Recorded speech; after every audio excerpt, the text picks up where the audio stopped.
Divorce lawyers of Reddit, what's the worst way you've seen someone fuck over their spouse?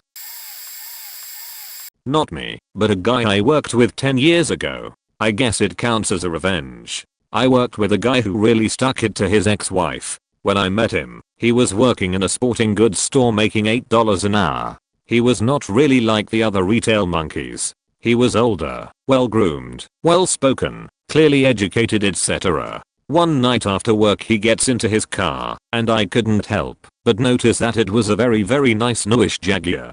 I asked him how he could afford it, and he explained it to me. He had been an SVP at a well-known Fortune 50 company, which I will not mention the name of, pulling in $300K with bonuses and stock options. He was married, but the marriage fell apart, and in the divorce, she demanded that she get the house and 40% of his wages. He and his lawyer somehow managed to get her to agree to let him keep the house in exchange for 75% of his pay, no dollar figure or employer specified lol.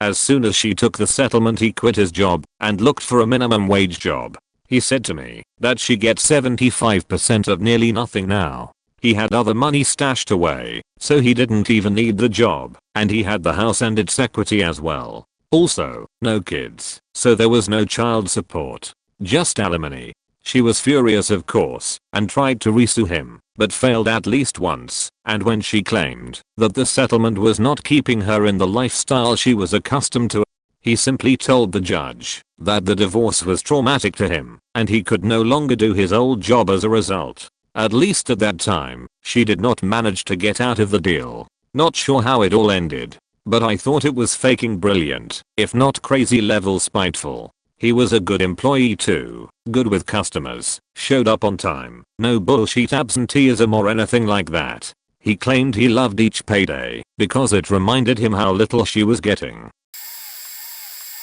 Not a lawyer, but when I was a kid my parents got divorced. My mom met a guy on the internet and left my dad for him. My sisters and I were all teenagers, and being that my mom had never really been around decided that we all wanted to live with him. We all had to write a letter stating our wishes, and it was understood that we would stay with him. My mom didn't even seem to care. Additionally, my dad had this retirement account from his old job. He wasn't rich at all, and had worked his ass off for everything he'd ever had.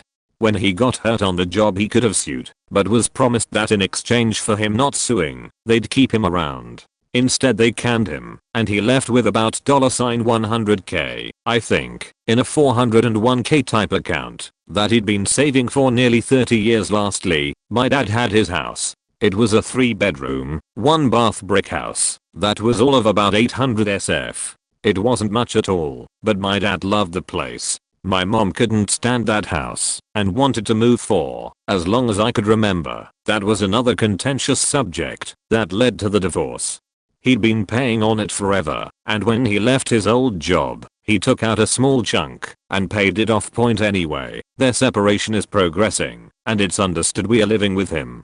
She was so in love with this internet guy that she didn't care. He was in school halfway around the country, and she was going to move there to be with him. We knew we'd get by just fine. They seemed amicable, and it was understood how this would all play out. The day in court finally comes, and instead of what we all assumed, even my dad's lawyer, she goes to the court with all these crazy claims. He was an abusive alcoholic, he beat us, and my mom nightly, he was crazy and no one would be safe in his care. My mom got full custody, she got 50% of his house and 50% of his retirement account. My dad was stunned that judgment would basically bankrupt him. In order for him to keep the house, he'd essentially have to clean out his retirement account and give her everything. The night of their divorce I went over to see him. He was almost catatonic. He just stared off in space the entire time and would mumble whenever I asked him a question. I've never seen anyone like that ever. My birthday was 2 days away, and I asked if he wanted to do something for my birthday and he just answered with "Your mom has full custody. I will if she allows me to see you." I asked if I could drive his old truck to school, since I didn't yet have a car, and he just said no, that I needed to call my mom and have her pick me up. So that's what I did. And the next day in school, the day before my birthday, I'm sitting in our lunchroom when I hear, "Hey, isn't that your grandpa?" from a buddy of mine.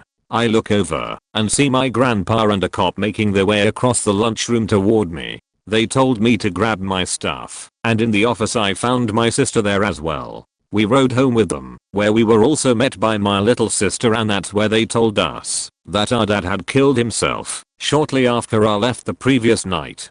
To make matters worse, it all happened so quickly that nothing had been finalized. My mom dropped all her paperwork and legally became a widow and got everything: house, retirement and his insurance policy. She also got social security benefits for us, a fact we didn't find out until much later. She basically took all the money and moved across the country with her new man, leaving us to care for ourselves for the most part.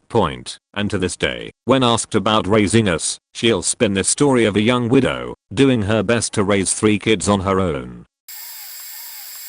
My stepdad has been divorced twice before. Both marriages had kids involved. First divorce was mutual and had shared custody of the kids. Second was because he was cheated on and also involved shared custody of kids. Wife #1 lived out of state and kept no showing, forcing costly legal action every time he wanted to see his kid. Wife #2 was initially supportive of him through this until they had kids themselves and the cost became too much.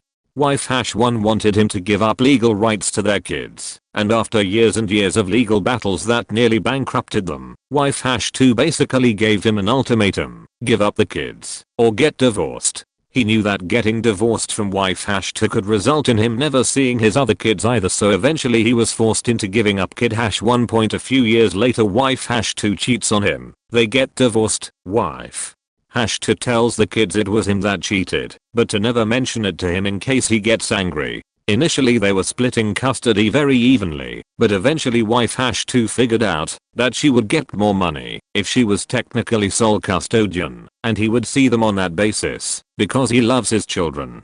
So to arrange for this to happen, she accused him of molesting their youngest child, then used that accusation to gain full custody before the charge was dropped due to total lack of evidence. Then she tells the kids that he did molest them, again something he didn't know. She told them 4 years upshot is that he was forced to give up first kids permanently by one wife, and then second wife had the rest of his kids think he was a cheater and sexual predator, and thus be terrified of him and never truly love him, so she could save face and pick up a larger checkpoint like Tammy 1 and Tammy 2 on crack. Edit.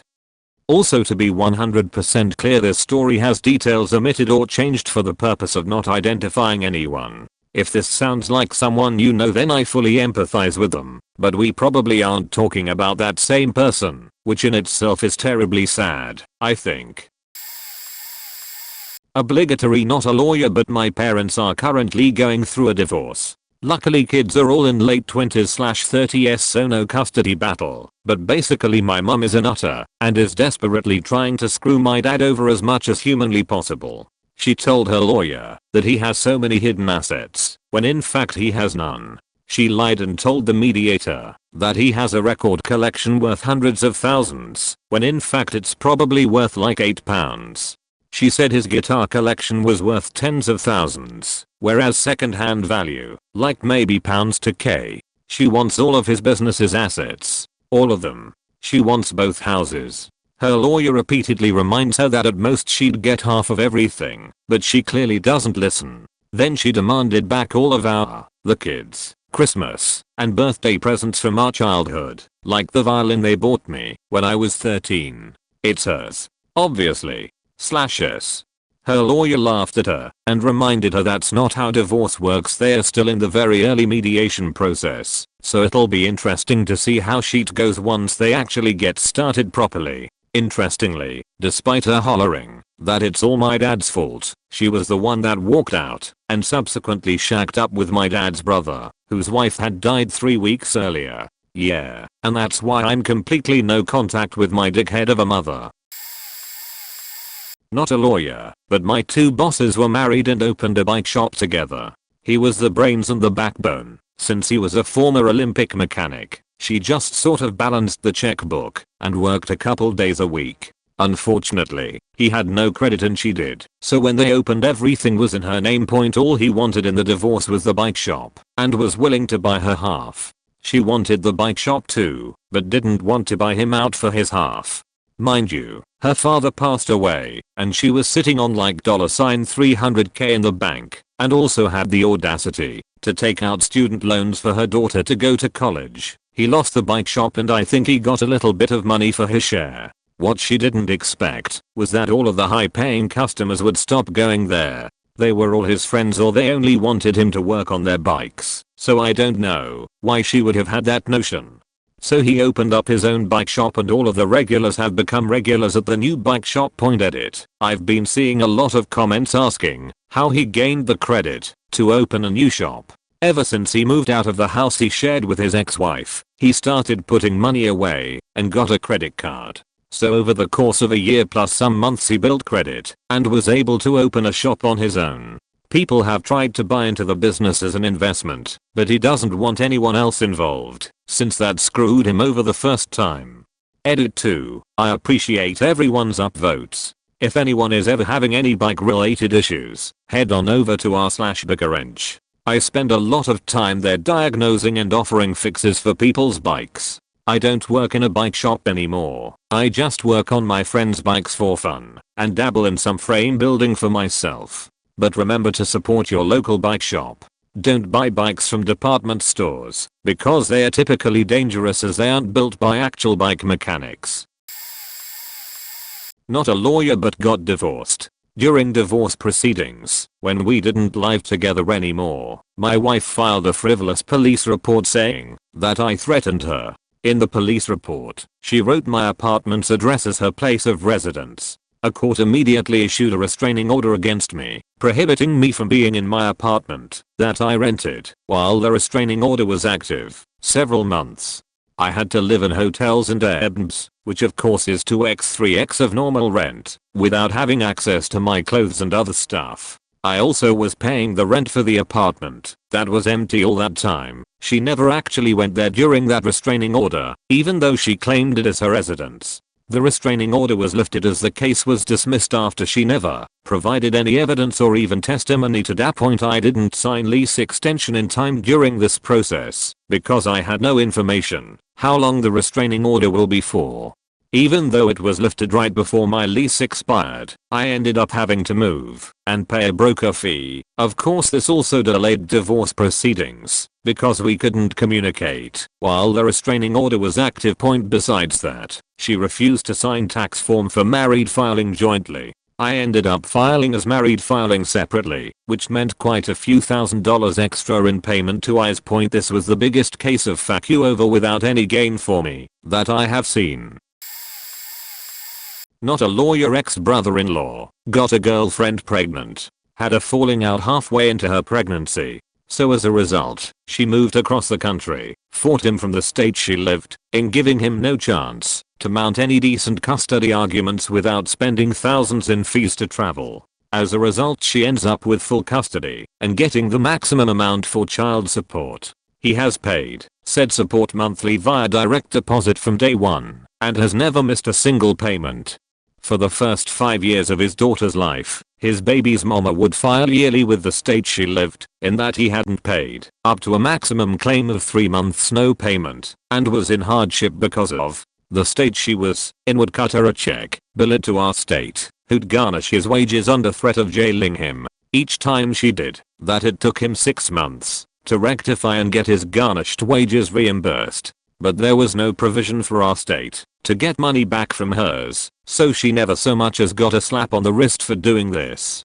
Finally record keeping in her state caught up to the point that his bank could easily verify to said state that she had indeed been paid, which finally put a stop to her hardship claims. Edited to add context. IDK why she was able to get away with it. A fake. Our state never considered themselves being defrauded because she never filed anything here. The child is now 12, so all this was prior to 2010. A fake. They will go back for a custodial hearing in the next year for her to have a choice in who she lives with. I divorced amicably from his sister 5 years ago. No kids, no BS, just people change, and we grew apart.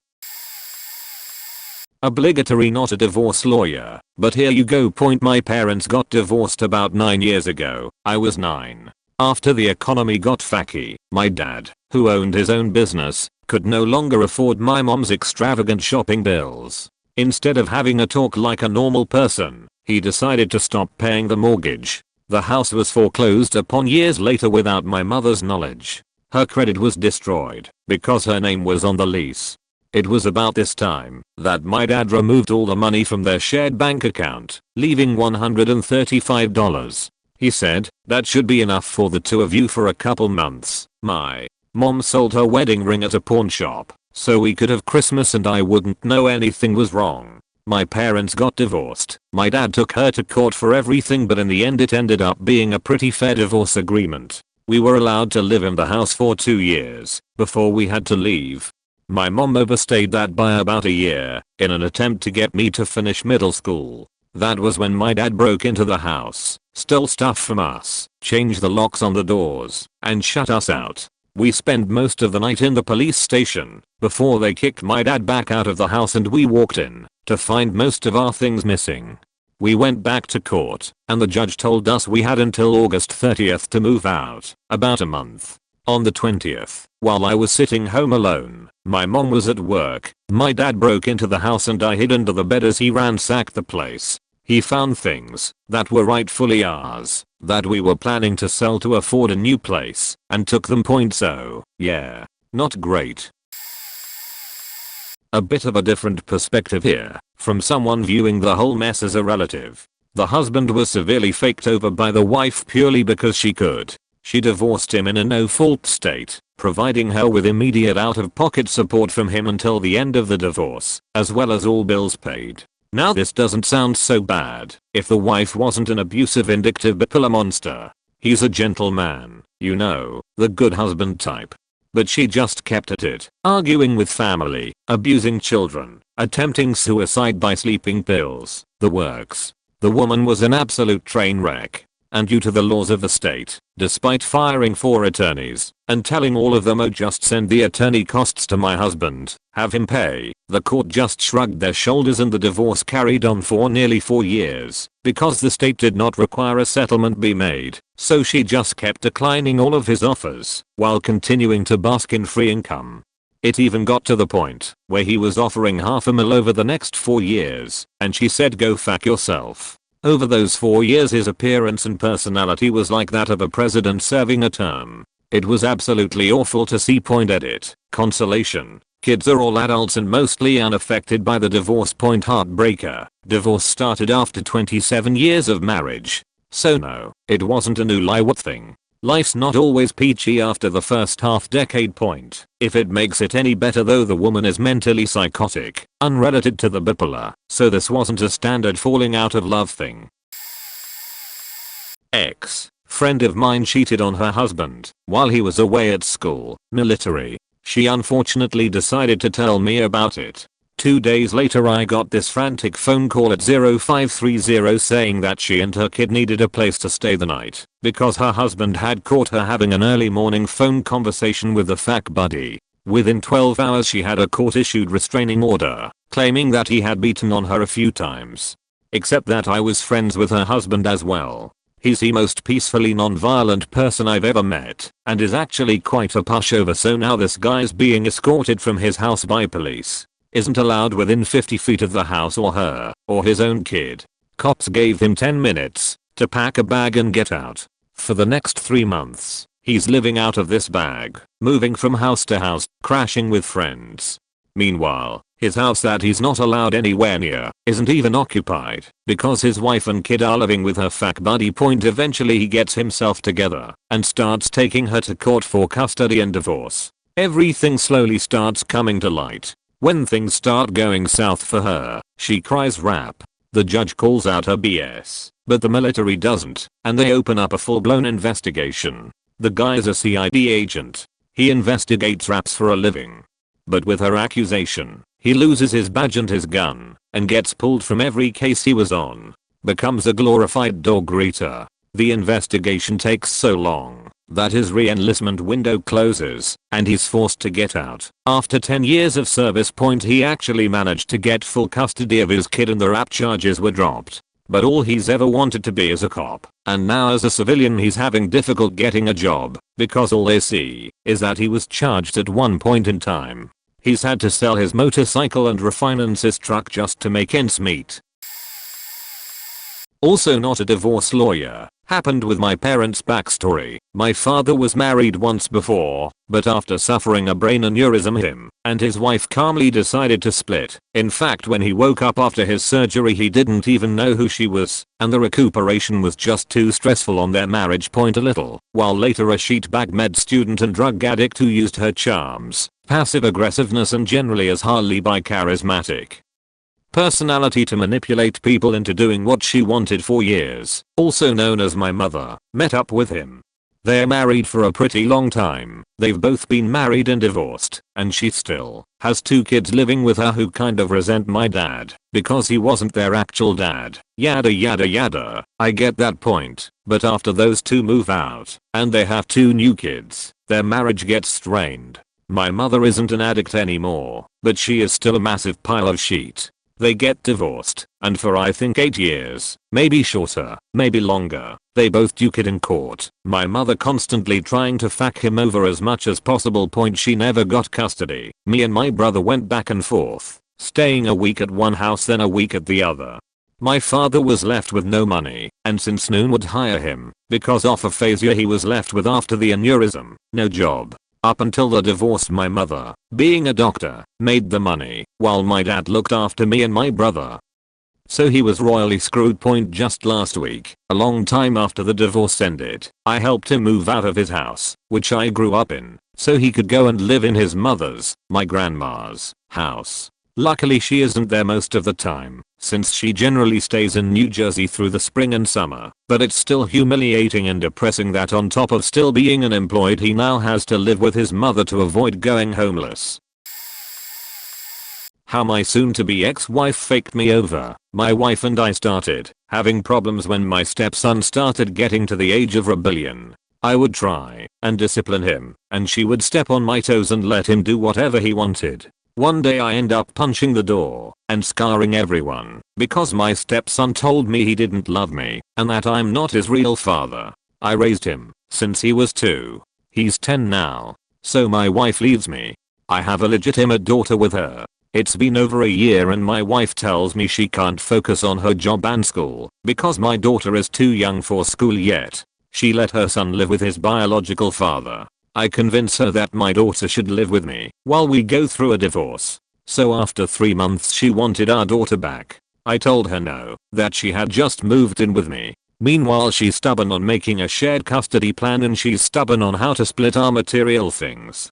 She asks me if our daughter can go down and visit for the 4th of July holiday. I agree and she takes her to the state she resides at and bought her health insurance and enrolled her in school and a bunch of other things that I immediately did when she came to move with me. Then she filed for divorce in that state. Now I can't legally go get my daughter back after this 4th of July holiday because the child cannot leave the state until the end of the divorce. She is going to take everything from me.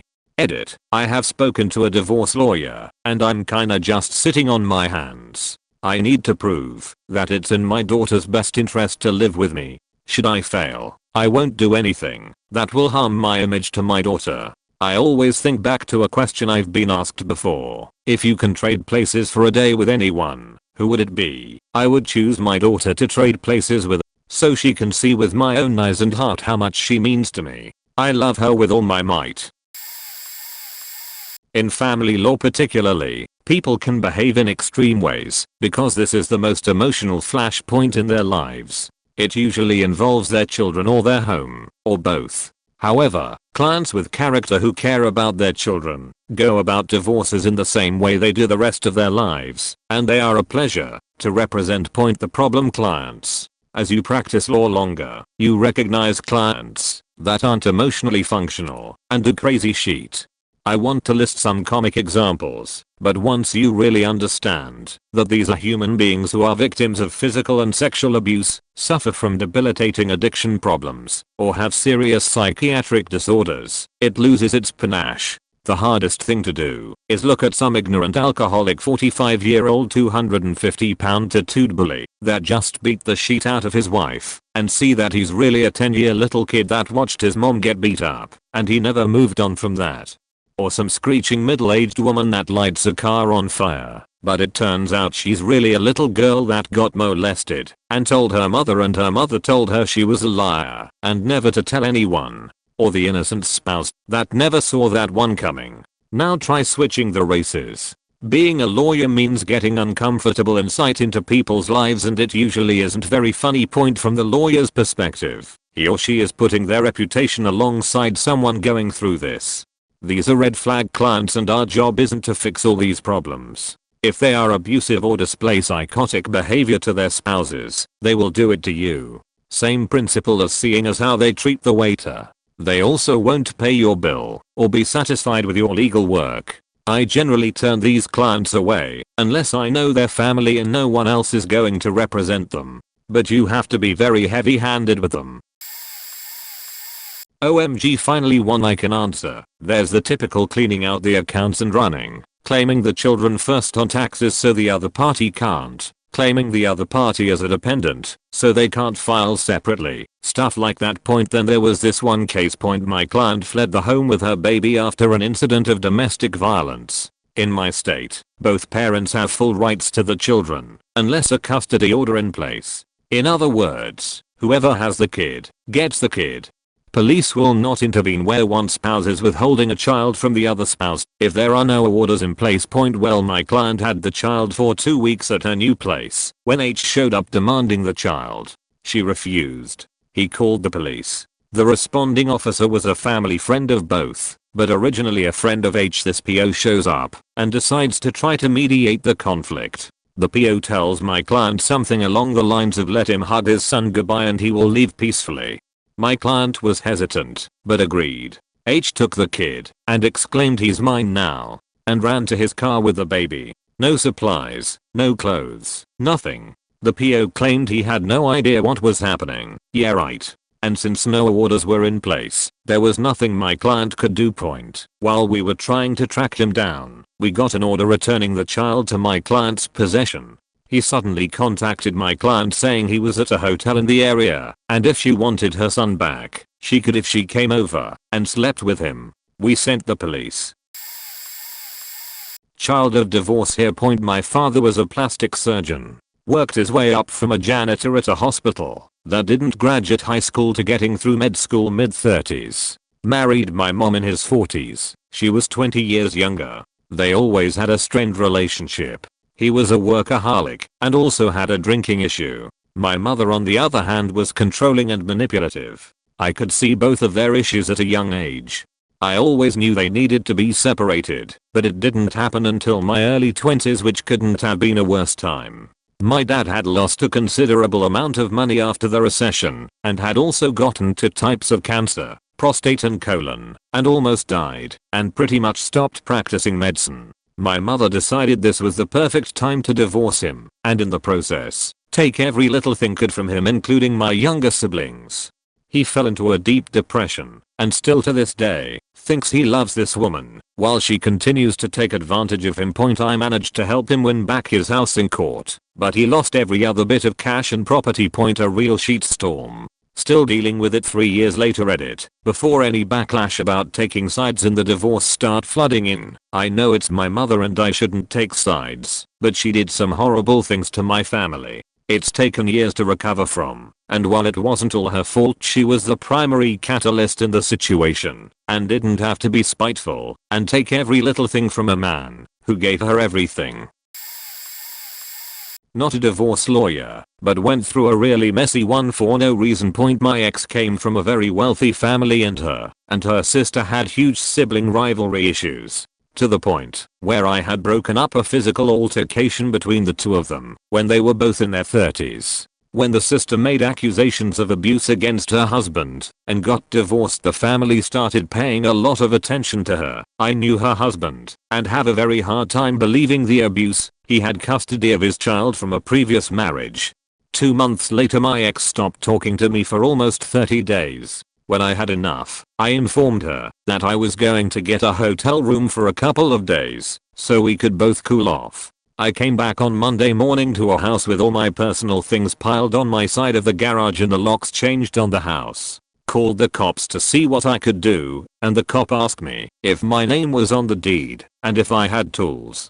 I removed one of the locks from one of the doors because she wouldn't give me a key. She did things like try to stop me from removing a family heirloom from the property to return to my family as I knew I would be moving. She stalled us out until time for my kids to come home from school, kindergarten and to grade, so the cops would be there. Then she had the gall to ask the cops if they would take her to the corner to pick up the kids so they could ride in a cop car. They just looked at her like she was crazy. My son at 7 years old called the cops on her once because she threw the dog at the entertainment center in their house and broke one of the doors on it. Of course, she talked her way out of that. She called me one evening when my 6-year-old daughter and her had gotten in a fight and told me to come get her now. She didn't let her take anything but the clothes on her back. She spent around $100,000 trying to bankrupt me and throw me in jail. She was partially successful, but I have a lot of friends. For some reason people like me, I'm not sure why. She did everything she could to break up any personal relationships I had with friends and my family. Again, she was partially successful in this. She called me a week after school got out at 10 p.m. on a Saturday night. I was broke and mopping my kitchen floor and informed me that she was dropping my son off for the summer and would be there in 10 minutes. It was one of the best summers of my life. She introduced her stepdaughters, middle schooler and high schooler, to one of our mutual friends that she ran into as my hairy stepdaughters. 3 months before I got remarried to an absolute angel, she convinced my daughter to make false accusations of abuse against me. I guess she was trying to stop my wedding. Went through all the investigations including my son being interviewed and came out clean on the other side. Woo, dodged a bullet there. I haven't seen my daughter since almost 10 years now. She was so abusive to my son over the years that he developed some pretty serious mental issues and has been in and out of hospitals for the last 6, almost 7 years, not to mention that my son came to live with me at 14 and I still had to pay $500 a month in child support, even though her family is worth millions. She drove around in a new Lexus and owned 2 houses, one of which I signed over to her in the divorce, while my son and I lived in a 2-bedroom hole, but we were happy.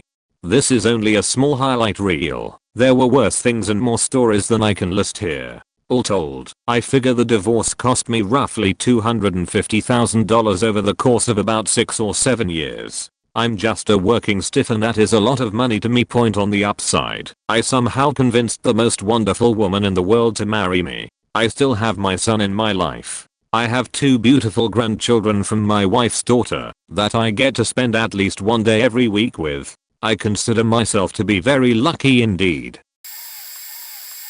This is a personal one for me, but both my parents pretty much suck through and through. This is pretty long, so TLDR at the end. Parents divorced when I was 3. Dad was an abusive alcoholic executive in the transportation industry. Read, he has money. Important later. Mom was hiding bipolar and narcissistic personality disorder and hadn't held job since high school. Dad remarries right after finalization and had gotten stepmom pregnant before divorce was even final. My siblings and I move. Mom has custody of us. Dad gets the summer and winter breaks. All is amicable for a while, especially after Dad gives up the bottle and finds Jesus. Mom is abusive as fact to us throughout our childhood. Anything not bolted down is likely able to be used to beat us with.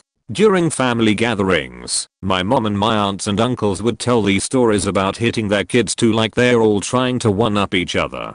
They were raised on this sheet as it's the only way my grandma knew how to parent, spare the rod and spoil the child type sheet, and they carried on the tradition. After 9/11, when I was 13, Mom and Dad became more genial towards each other. We got more visits and trips to see Dad. It was a good time until the summer, just before I started high school. My brother and I were grounded. Mom took little sister shopping, and he and I snuck out and went skateboarding. We got back just as my mom was pulling up. She chased us inside the house and beat the shit out of us with our boards, or tried to, at least. My older sister came over a couple days later and saw the bruises on us and told Dad secretly. A week later at the scatter park, a friend runs up to me and hands me her cell phone. My mom is on the line and tells me to come home because your father is starting shit again. I ride up and there are 4 county sheriff squad cars outside the house with the whole neighborhood looking on. A deputy tells me to pack a bag for the weekend because dad is here to take us, me and my siblings get in 3 separate squad cars and drive a couple blocks away to a church parking lot where my dad is waiting inside a limo with my older sister and her fiancé. He gets out and runs up to hug me and is obviously fake crying and apologizing. I have no clue WTF is going on at this point. Fast forward 6 months, parents are engaged in an epic custody battle. 3 times a week, my siblings and I have to go to counseling, therapy, and meet with our guardian ad litem, gal, along with weekend plane trips back and forth to dad's state from our state 900 miles away. Like I said, dad had money. We were all still in school, 6th, 8th, and 9th grade. The judge was getting sick of the back and forth, so he ordered my dad to move into our house and my mom had to move out because she wasn't allowed to live with us alone. We had an uncle living with us 24/7 up until then. The judge wanted to see if he could handle raising kids on his own. Bad move. My little sister was taking things the hardest. She and dad would get into spats daily, and one night, they went at it really badly, and they were on the verge of a fist fight. The next day, he takes her to a psych ward at a hospital, and has her committed. Judge finds out, and ends the experiment. I guess after that, it wasn't going too well on my dad's side. He was getting sick of the court proceedings dragging on, so in the end, he decided to pay off our counselor and therapist over $15K each to sway their statements to the court in his favor to earn custody. My mom's lawyers discovered it while going through financial statements. Dad loses. Mom wins, but is ordered to never lay a finger on us, and if she does, we call our gal, and she loses us, my siblings, and I still lost in the end, because instead of using physical violence, she just used psychological and mental abuse until one by one, we all moved the fuck out of her house when we turned 18. I haven't spoken to her in nearly 10 years, and don't plan to. Dad tries to come back in every once in a while, but he doesn't give a shit about his kids from his first marriage, which was painfully obvious then and now. Edited to ABTLDR. Parents divorce, mom is abusive, dad is non-existent. Mom goes overboard one day and is snitched on by my older sister. My siblings and I get put through hell for almost a year of our young lives, being shuttled back and forth from 2 states. Dad pays off court-appointed mental health professionals, gets caught, loses. Nothing changes for us kids until we can move out and cut contact from our parents. I'm not a lawyer, but I'm going through a divorce currently. We separated 3 years ago, and I didn't really have the money for a divorce I was expecting. April 2016 we filed jointly. I signed the papers. I begin to think I was completely wrong about this, and I was just being too cautious. 3 weeks I receive a call from someone trying to serve me papers. I was expecting to get just a temporary order, but instead, I received a temporary order and 2 temporary restraining orders, filed on behalf of my children by their mom. Obviously the charges were ludicrous, but the state takes these allegations seriously. The judge threw out the TROs, but those allegations set off a chain reaction of absolute hell that still exists today. Later that summer, while wrapping gifts for my kid's birthday, I got a knock at the door. It's the police. They received an anonymous tip that I enjoy downloading and distributing child pornography. After they confiscated my computers and several hard drives and found nothing, I was given my hardware back. Currently there is a standing order sent from my second lawyer that I cannot be contacted by any police dept in my metro area without her present. From the very beginning I believed and assumed that my ex was coaching my children to lie and to fear me. I told anyone who would listen, but it did very little good. After a court-ordered psych review on the entire family, a glimmer of hope appeared on the horizon. She stated that she believed that the children, especially my oldest, was being coached and had many inappropriate conversations with their mom about the divorce. You'd think the court would take action, but nothing came from it. My time with the kids at this point never changed over the year. In March of this year our case was handed over to a social worker. Her role was to investigate and report back to the court her findings and recommendations. With just our first meeting, I could tell that she could see through my ex and her games, but I wasn't 100% sure. She revealed new allegations of bruising on my oldest child seen by her therapist and her school psychologist. In most states, the two individuals I just mentioned are mandatory reporters. If they see anything or suspect abuse, they are required by law to report it to Child Protective Services, CPS. She asked me if I was ever investigated by CPS, and I said I wasn't. I was intrigued. If she's willing to lie to an officer of the court, then she'd be willing to lie to CPS. Later that week I had my kids, and when I dropped them off I told her she's reckless to bring in my child's therapist and school official into the divorce. That next Monday she filed a report of abuse to CPS, and then a week later she filed another. After requesting and receiving all CPS reports going back 2 years, I realized that the second report she filed in 2 weeks, she also went to the police station to get advice. Since all the revelations starting back in March, the focus has shifted from me to her. Legally I'm still behind the 8 ball because all the damage that the initial allegations created, but it's moving positively in my direction. I'd like to make a personal appeal to anyone going through a divorce or might ever go through divorce. I know the tension will run high, money runs short, and the need to win is desirable. If you have kids, love them more than you hate your spouse. Have a good day. Not a divorce lawyer, but a child of divorce. My mother dragged my father and us all through to courts for untruthful assault charges. She refused to accept child maintenance, which I learned later she hoarded to put into her life insurance. She told impressionable young children that my father was literally the devil. He sold his soul for money etc. None of this is true. My father lives and works very modestly. He was my age, early 20s, when he had his first child. My mother, being 8/9 years older than he is, gave up his youth to work several horrific jobs just to pay for us. That's not to say that he doesn't have faults. The dude loves women and could not keep it in his pants to save his life. I think my mother wanted revenge whatever the cost and used her children effectively to reach that end goal. I love my mom. I really do. She taught me to cook and clean and how to be a responsible adult and so on. Equally I love my dad. I get my filmmaking and photography side from him.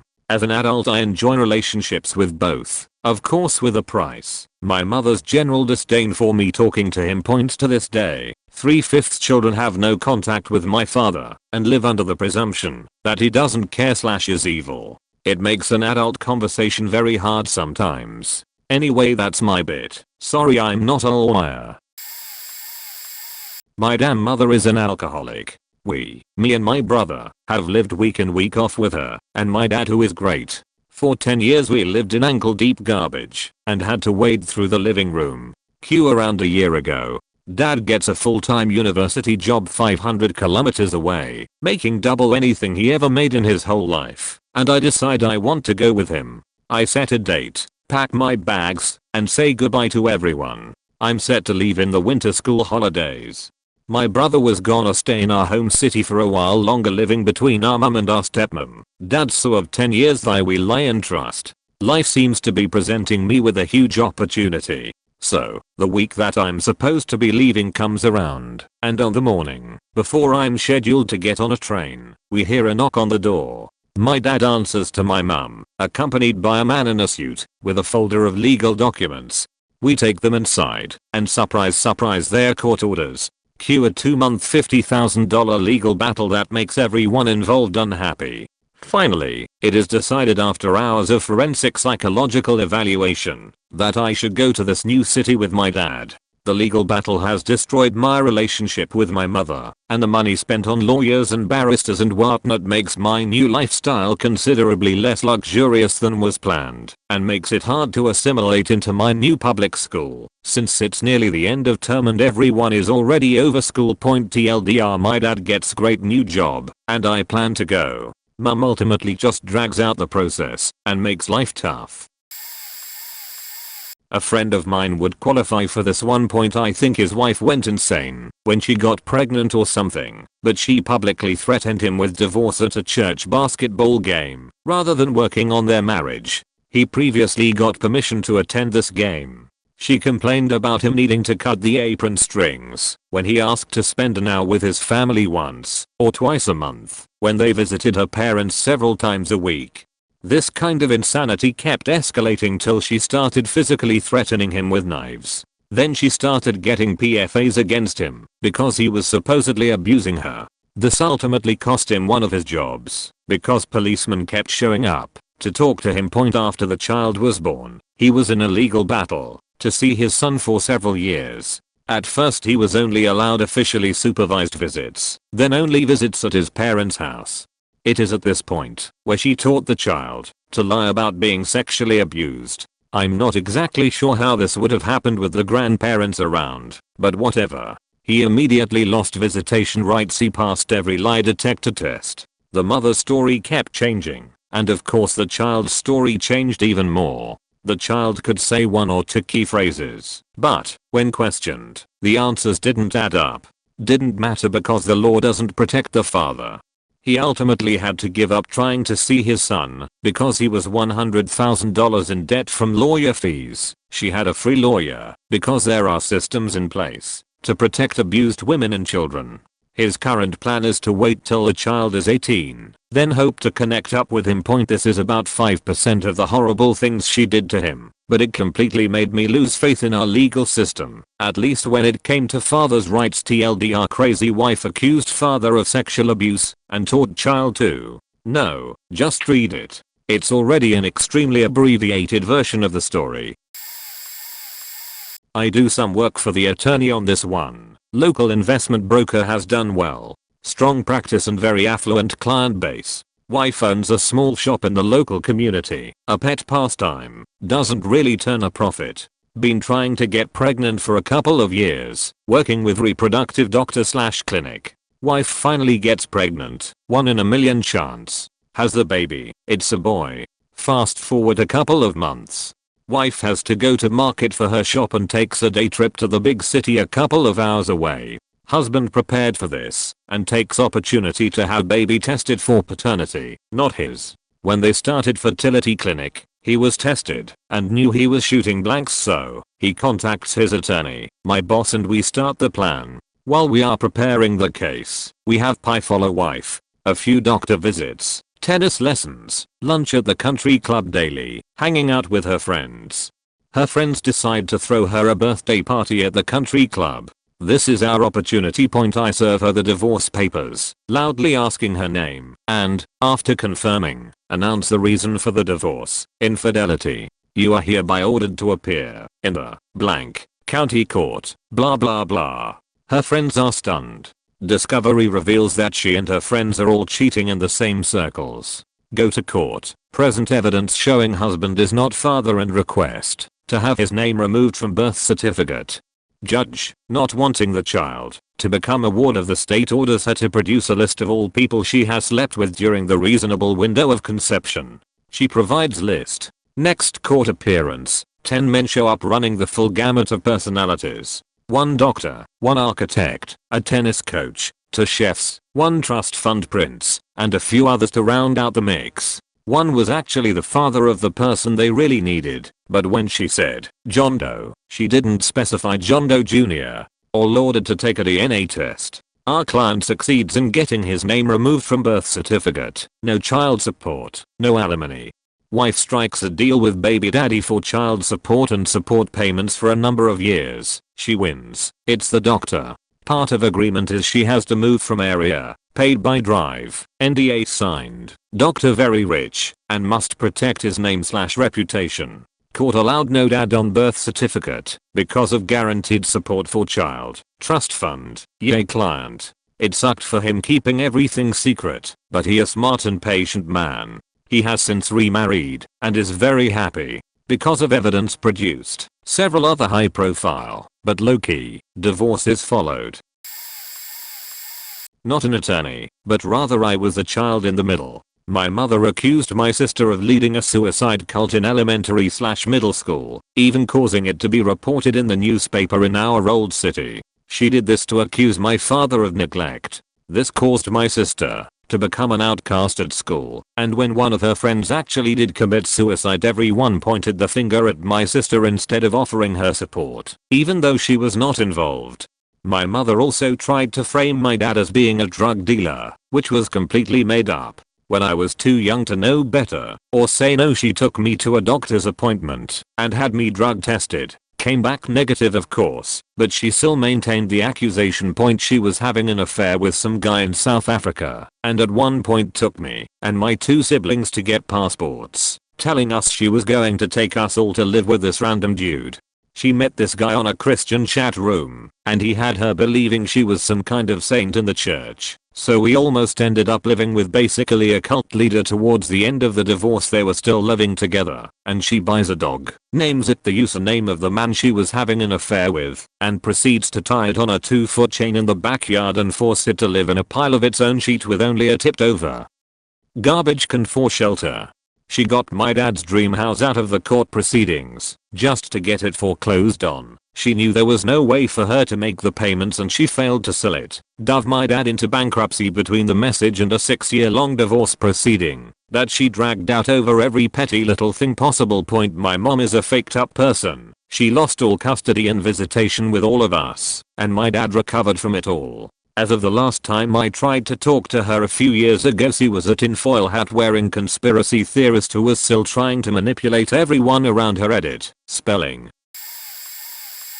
No way a lawyer, but a friend just recently went through a legal dispute with the mother of his children. Point: they met on a party one night and well, one thing led to another, and he suddenly became father of twins last year. The couple certainly learned fast not to like each other, but settled with her having the kids home and him coming over twice a week to see them. A few months in, things become facky, though. She would deny him the visits for weeks for blatant reasons, and started claiming he wouldn't pay any elements, even though he very well did, and wanted to see the kids.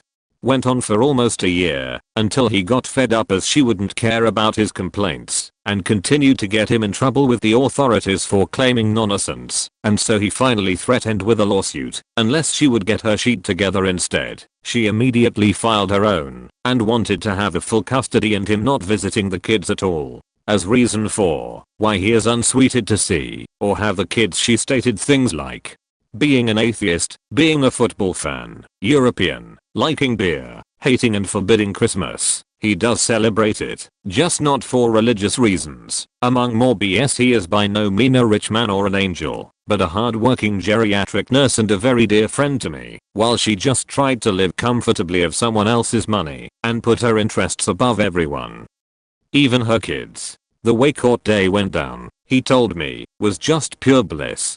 The judge saw how ridiculous and crooked her claims were, and simply destroyed them with all the evidence speaking against them. Point: in the end, they will have another hearing in half a year, where the full custody will be decided. Until then, though, he will continue to visit twice a week and actually file a report on her behavior after each visit. That will be then surveyed in the next court day for custody. Haven't seen him grin like that in long. That woman totally played herself. I worked in London, but lived in Scotland, because the wife did not want to move south to kids and me commuting every weekend from London to Scotland, and back to London. This was all because there were no jobs for me in Scotland and she didn't want to work. I paid for everything: house, cars, holidays, helping her family with money, insurance, vacations, etc. She would go out, while her mom and au pairs looked after the kids. She would buy used cars and abuse credit cards. Decided to go on vacation to Mallorca with children and her parents. Rented a house on the beach for a week. Point: when it was time to go back home, she told me that she is not going, and she is staying in Mallorca, and that she wants to live there now, with her boyfriend. We are still married at this point. That was 4 years ago and there is nothing I can do, because the system is set up to favor mothers. I have to now rent place in Spain for me to come there to see the children.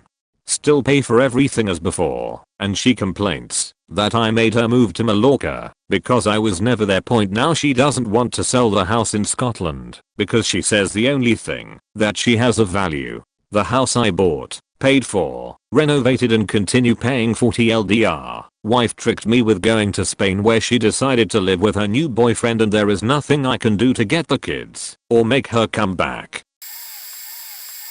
not a divorce lawyer, but I work in the call center of a big financial institution. We used to get frequent calls from a married couple who jointly owned an investment and were split up, living at different residences. The husband would change the address on the account to his home address, then the wife would call a few days later to change it to hers. We were always being berated by them for following the other spouse orders, even though, as we would explain, both were authorized to do so.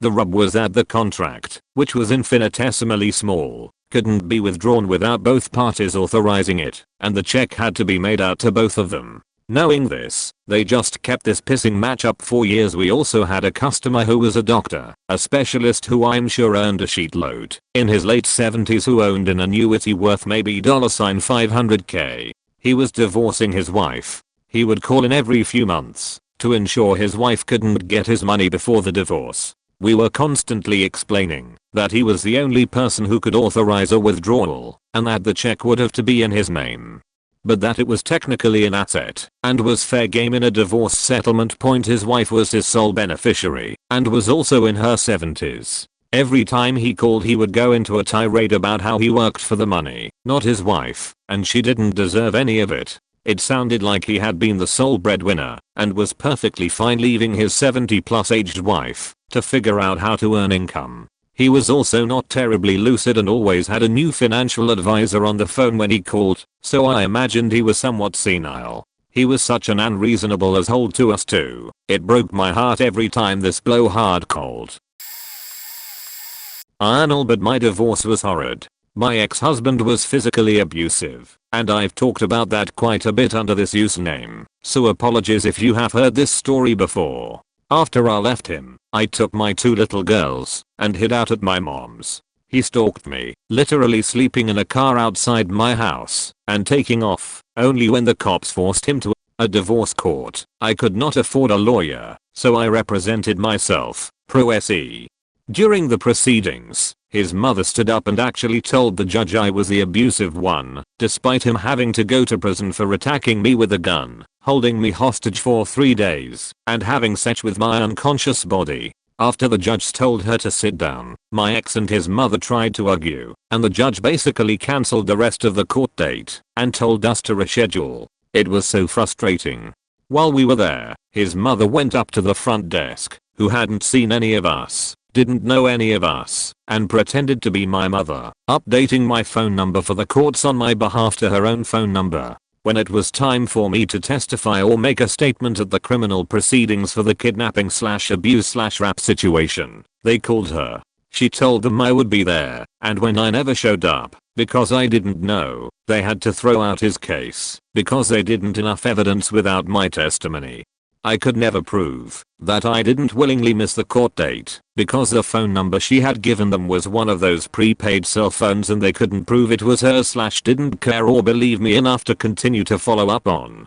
Then after all of that was said and done, we go back to divorce court, and my ex had quit his job, so he wouldn't have to pay child support. His mother had set him up with one of her co-workers. She was this person's boss, and apparently they hit it off. So my almost 30-year-old ex is now living with a 19-year-old and her grandmother. Only his girlfriend works, and he refuses to show up to court/pay child support/get a job, just to fuck me over.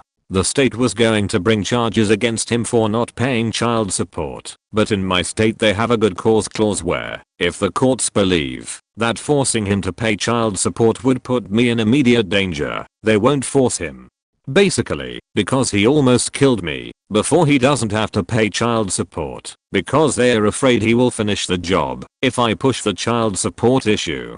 Funny, it would be the only job he finished in his life. I work my ass off for my kids, and I make too much money, a whopping $40,000 a year for me plus TWO kids, and one of them is deaf/special needs, so I can't get any assistance, so it's even harder getting out of poverty or to save any money. Anyways, sorry for the wall of text, but this was basically one of the worst things I've ever experienced. It's why I fight so hard to stop abuse online through my ad channel, especially when it came to the Dadaya 5 situation. I hate seeing victims not be able to stand up for themselves, and no one calling them out on it. Thanks for reading, Zuxo. Damn it, I know too many of these from my husband, who is an attorney. A man had been molesting his 5-year-old daughter and the wife found out about it, left him and filed for custody. The vindictive sob accused his wife of molesting the daughter, just so she wouldn't get custody either. The girl went to his wife's parents, and suddenly the husband remembers that the wife's parents both molested her too. Again, all this, just so the wife wouldn't get custody. The girl ended up in foster care for a whole year, while the investigations went on and the wife and her parents were cleared.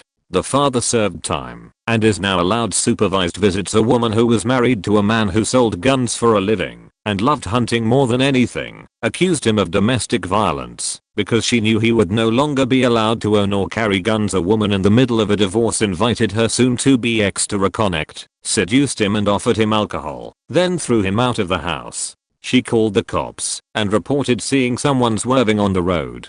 He was arrested, taken to jail, and lost his job because of the DUI. His job involved driving, and told his wife he would give up custody of their twin daughters if she would agree not to go after spousal support or ask to split any assets. She agreed, and the divorce was finalized. The day the papers were signed, he went after full custody of the twins, saying that he could better care for them because he had a big house and she only had an apartment. He made more money, etc. Just to leave her with as little as possible, he told his attorney. When the judge wouldn't grant him custody because of their previous arrangement, he went after one of them and permanently split up the twins. Edit. It was a boy and girl. Fraternal twins. I'm late and this might get lost, but what the heck. Throwaway because Riason's not a lawyer, but have seen some ridiculous divorce nonsense in my immediate family. I'm the fourth of 6 children. My siblings are labeled A, B, C, C, T. From oldest to youngest. Brother A cheated on his wife with several different women. After learning about this, she didn't speak to him for about a year. They lived together in the same house, but communicated via post-it notes. This was back in the 1990s before texting. He went along with this, thinking he could win her back. But she had him served with divorce papers a day after their 10th anniversary. Because they were married a decade, her social security benefits at retirement age would be calculated, in part based on his income. At divorce, brother A was 33 and wife was 30 each, so all this social security stuff was 30 plus years away. Has a 2-year degree in a skilled trade, and can easily earn $40k. In fact $50-60k is more typical for that career and $80k is not unusual. But after the divorce he has consistently worked at menial, low-paying $10/HR jobs and now living in a mobile home parked on a friend's driveway, all to keep his income down, so that his ex-wife won't get a marginally high RSS payout in her golden years. He's living like a hobo to spite his ex, and still doing it almost 20 years after the divorce. I do not understand that level of self-destructive spite. Brother B, narcissistic control freak. First wife died of an accidental overdose. Second wife filed for divorce, and he has done everything possible to prevent the divorce. They hate each other and have lived apart for years, but brother B absolutely must to be in charge and refuses to negotiate with wife after she filed for divorce. He's moved from low-rent apartments to crappy hotels for several years now, so he doesn't have a steady address and is difficult to serve court papers to. Brother C, stay with me on this one. Wife is a college professor, a genuine sweetheart and a good person. I still talk to her regularly, but haven't seen brother C in ages and don't want to. He was working in management for a foods distributing company, but had a mental breakdown of some kind, and didn't work steadily for the past 5 years. Possibly bipolar and/or drugs related. Lived separately from wife for ages, leeching off a string of girlfriends, and threatening suicide when wife talked about divorce. Anyway, mom and dad's will left everything to me. House worth $150k, cash, and investments another $50k. I'm the only one of 6 kids who is not an addict, who is good with money, and who was in regular contact with them when mom was sick with Parkinson's. Upon learning they were disinherited, brothers B and C and sister F freaked out, because of course they were special and entitled to everything. They contested the will and hired a very nasty lawyer, who all the other local lawyers hate, because no good faith conversation/negotiations are possible with him. They basically tried to harass me into throwing out mom and dad's will and splitting the estate 6 ways. They lost, of course, because a properly written will drafted by a lawyer is almost impossible to overturn. Less than 1% of will contests are successful, hence trying to pressure me into settlement. My lawyer's fees were very reasonable for the will contest, not quite $5k. Brother C paid over a $30k to his crooked lawyer and used credit cards. Here's where it comes back to the divorce. He had opened the CCs jointly in his and wife's name, but without her knowledge or permission. So, after they lost in court, he goes on a bender or manic phase and comes to her office after not seeing her for almost a year, goes on a tirade against me and the courts and blah blah blah. She's a department chair at a large state university. He won't leave and is scaring the hell out of everyone, so she calls university police. He won't chill out for the cops and won't leave, so they arrest him for disturbing the peace, and he gets a 72-hour psychiatric hold. He gets 30-day sentence suspended pending anger management etc. She's had enough, files for divorce. During the divorce process, she discovers the CCs and $30k in legal fees. She says to the divorce judge, "I didn't authorize this debt. I had no idea it existed." Judge said, "Sorry, this is divorce court and I don't handle possible CC fraud. Talk to the cops." She talked to the cops who were obligated to take the report, but obviously reluctant to get involved in the middle of a divorce action, and eventually her lawyer said it was probably more trouble to fight than it was worth. So because she earns more than him, she got stuck with $20k in CC debt for a ridiculous legal action that she had no part in. And even if they'd won in court with the will contest, they'd have each ended up with $15-20k each after legal fees and paying dad's outstanding medical bills. He spent more in legal fees than he could have possibly recovered from out parents' estate. And he gets 50% of her pension when she retires. In fact, I urged her to file for divorce long before she did, specifically for this reason. The longer they're married, the more claim he'll have to the fruits of her career. Sister E, similar to Brother B's situation, estranged husband moved to Hawaii from the mountain states, specifically to make it difficult to serve divorce papers on him. They're both alcoholics, and she feels entitled to his military benefits and pension, but he's avoiding the divorce entirely because fuck you and he's dumb. The longer they're married, the greater her claim to his military pension/benefits. Oh, and my parents had to evict sister E and husband from the rental my parents owned. They trashed the place, pissed all over the carpets, etc. That's how you get cut out of the will, kid. Sister F. Not strictly speaking divorce, but similar to some of the horror stories here. She is a raging cunt from hell, easily the most scheming, manipulative, selfish, psychopathic person I've ever known. I heard this story from the boyfriend firsthand. It all happened about 6 months after the will challenge described above. A few weeks after a boyfriend broke up with her, she learned that he inherited money from a great aunt. It was a large amount of money, but not enough to buy a house or retire on. She filed for an order of protection, claiming boyfriend threatened to kill her, and listed his address as her residence. She had stayed over occasionally during their year-long relationship, but had never lived there full-time. So the cops serve him papers at work, telling him to stay away, and that he can't stay at his own house for at least a week until the preliminary hearing. Her name's not on the lease and we broke up last month, he tells the cops. You can tell your story to the judge, the cops say, but if you go there now you will get arrested. He's in shock and lawyers up, and the lawyer tells him what's probably happening. She apparently hoped he cashed the inheritance check and saved $50k cash at home and wanted to steal it in retaliation for the breakup. Boyfriend's not dumb enough to keep that much cash at home. Lawyer says you can go home with the police, escort to gather personal items. So he calls the cops and arranges an escort. In the 2 to 3 hours since he was served and talked to the lawyer, Sister F had entered his house by breaking a window, and she has torn the place apart, sofa cushions gutted, framed photos taken apart, to discover cash hidden inside. ECT.ECT.ETC. Sister E is standing in the middle of this mess, glaring at her ex-boyfriend, like he is the one who's done something wrong. She's saying to the cops that she paid for almost everything in the house and he shouldn't be allowed to take anything. The cops, trying to simply keep the peace, suggest that he just take a few changes of clothes and some toiletries. So he does that, and has to wait for a week at a relative's spare bedroom for the court hearing, not knowing if she's burning down the house. In court, she never appears, and the protection order is dismissed. He goes home, and she's done even more damage to the house, just out of hateful spite.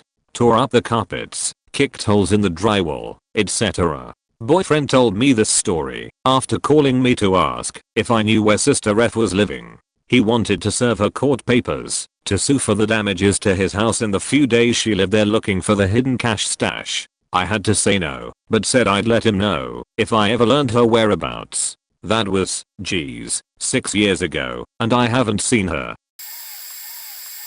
My dad, asshole philanderer, faked my mom's life post-marriage, but God has served revenge on him. Backstory. Sorry for the long story, but I need to get this out.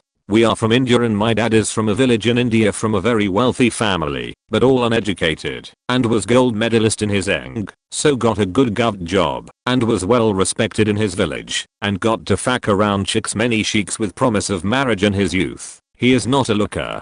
Married my mom in an arranged marriage, where my mom's parents couldn't believe their good luck at finding such an intelligent well-settled man for their daughter, who was herself a gold medalist, and had a high-paying bank job. She met him before marriage, and got very bad, creepy vibes and told her siblings and parents, but was overruled, and basically told to marry him, and thank her stars, that she is finding someone smarter than her. Marriage trouble starts on day 1. Anyways, they get married. This was 35 years ago. He immediately forces her to leave her job and be homemaker and move to village with his parents to take care of them while he stays in city and visits once a month, all the while philandering with other women. She is unable to bear the oppressive in-laws from small village mentality, who see daughter-in-law as a 24/7 maid, and somehow, after a lot of beseech, moves to the city with him within 6 months. He makes her feel guilty for this all the time. Fast forward 2 kids, 5+ affairs caught where dad always said it is a misunderstanding. My mom goes into depression and suicide watch. Me and my brother were 14 and 10 years old kids. Finally mom's family realizes what she has been saying for years is true and dad is an asshole, and call it out on his face, and take her into their care. Dad says he will mend his ways. 2 years later mom is out of depression and we seem to be a normal family again, when dad suddenly says we have bought a new house, and will be moving there. He also sends both vehicles for repairs, and send most of the furniture and stuff, except one double bed and kitchenware into a truck to new house. Loaded truck leaves and we are waiting for him to come and pick us back. Only he never comes back home and is unreachable. Night falls, mom is panicking, calls his parents and her family and all his friends and office colleagues. No one has a clue. We found later that dad's relatives were with him all the while at the new house, whose address we were not told. Ex-party divorce. 2 days later a court notice comes, directing my mom to evict from the house. Notice says, this is from her ex-husband. She is already in shock for 2 days and now it hits us that dad left us stranded in an almost empty house without any money or basic living things in a planned manner, and now he basically wants her to be on road with kids. Forgot to mention a small detail. I'm appearing for my engineering entrance tests and school passing board exams, which is a big deal in my life. My mom didn't tell any of this to us, and said dad has sent a letter that he had to go for emergency duty out of station and we shall move to a relative's house till board exams are over. I did okay by the way, got a gold medal, like every 12 year of my school life, and got my number 2 choice college, and have a decent career since then. To cut the long story short, he had taken ex-party divorce without knowledge or consent of my mom by getting her to sign all served notices on pretext of getting medical bills signed. He had filed for a case 3 years ago, and the court had summoned mom to appear with her side of story 15+ times, and every time he had mom sign an affidavit that she can't come to court due to her mental illness and is in agreement with her husband's wishes, alimony, and damages anyways. My mom's family got her a good lawyer who got the divorce nullified. I came to know all this when I came back for one semester break from my college. My mom had become one of the toughest persons and hide all cheat from me so that my studies were not affected. She reinitiates divorce annulment process, gets it revered. When I almost graduated from my eng, I got a good job and moved my mom and brother with me, who also got admission into my first choice college, and we three became very close and decided to go after dad. We filed multiple lawsuits to get maintenance for mom and charges of adultery with proofs of past affairs from couple of those harassed ladies. He did it and came for out of court settlement. We make him name 1 3-bedroom house to mom and a decent money in her bank account to sustain life. He is from wealthy well-respected family in village, so didn't want news reaching village. After settlement I and my brother beat the shit out of him on pretext that he was threatening violence on mom. This is my most proud moment of life. Rest of his faked life we parted ways soon after, and he lives alone. Maybe some prostitutes visit him once in a while.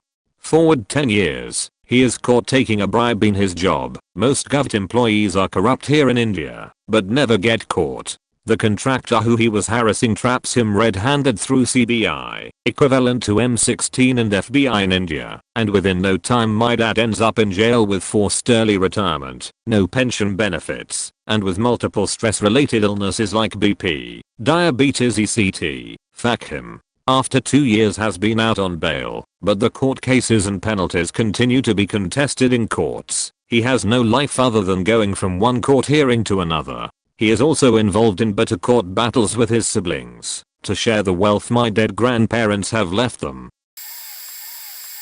TLDR, my mom wrote a divorce decree saying my dad owed her $3 million, and he signed it because he was terrified of her, not a divorce lawyer. But watching my mother orchestrate the destruction of my dad was pretty painful. My mom was always extremely abusive toward him, think punching him in the groin, while making him say he deserved it, locking him out of the house naked, pouring hot liquids on him, spitting on him, screaming at him for hours upon hours non-stop.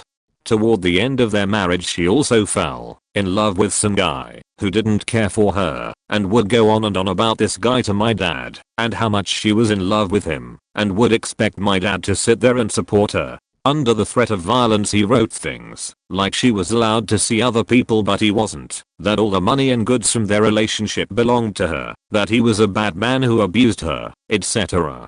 Over the years my mom slowly changed the names on the houses and bank accounts to hers alone.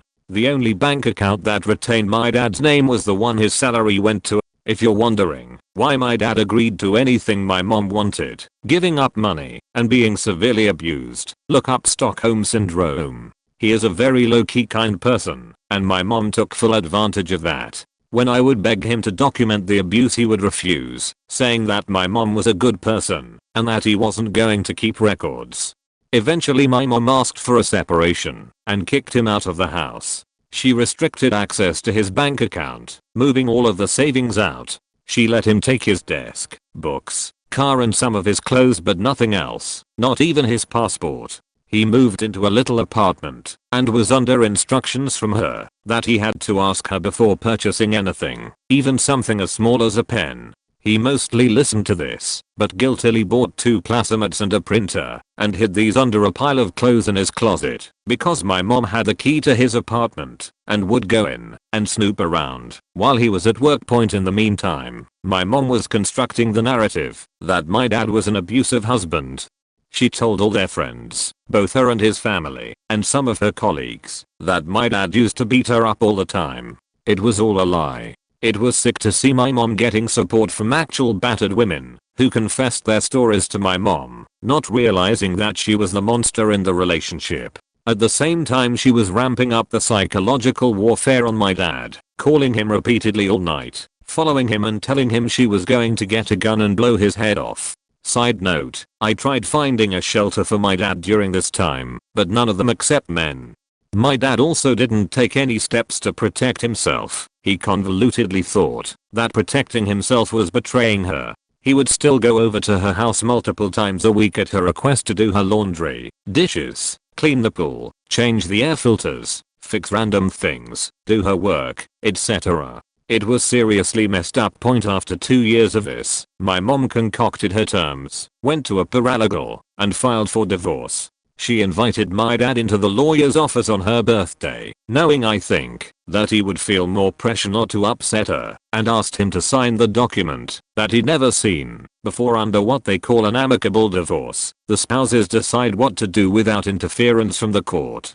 My dad signed it. In the intervening months, where he could have contested it, he was too scared to make my mom mad, thinking she might actually kill him or not let him leave, until he gave in. The divorce decree said this, among other things. My dad owed her $3 million, $100,000 for each year they had known each other for the pain and suffering he had inflicted upon her, that he was abusive, that everything in the house belonged to her, including gifts from their daughter, that both houses belonged to her, that all savings, stocks, money belonged to her, that she was allowed to publish anything and say anything about him, and that he was not allowed to sue her for libel. And the worst part, that my dad would need to pay her 50% of his salary for the rest of his life, including 50% of his pension and retirement. To be clear, my mom didn't need the money. She makes over $200k per year and kept all savings, 2 houses completely paid off, and literally millions in the bank that my dad made on the stock market.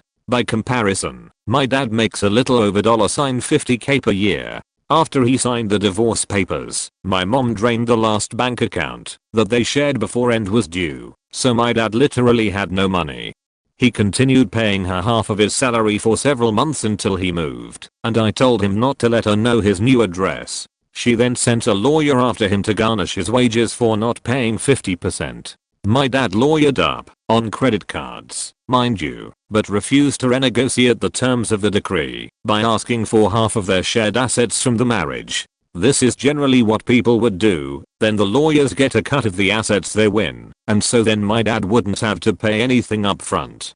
But my dad said all he wanted was to be released from paying my mom anything more, and that he didn't want to threaten her by suing for anything else like property or assets. In the end, they settled out of court with my dad giving her everything and 2/3 of his retirement. The upside was he wouldn't have to pay her monthly. Despite working 2 jobs, he couldn't afford the lawyer fees anymore, while my mom was well equipped for a long court battle. My mom added the stipulation to the decree that she can contact him whenever she wants, but he's not allowed to communicate with her, even through a third party, even if they're daughters. My life is in danger.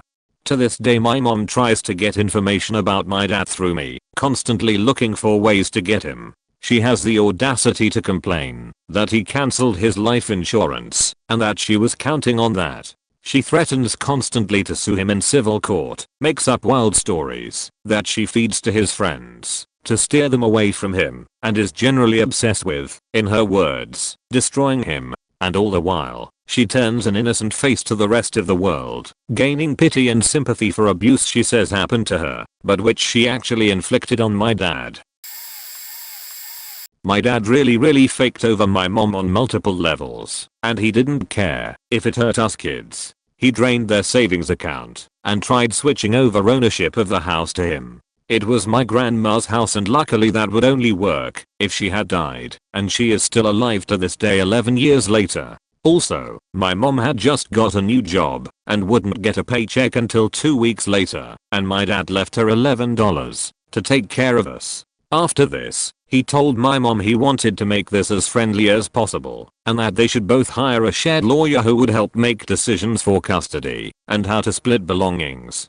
My mom is always early, and she arrived early and paid the lawyer her half. As they're sitting there waiting for my dad, the lawyer gets a call and finds out my dad lied and is taking my mom to court. Not only that, but he has hired the best divorce lawyer in town. My mom's lawyer wouldn't give her her money back, and she had to pay the other half that my dad was going to pay for him to represent her. My dad fought tooth and nail for 50% custody. He had the best lawyer in town. My mom's lawyer, that my dad suggested, didn't show up to court because he was in jail, so my mom was representing herself. I never even saw the inside of the courtroom. I wasn't allowed to beg the judge not to give my dad custody. He is an alcoholic and quite irresponsible. I can't tell you how many times I put lit cigarettes out as a child because my dad fell asleep in his chair with one in his hand. My dad wins 50% custody. My mom, defeated, asked my dad how they wanted to split the week, and my dad gave her a confused look. He then told her he didn't really want us kids all week, she could keep us most of the time. He just wanted to make sure he wouldn't pay child support. My mom had agreed to sign off child support at the beginning. She didn't want his money. My dad didn't believe her, so he dragged us all through hell. My mom still tried making my sister and me visit our dad, more for our sake than his. She wanted to make sure we had a relationship with him, but also to make sure we were safe. My dad eventually lost 50% custody, because one of the stipulations was he couldn't drink during his time with us. He didn't even make it half a week before getting drunk, and we were taken away from him. So all of that for nothing. Edit. Grandma, sister and I got changed to sister and me. Not a divorce lawyer, but I consider what my dad did pretty faked up. I was 3 and my sister was 7 when my dad called my mom evening to tell her he wasn't coming home from work. My mom stayed at home to raise us, so that was pretty tough. My dad took my mom to court several times a year until I was about 12, trying to fight for custody. His defense was that my mom's anxiety, which she had been hospitalized for before children, made her mentally unfit to raise my sister and I.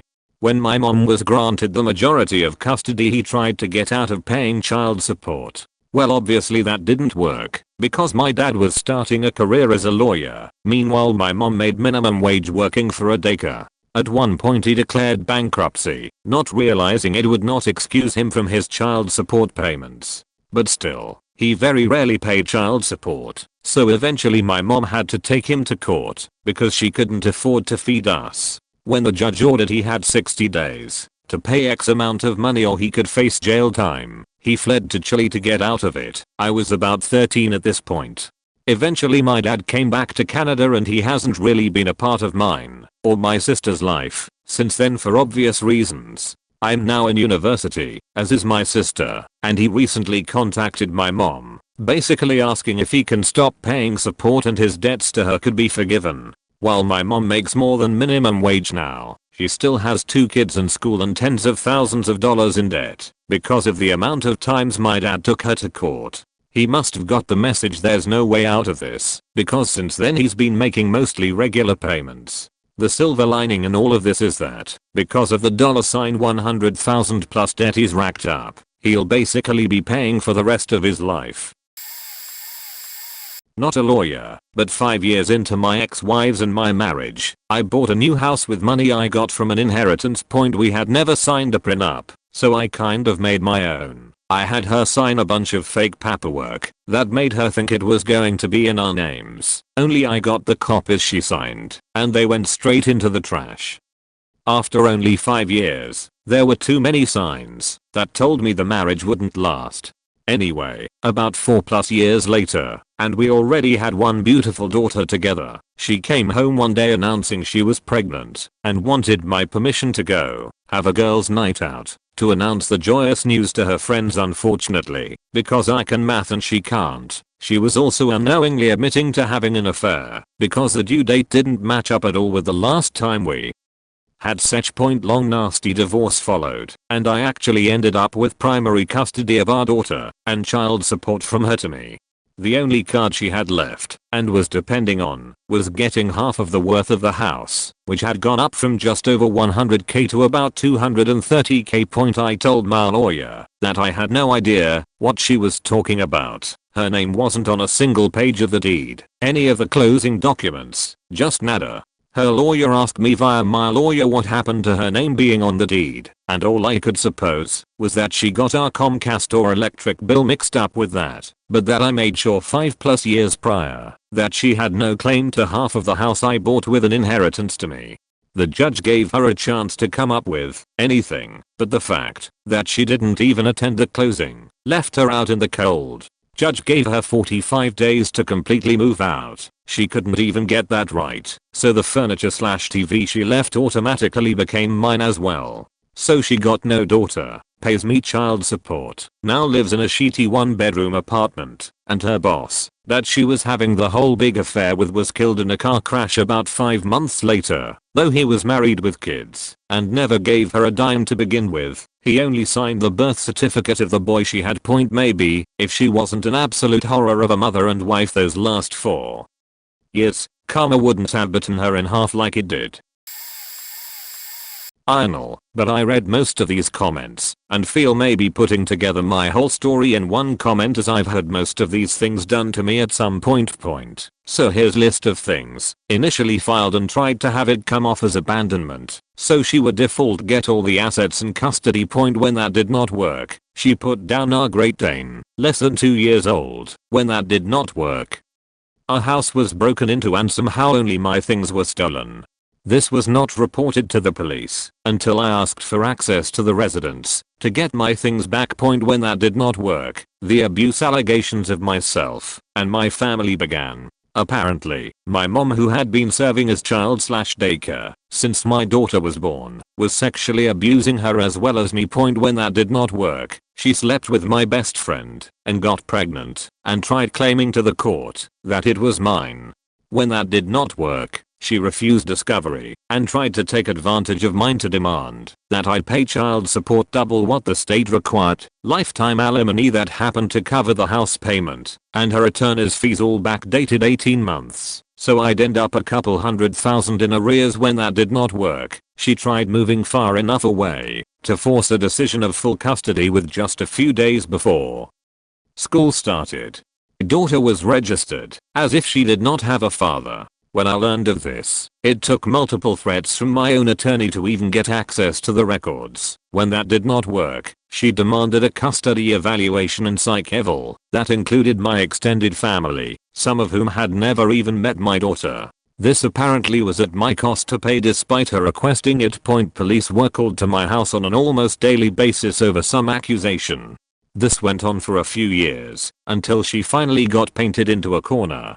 She got the house, 50/50 custody, no child support ordered, no alimony, etc. Post divorce, tried to make false complaints multiple times to my hours in order to get me fired. Intentionally got rid of the flood rider and allowed the house to get flood damaged and started balking on payments. She forced a short sale and attempted to leave me paying the remaining balance.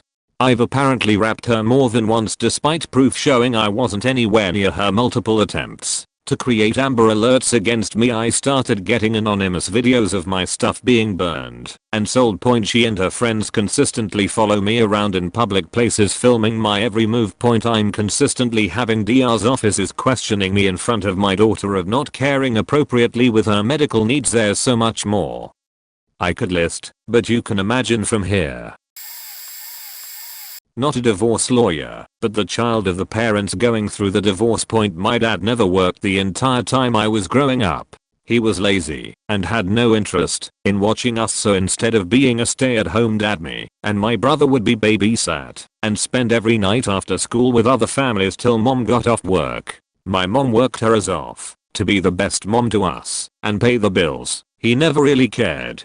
He tried to say she was unfit and took her to court for custody because he wanted child support money so he could continue to be a deadbeat. My mom wanted to do it fairly. She would give him our 2 cottages and she would keep the house. Everything else 50/50. My dad realized he couldn't keep doing nothing all day and being a deadbeat without more money. He took her to court for 7 to 8 years. During this time he was emotionally, financially, physically abusive to us and our mom.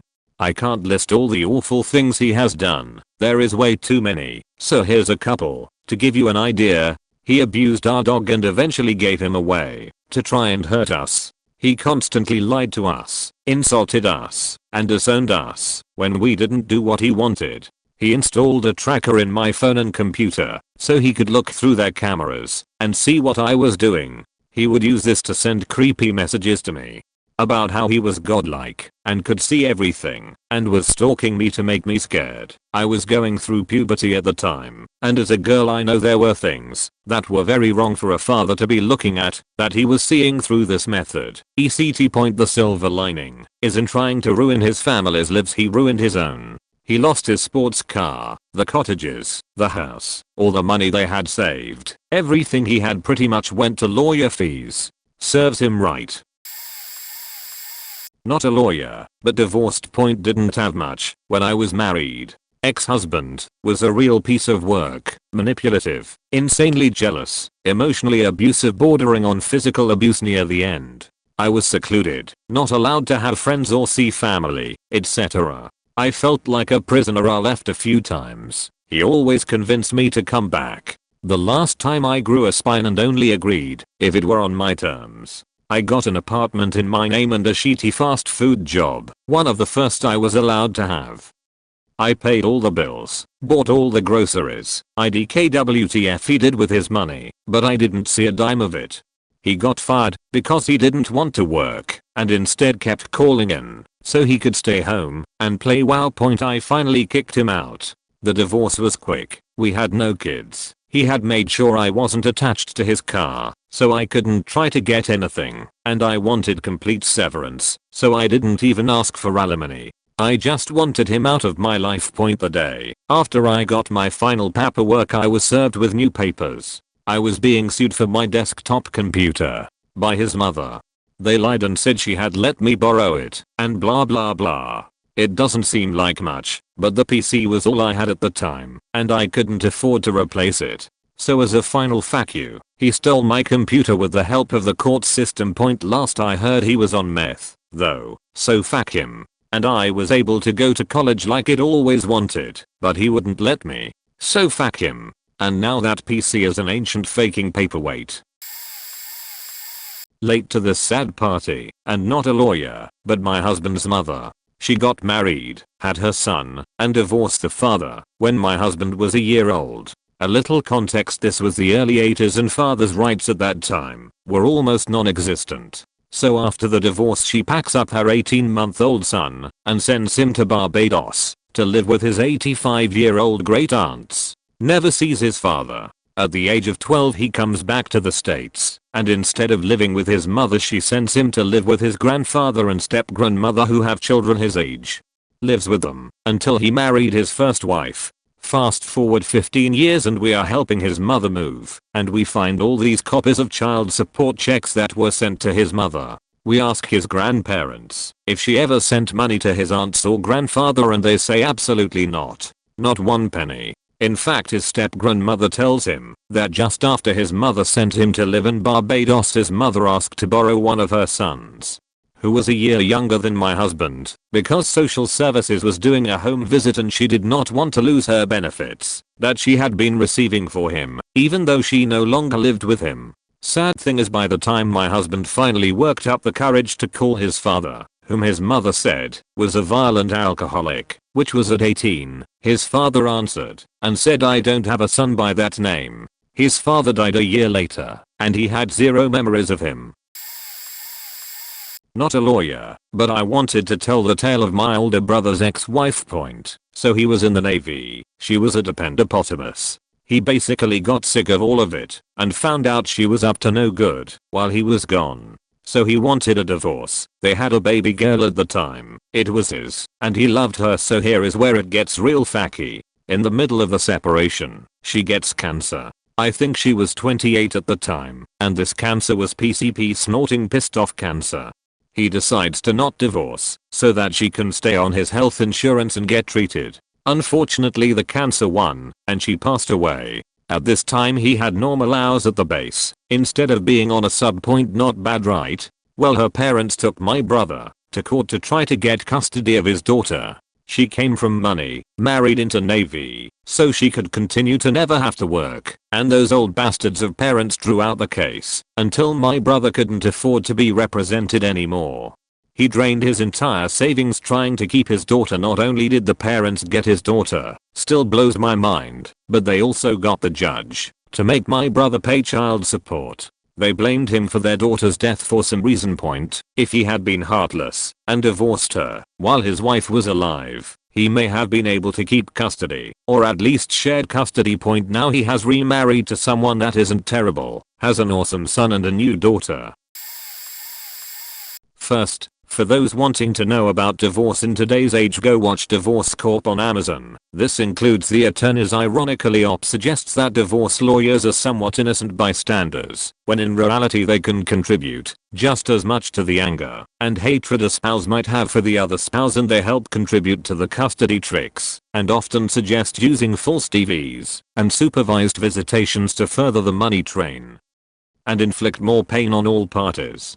It truly is disgusting, and I wish there was a solution or a way to hold counsel accountable for these dirty tactics. That said, if you have someone who breaks from the system and challenges the court, then it's like watching God work right in front of you. This is my attorney. He fought so hard, nearly held in contempt for trying to make a record in court one day. So many backroom deals, could have sold me out, but he did not budge or waver. He showed me what was worth fighting for, and also what to accept and move on from. Point all of these stories, right or wrong, break my heart. I've learned a few things in 4 years of divorce court, countless hours in hearings and negotiations, plus a 9-day custody trial. It takes 2 to get married and 1 to get divorced. Even when I had good days in court and won a few arguments, in fact I won everything I asked for during trial, it never relieved me of the guilt, shame or anguish of losing a marriage in the family unit. I love being married. I think it is the greatest gift on earth, and I want to get married again. Hatred never wins, and I've had to focus on love, kindness, and helping others in order to move on. Nobody fucks over anyone. We can all learn from every experience, and sometimes the biggest challenges teach us the most. I read an amazing story from somewhere, don't know if it's true, but it's a great story. A man and his wife start a business centered around the husband's photography and editing skills. The wife did a lot of the accounting and set up the appointments, etc. She put a considerable amount of time and energy in their business to help the man's talent thrive, and they were very successful. One day the wife is caught cheating, and they inevitably file for divorce. The woman wanted like 80% of the profit income from the business, sent to her new place in another state for the next 15 years or something like that. They had no children. She was just trying to totally screw the guy of his profits, because she played such a big role in the startup company, and the courts often favored the women in divorce. The man's lawyer advised him that the chances of him successfully disputing what she wanted in front of the judge were slim. But the man was confident and told the lawyer he had it under control and proceeded to court anyway. The woman paid for the best lawyer in the state and even already signed over the house to her husband, so negations for that were off the table. Comes the day in court, the woman's lawyer states the case smugly, raising the shares to 85%, making it virtually impossible for the guy to make any kind of money to live. When they were all done with their piece, the man stood and looked the judge in the eye and said, "She cannot have 85% of the company, she can have all of it." He would quit, and the entire franchise would be solely hers. The judge agreed this was fair and ruled it over to the woman. But without the man's photography and editing skills, there was no business and the woman would be broke.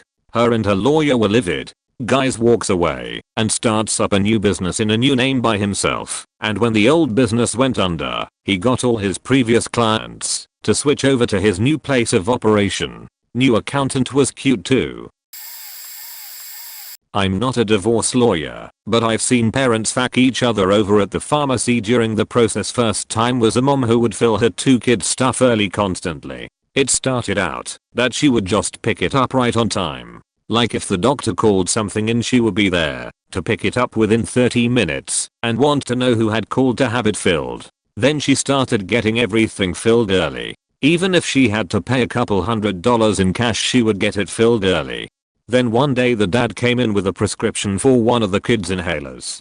He filled it and paid cash and went in his way. Then the mom called wanting to know what we had filled and why and who had called to fill it. We told her it was the dad, and she said, okay, and hung up. It turned out they were in the middle of a custody fight over the 2 kids. The mom was filling all the prescriptions, not letting the kids take them to the dad's place, and then telling judge that he never had their inhalers, and so it wasn't safe for him to have custody. The second was a single mom whose kid was on this really expensive anti-rejection medicine that cost about $10,000 a month. They were on Medicaid to cover this stuff and had gone through all of the paperwork to get it paid for because it was literally the only thing that worked for him. There were a whole bunch of hoops we had to jump through every month to fill it, but they were really nice, so we didn't mind. Then one month Medicaid rejected the prescription saying that the kid had other primary coverage. We called the mom, and she said no, nothing had changed. It turned out that the father, who didn't have custody and didn't even live in the same state, had managed to put the kid on his health insurance. His plan, by the way, didn't cover the medication. She ended up having to get the police involved to track him down and stop interfering with the kid's healthcare. Mom and dad split when I was 10, but they haven't gotten officially divorced yet. I had brain cancer growing up, so times were tough. My dad is the most irresponsible person you'll ever meet, especially with money. So he moves out, and my mom becomes a single mother. She asks for help, but he can never really afford it, so after about 5 years of not paying much child support, my mom decides to go to court to get him to pay. We were eating from the food bank at this point. Finally he is ordered to pay by a judge, and he still doesn't, so they start garnishing his wages off his paychecks. He was working up north on oil rigs making $100,000 a year, and he still couldn't come up with payments. So they suspend his license, and at this point he's paying $900 a month in child support. So this goes on for a few years, while my mom keeps paying off the house she owns, so we don't become homeless, and supporting me, sometimes working 3 jobs at a time. After all the medical stuff is settled with me, my dad decides he shouldn't have to pay child support anymore, even though at this point I'm attending college, and he's still really behind on child support payments from the years that he didn't pay. But he gets a good lawyer. Real good. He hasn't filed his taxes in 6 years at this point, but they waive that and somehow come up with a budget that says he needs $5,000 a month for clothes. What the fuck? Clothes? Anyways, the judge goes along with it and is like, okay, you don't have to pay anymore, and we'll drop the $15,000 you owe in back pay as well. So my mom is sitting there, crying, like, what the hell is she going to do now without that extra money a month? She had me when she was 19 and never went to college, so she doesn't make much money. She's managed to pay off the house completely all by herself though. So it's been a few years now since that happened, and I still live in her house. I rent it from her with my boyfriend and we are talking about buying it, and my dad, who's lived in a completely different state, for 5 years now, hears about it, and his girlfriend decides, hey, let's get you officially divorced from your ex, and then she legally has to pay you 50% of what the house is worth. So now not only do I have to up and move from this house I live in, but my mom's is getting royally faked once again and has to sell this place to pay my dad 50% of a house she paid 100% for with her own hard-earned cash.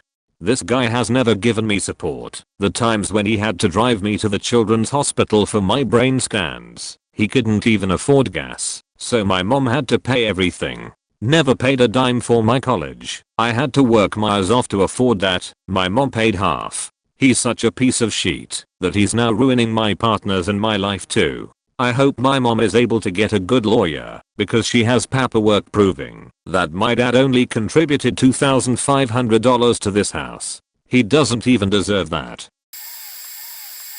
My now husband had a shitty divorce from his ex. She cheated on him multiple times when he was overseas, had a kid with him without discussing her decision to get off birth control, cheated more, and spent all his money so everything was repossessed when he got home. Well, luckily, she faked herself over by not showing up to custody court because she didn't want to take a drug test. Judge assumes she was dodging the drug test and gives my husband full custody, and she got supervised visits.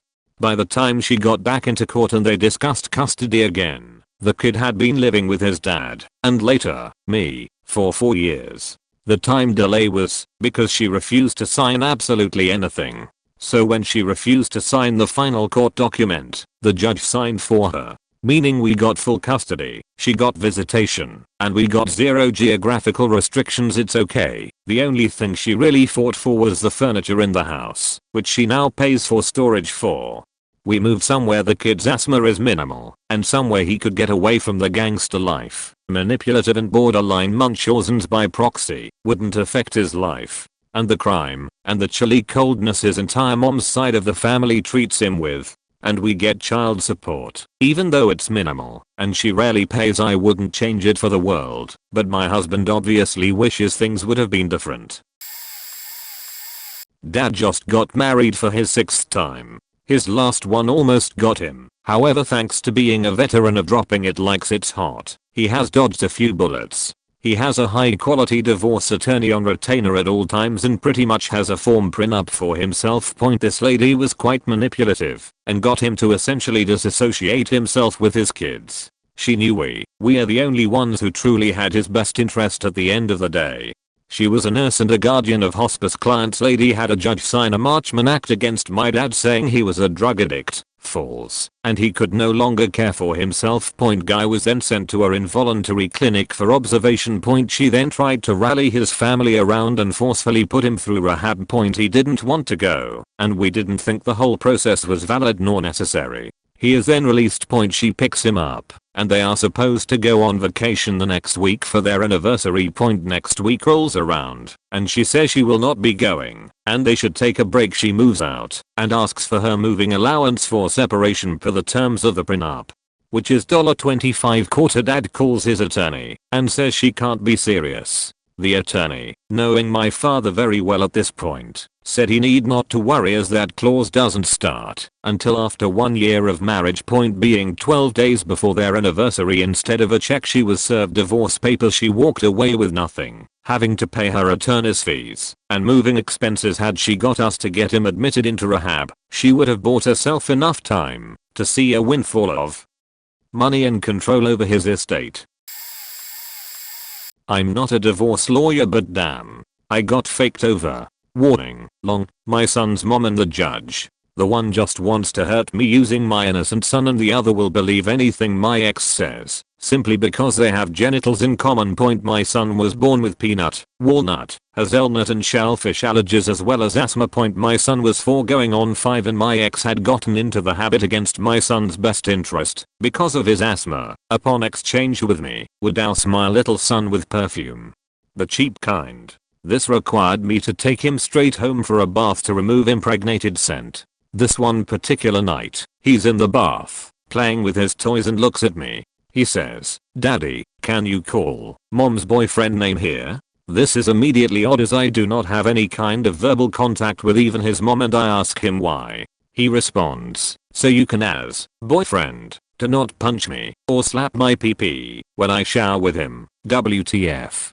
Why the fuck is your mom allowing, or, on his own, a strange man having another man's 4/5-year-old son in the shower with him? Even if it was okay with her, and God knows why any mom would allow this, unless the father is 100% absent, and this child has grown with this dad as his/her own, since infancy to 1-year-old in my opinion.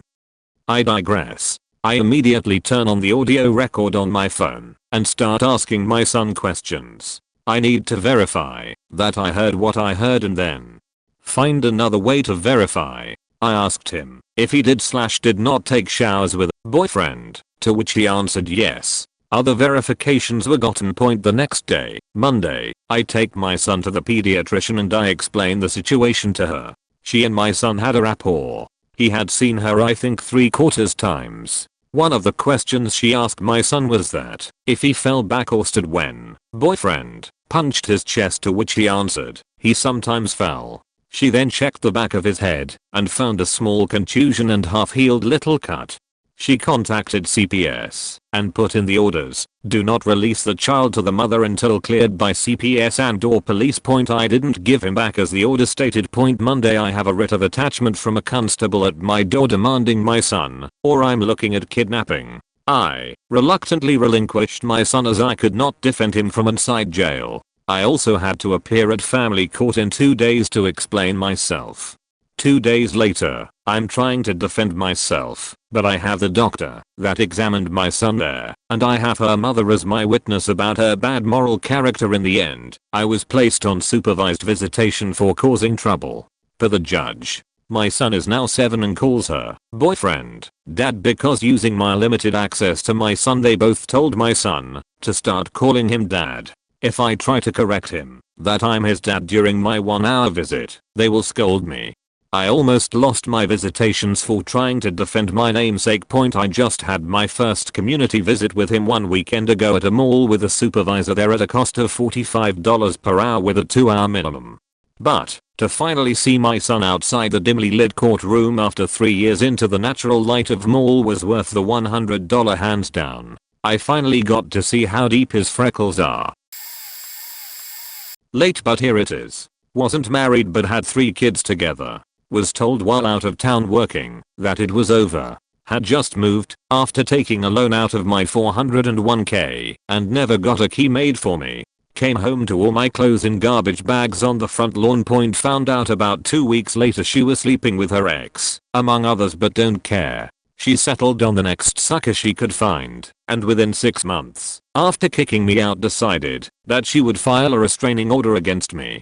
Didn't make any sense, because regardless of how much it hurt that it was over, it just made child visitation harder. Married her new man and all was as well as can be expected, until I met my now wife. After 3 visits from the police, she finally decided to get a lawyer to really try to wreck my marriage. Claimed the kids had been sleeping with my teenage stepson. I took my 2 sons and my stepson camping, and we all slept in the same tent.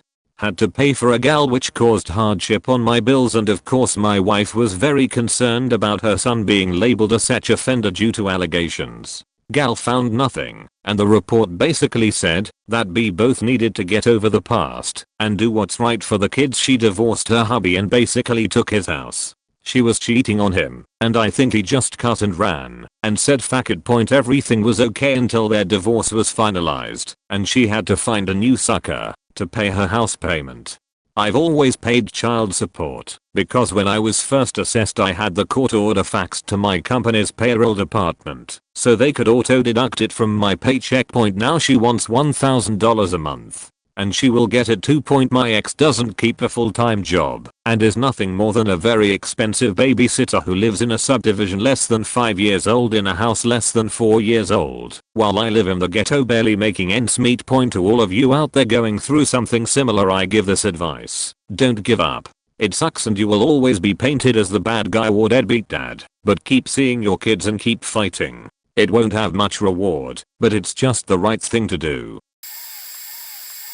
Not a divorce lawyer, but my parents went through a nasty divorce. Huge income disparity between my mom and dad. My dad separated from my mom first. He promised her he would eventually move with her once he's got everything together, like selling the house, finding the job, etc. He didn't say this in writing, but we had nothing to suspect, to be honest. She ends up moving to another state for work. Cue waiting period.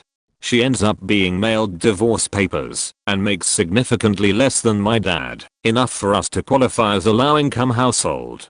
Her mother ends up dying after being sent these divorce papers, so she's at a complete strain in her life. It was even worse since I was just a kid and I had absolutely no idea how to find a way to fix this for her. She couldn't afford to see a lawyer at all through this mess, so in order to be represented in court during a divorce hearing, you have to be present at that state with a lawyer. My mom's already poor, and she can't afford a good lawyer, and better yet she's not in the same faking state as my dad where the court proceedings are. I firmly believe that my absolute cunt of a father, who's been divorced twice before this, planned this from start to finish. He'd move her to another state far away from where he lives, so she can't afford to go back and represent herself, because he knew he had high stakes to lose. My mom did a lot of shit for the bastard for the 12 years she married him, for that entitled her to more than what she got from the proceedings, but he was experienced in divorce and she wasn't, so nothing worked in her favor. Not a lawyer, wasn't even there. Just heard the story from everyone. My wife was married before. He was a return missionary, did service in Utah for the Mormon church. Family was very religious and close. My wife, on the other hand, lived a very different life. Grew up in poverty, abused by her sister who was her legal guardian, was sexually abused by her father, starved and beaten by her sister, and her mom died when she was 7. He was apparently a really great guy before they got married. Afterwards it was all hell. He excluded her from all her friends, wouldn't even let her make friends within the church. The only people allowed to the house was his family, and when the church began to notice signs of abuse and asked if they could come over for a lesson, he moved her to a small town in the middle of nowhere. She wasn't allowed to work, so she didn't have any money. He bought new shoes for the neighbor kids and ordered pizza for himself only. She had to learn to make her own period pads.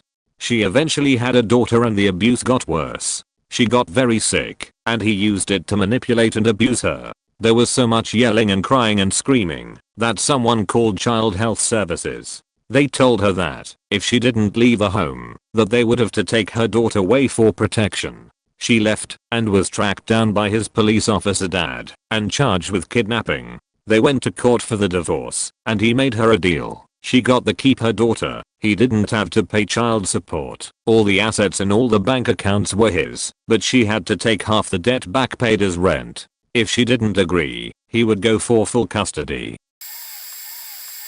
Child of a divorce. Parents had a wonderful loving relationship. My dad was in the military and my mom was a dental assistant. 9 to 11 happens, and my dad gets deployed 4 times. Over the years that he was gone, we saw him a total of about 2 months. He was gone at least 8 years. During that time, he can barely talk to us. He finally comes back, and my mom wants a divorce a few months later because he's a completely different person. He starts being verbally abusive towards me and my mom, and even a little physically abusive with me. During the divorce, my mom practically begged me to stay with my dad because he was keeping the house and she was having to leave, and he was threatening to make her pay child support if she had even partial custody. At this point, it should be noted that my dad made about 2/3 times what my mom did. So I stayed with my dad. Later found out he drained all my savings accounts my grandma, mom's mom, had set up for me, and threatened to take everything from my mom and have her deported. She's now a US citizen if she didn't have me stay with him. I didn't want to, but she asked me to. Long story short, my dad is still a sheetbag to this day and talks so much trash about my mom, while my mom is happily living with her new husband. Yay mom. Not a divorce lawyer, but this one happened pretty close to home, literally, and affected me semi-personally. I grew up in a fairly affluent neighborhood. My next door neighbor, B, was my high school cross-country coach. Really nice guy, had a stay-at-home wife and kid with special needs. Sometime after I graduated high school and went off to college, B becomes principal of my former HS, then goes on to become a lawyer. A few years later, my fiancé and I decide it's time to buy a house, and it just so happens that B is selling his house. My fiancé and I think, great, his house looks perfect and is next door to my parents. This will come in handy when we have kids. Well, things were not meant to be. On the day we were supposed to see the house, our realtor calls and cancels the showing. Apparently, the night before, someone had busted into B's house and shot him twice in the chest. He died in the hospital. As it turns out, B was representing a woman who was divorcing her husband. The husband had actually shot his wife a few hours before, leaving her body in a burning apartment, and drove across town and shot B. His wife was in bed at the time. The husband then drove out to the fields and shot himself. Needless to say, we didn't buy the house, but instead bought one down the street. It's really sad, because B and his wife had been trying to sell that house for years, and we were probably the first interested buyers in a while. Without him, she's been having a rough time supporting their child, and also still haven't been able to sell the house. We represented a wife in a divorce. They had 2 young girls and the husband had cheated on the wife. Making it worse, the husband had introduced the daughters to his mistress before the wife knew about her, which, obviously, really hurt the wife. This kid didn't have a lot of money. They worked out parenting and division of assets in mediation, except for the proceeds of sale from their family home. It was only about $100,000. The husband wanted a 50/50 split, but the wife wanted a 70/30 split in her favor as compensation for the mental anguish caused by his affair. Where I live, mental anguish is not a legit claim for uneven division of money in a divorce, but there are different reasons to claim it, all of which can be complicated to prove. The wife dragged the case out for 16 months, culminating in a 5-day trial. The husband ended up getting rid of his lawyer, so he was a self-rep, but the wife continued to retain our firm throughout. Basically, the difference in $ she wanted vs what he wanted was $20,000. She was successful at trial and was given a 65/35 split, which meant she got $15,000 more from the proceeds of sale than he did. However, her legal costs at the end of it was $30,000, so she only pocketed $25,000. Half of what she would have pocketed had she just accepted his 50/50 split, and $10,000 less than what he pocketed after the trial. Obligatory not a lawyer, but I worked at legal aid in high school, and this case convinced me never to be a lawyer. Newly minted British doctor has an arranged marriage to a man in the US at the urging of her traditional Indian parents. Soon after the wedding, she discovers the financial situation is not what was represented. He's dead broke and supporting and living with his parents, brother and uncle. Brother and uncle are in the country illegally, so they can't work. She has to go to work immediately to put food on the table, but the certification is different in the US and she would need to spend 6+ months getting recertified. She ends up taking a minimum wage job in her field. Meanwhile, new mill has dictated that she is responsible for all cooking and housework. At the end of her workday, she comes home and cooks and cleans for these 5 people who've done little to nothing all day. The work is always below Mill's standard, so Mill applies mild physical and verbal abuse, slapping and pinching. At some point, husband also begins slapping her around. The abuse escalates such that she has small bruises most of the time, but they don't show much because she's dark-skinned. She gets pregnant and around the 6-month mark realizes the situation is nuts and she doesn't want to bring her baby daughter into it. Dad has made several awful comments about daughter as well, so aside from her physical safety, she is fearful of her daughter's future. She leaves the state and has the daughter. About 10 months later, she decides to get her life in order, get a divorce and get certified. She files for a divorce without a lawyer, and now husband, who has never lifted a finger to look for his missing daughter, decides he needs custody. Client is panicked because this guy's going to stalk her if he has even an inkling of where she is.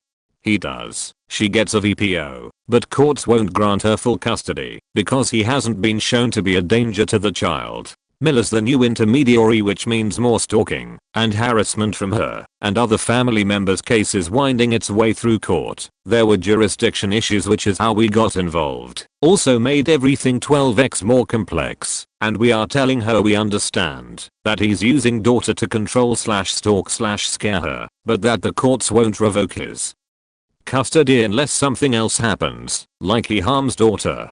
One day we are supposed to meet to discuss the jurisdiction. We have something pending before the judge the next day, and she just doesn't show.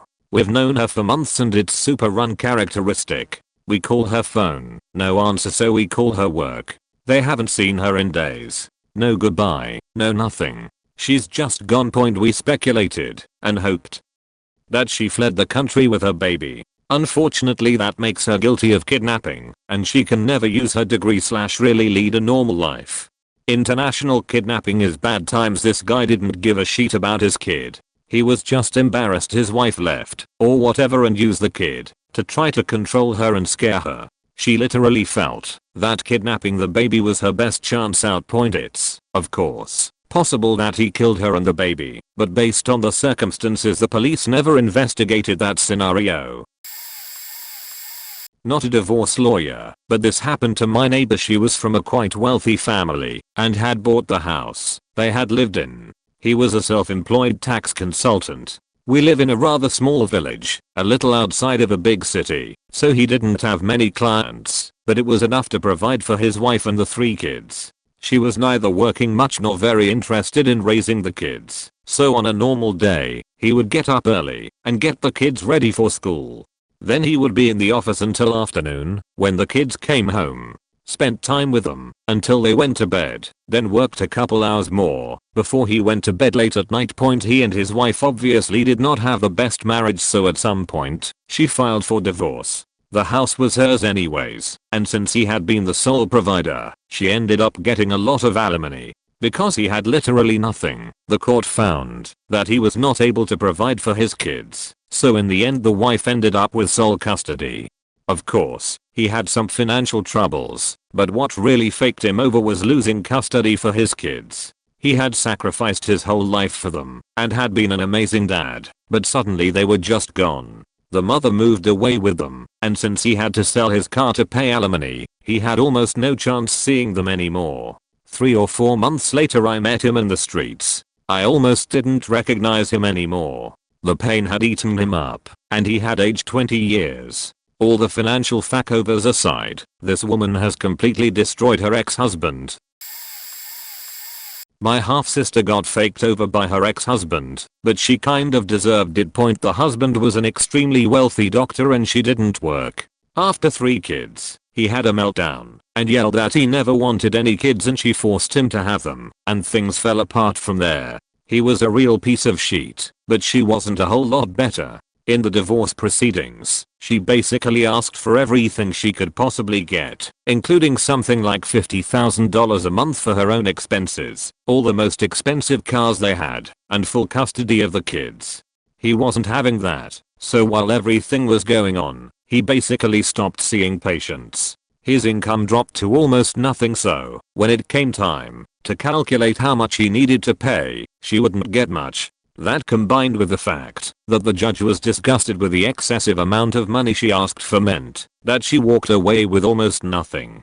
Her greed backfired on her spectacularly. To make matters worse, he refused to let her have full custody of the kids, despite the fact that he openly said he never wanted them. He was awarded partial custody and as such, was not allowed to move more than a certain distance away from him. They were in Colorado and she wanted to move back to New York. She really got screwed over, of course. Maybe her trying to screw him over in the beginning stemmed from her mother bleeding our father dry when they got divorced, leaving him with nothing and constantly taking him back to court while she turned her daughters against him and wanted money to buy more televisions and fancy cars. My best friend's father got hit pretty hard back when he, friend, was about 5, youngest of 6 kids. His dad had started a company that had something to do with computer networking. This required him to be gone pretty often, spending upwards of 2 months at a time in another state. The company was successful, earning him upwards of $300,000 a year. Because of some tax incentive to have female CEOs, he named his wife for that role. She did nothing but hold the title. Now, of course, most of the take-home money was being sent back home to take care of the kids, house, etc. He also had several credit lines and a separate bank account to hold all the tax money for the company for when the eyes rolled around. Long story short, she spent it all while being a neglectful mother and a cheating alcoholic. Maximumed out all the credit lines, etc. Filed for divorce. While he was away. He ended up with a shell of a business that couldn't sustain itself and had no money left for taxes. This made the eyes come after him for something like $80,000. He immediately moved back home and got shafted in the divorce as an absentee abusive husband. He scraped together what little he had left for a decent lawyer for the custody hearing. The judge they got, luck of the draw, was one of those father is guilty until proven innocent ones, and his lawyer told him he had almost no chance. Fortunately, he was able to get custody, but only after bringing no less than a dozen friends, neighbors, and family members to independently testify to her neglectful parenting style, leave the kids in the car, to go for a drunken cheap hotel extravaganza, and her alcoholism. Even then, he barely got it. Never in his own business again, but was able to get a decent job to help him pay off the 6 figures of debt she left him with over the next decade. Also worked out a payment plan with the eyes. She will never remember any of these events to this day. Now that she's a proud, remarried grandma and a devout Christian, which she claimed to be back then. People suck. Kind of a log story, but I never knew my dad until I was 12, when my mom set up counseling sessions to prepare me to meet him. After I met him and became a little more comfortable with him, after a while he would pick me up from school on Wednesdays and I'd spend every other weekend with him. It was really great because I went from having no dad and always being curious what my father was actually like to having a dad all of a sudden. At the time he lived with his girlfriend, and about a year of our relationship they broke up and he moved in with his parents. One day he didn't pick me up from school, causing a panic with the school trying to get a hold of my mom. I called him, no answer. I called my grandparents who he lived with. My grandma would answer and tell me she'd have him call me. This went on for 2 months. She always told me she'd have him call me. Anyway, fast forward to now. I'm a college student, and my dad legally in the state of Indiana has to pay for half of my college expenses. He also owes my mom over $30,000 in child support, so my mom took him to court for these things, and his argument for why he shouldn't have to help pay for my college is that he's always wanted a relationship with me, but I and my mom never allowed him to. So far we've had 2 court meetings so far, and we even tried to settle for only $15,000 he owes my mother in child support and $4,000 a year. Just a big smack in the face with the lie he was using to getting out of helping, and the fact that it could work. The only hope I have of proving him wrong are old phone records, but that has to be court ordered, since it was longer than 2 years ago. My ex did this to me. A few months before we separated, we had purchased a car, a Lexus RX 330 to be exact. It was the nicest car I had ever owned. My name was primary on the financing, because I had better credit and greater income. My ex never drove it, because he drove our Infiniti i35, which was the car he actually preferred. So we have a horrendous few months after purchasing the Lexus, and separated and eventually filed for divorce. This process took about 5 months. It was sped up because a divorce was part of a hearing. We had to finalize my restraining order against him for domestic violence. A month after the divorce was final, he contacted me to borrow the Lexus to move some furniture he claimed he had purchased for our little boy. I agreed. We traded cars, and the day came to trade back, and he says no, he is not going to give me back the Lexus. Not only that, but unbeknownst to me, he had gone to the court and claimed that our vehicles were incorrectly assigned to the wrong party, but that we had switched them now, and he wanted the paperwork to reflect that. So the copy of the decree with the court now indicated that I was to have the Infiniti and he was to have the Lexus. Payments on the Infiniti were twice the amount of the Lexus payments, and it needed brakes and engine work. It cost more to insure and was an older vehicle, plus I hated it. He still has the Lexus. I traded the Infiniti and got another SUV, but that cost me $12,000 to do so. My buddy's ex had a real rough time of it. Names are fake. My buddy, Adam, was dating this girl, Beatrice, a few years back. Beatrice was divorced and had a 5-year-old kid, Caitlin, with her ex-husband, David. All the adults involved were in their early 30s, so that wasn't unusual. Beatrice had majority custody of Caitlin. This little girl was her world. I actually didn't much like hanging out with Adam and Beatrice while they were together, because our previously all adult gatherings had an elementary school kid present when she was around. The reason that Beatrice and David had gotten divorced was because David had cheated on her with another woman, Estelle. Caitlin is basically the reason that Beatrice doesn't consider her marriage with David a complete failure. She loves her daughter with all her heart, no matter how flawed her relationship with the girl's father is. She put her differences with David aside for the sake of being a good parent. David and Estelle were now married, living on the far side of town, Pittsburgh, Pennsylvania. They got Caitlin every other weekend. A few months into Adam and Beatrice's relationship, David announced to his ex-wife that he'd accepted a new job. It's in Oregon. That means that passing their 6-year-old back and forth each week wasn't going to work. David took Beatrice to court over custody. He argued that his household was a stable, married couple making over $150,000 a year of combined income, while Beatrice was a single mom living in an apartment on $40,000 a year, which, by the way, is a pretty decent wage for one person in that city. Caitlin wasn't going to want for any necessities with even a single parent with that kind of income. The court rules in David's favor, and he takes Caitlin with him. Adam had to keep Beatrice on suicide watch for a couple months after the decision that she gets to see her daughter a handful of times a year was handed down. TLDR, husband cheats on wife, gets divorced, marries a fair partner, moves 3,000 miles away, and uses the fact that he's married and she's not to get full custody of their kid.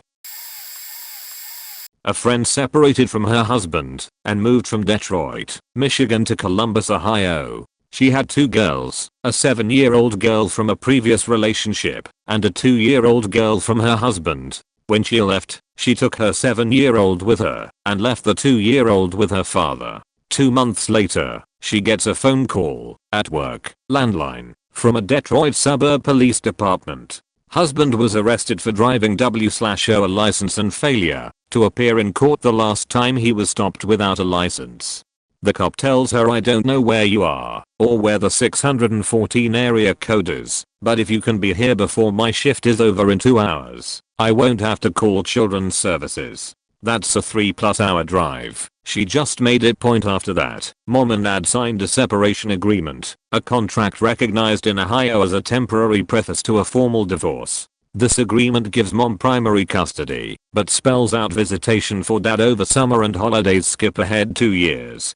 After Christmas and New Year's, dad can't make the drive to return the girl. So mom goes to pick her up with a copy of the separation agreement because she expects trouble. After an argument at the door, both call the cops. Mom shows the cop the separation agreement. Dad shows the cop an emergency custody order issued by a Michigan judge. Dad had gone before a judge and swore that his daughter has never lived away from him. 2 years of school records from Ohio would differ. And that mom has no job nor a fitting home. At the hearing, mom had to schedule 3 months later. All her lawyer had to do was show the judge the separation agreement. Judge ruled Ohio has jurisdiction and vacated the custody order. Then when she sued for divorce in Ohio, her lawyer submitted his statements to the Michigan judge as evidence that he'd committed perjury in an effort to steal custody. Obligatory. Not a lawyer, but my parents' divorce was a bad one. Mom's a full-blown narcissist, dad's a functioning alcoholic, although to his credit he is a peaceful and kind person. My sibling became mentally ill around the separation phase, and my mother would hide their hospitalizations from the family and tell them no one but my mother loved them enough to visit. This sort of thing escalated and continues to this day. My sibling and I were told that my father caused the divorce by having affairs, drinking, and not loving my mother enough. My father had to move out of the house during the initial separation and I soon followed. My mother moved in the former next door neighbor, divorced from former spouse who still resided next door, as her new fiance, put new locks on, and took my dad's tools and many belongings. They married after the divorce was final, and I was 18, moved back in with my mom. After being a high school student and working wasn't enough to keep me independent. Surprise surprise, dad was in the same boat though, and was given a nice room in the basement, in my dad's old workshop on an air mattress. It was an unfinished and unheated basement. During this time I watched my mother manipulate the people around her to begin painting my dad as an abusive husband, which was just not true. He never raised a hand to anyone, and was not by any means perfect, but still deserved his friends. He ended up having to move away and eventually found a shitty apartment, where he still lives. No contact with the sibling, all goes through my mother. Later I asked my dad about the infidelity in his part and he tested up and shook his head. He was adamant he never would have been unfaithful to my mother. My mother also told me she had been using drugs during this time. She had been telling everyone and their brother that my father had a drinking problem. Jokes on her though, because she is, unsurprisingly, such an impossible person to be around. We aren't in her life. And we have all the grandkids. And we have a nice slice of new property. My dad is going to build a house on his own house where he can be happy and have his family close by. And if he wants to keep drinking, we will love and accept him anyway, because that's the only way people ever get better, when they have a problem like that, especially when they have been shamed through their entire family and friends for it. People who do this should be punished somehow, but there's no adequate way to do it. All you can do is band together and live your life the best you can. And I refuse to demonize a man who did his best to raise me, or give anyone the time of day who coddled my mother during this time. She had no issues isolating and dragging her husband and daughter through the mud. I don't want to be around when it happens to them. Not a lawyer, but my soon-to-be father-in-law got faked over hard by his third wife. 2 years ago he had a stroke which left him disabled. He has speech aphasia and lost most of the use of his right arm. Not a week after the stroke, his wife put the house up for sale, killed both my girlfriend's pets without telling her. Just had them both put down and then told my girlfriend she had to pay for it. The house sold and all the money was transferred to his account because he had bought the house years before and the money was rightfully his. They moved in with her daughter and son and my girlfriend and her brother almost ended up homeless because there wasn't room. Anyways, about 6 months after the stroke she dropped him off at our place and said I don't love him, he doesn't love me, we are getting a divorce. She then took half his money, about $74,000, most of his family furniture like china cabinet, dining room set, and the new car she had just bought with his money. After the divorce she went to all of his family and lied to them, telling them how the marriage was now loveless and how it wasn't her fault and she is the victim. They all took her side and basically told us that we were bad people and it's our fault. The worst part is recently with his improvements and regaining a lot of motor and mental functions she has been flirting with him and having him take her on dates. She waits until we aren't around or texts him and tells him to come take her out to lunch. She is a total beach and we told her to never contact him again, but we can't control all he does. Not a lawyer, but a person that experienced their parents' divorce. My mother cheated on my father when I was 7 at a local hotel in town. It was a small town so everyone knew everyone else, so a friend of his called to let him know that my mum's car was at the inn. He confronted her that night. My brother and we are staying at grandma's across town. They agreed to accept it and move on and work on their relationship. The next day we went to school, dad to work and came home to an empty house and my father kneeling in the yard crying. She'd taken everything and moved it into a storage unit while we were away. She arrived a few minutes later with Child Protective Services and the city police and they served my father with a restraining order that was taken out against him for all three of us. We lived at a cadder shelter because she accused my father of being abusive. We stayed there for about a month until one day she snapped and packed all of my things into garbage bags and dumped me on my father's front porch when no one was home. I sat there alone, 7 years old, for 6 hours until he finally came home. He got the restraining order dropped and we had to go through therapy to ensure that he really wasn't abusive and he raised me on my own for most of my childhood. She didn't pay a dime in child support for almost a decade. Fast forward to when I was 16, my father and his new wife were butting heads and my mother just walked back into my life. She said she was sick and convinced me to move in with her and her current husband since my father and I weren't getting along and I could help her go through treatment for her chronic illness. Not even a month after I move in she hires an attorney and takes my dad back to court for child support, which he paid $960 a month for the last 2 years of my teens. He thought I was in on the whole thing and we didn't speak until I had moved out and left her house. I never saw a dime of it. That was her out to be able to quit her job because she was bringing income because of me. She has now since divorced her second husband and taken half of his life and had moved on to another man that will inherit millions when his mother passes. But he refused to marry her, so who knows what she's out fishing for now. Not my clients, but 2 stories. First one was a while ago. Wife is drop dead gorgeous, but a bit off her rocker. Huge bazongas and didn't wear a bra, so no men ever said anything to the husband, to warn him I guess. Wife has anxiety/depression issues and starts abusing drugs and alcohol. They had 1 kid, but lost their second. Assumption is because she was on drugs. This makes her worse and eventually she never leaves her room, spends every cent on drugs, steals nurse friends' recipe pads to forge more RXs, etc. Divorce starts. Father gets sole custody as the wife is an addict. They agree on one lump sum payment, $250,000 or so. She blows through it in a matter of years, then moves in with her parents. Worst part is that the wife was a manipulator and turned her only child against the father. Every holiday the child goes to see the wife, posts about her on Facebook, about how she has had such a rough life, so much pity. Child won't even finish college or move to get a real job, so is essentially tied to the wife. The husband has to just watch his only child ruin their life after he watched his wife's be ruined. Next story is a couple who are both a little nutty. Husband tries to screw her over, but it backfires. He is a dentist and uses wife's inheritance to buy a practice in a picturesque lake town in about 8 hours from their families in IL.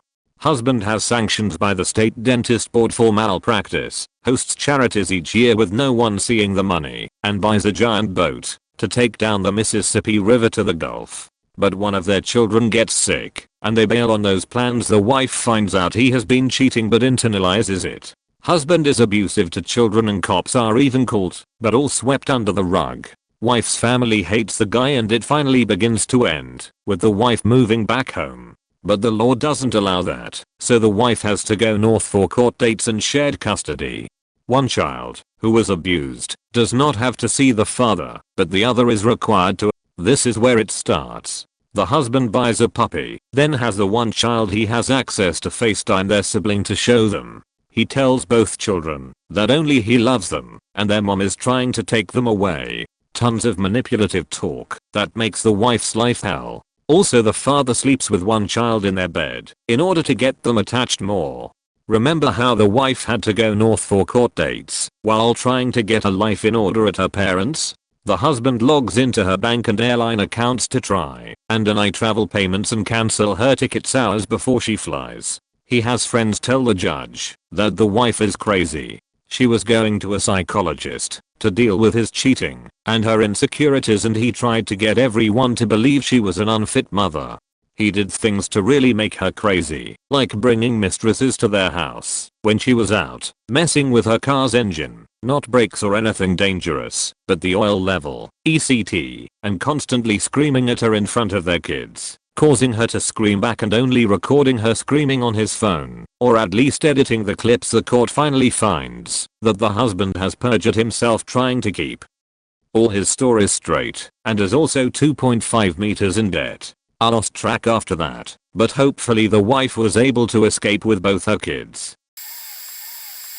Not a divorce lawyer. The father put the mother in the hospital to get mentally evaluated. During that time he transferred all the money out of the joint account and had one of the children forge the mother's signature on taxes. For the separation the father kept one child, mother had two, and the oldest was left with another family while finishing HS. The house was sold by the father, and he kept all the money. It was a large brick home, 1 master Brit, 3 Brit, and a suite for the nanny. To give an idea about how much money in the bank, think 2 officers in AF with one having a doctorate and the other in the medical field. They were separated many years and eventually the courts brought the last 3 children together with the mother. No child support during the separation though. The father made huge accusations like abuse, both sexual and physical, and also that the mother was not physically capable. After the divorce was finalized the mother was able to keep the children due to many issues, but the father still would try to buy out the children to live with him.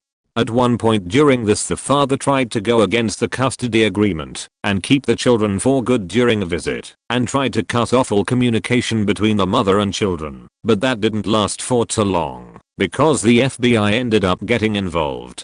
Sorry, this isn't much for storytelling and mostly listing out the facts. I'm not very good at storytelling. Mother won custody and with the new lawyer started to receive child support. Going through divorce at the moment and it's turned nasty. My wife received a gift from her parents for the deposit on a house just before we were married. I signed a downloaded from the internet prenup that says I agree that the gifted sum is hers. No problems with that point. First house is bought. Legal gift deed is included to show the money coming from her parents and clearly states they gain no interest in the property and it's non-repayable. This is part of the anti-money laundering procedures. We have a son a year later and move house again 2 years after.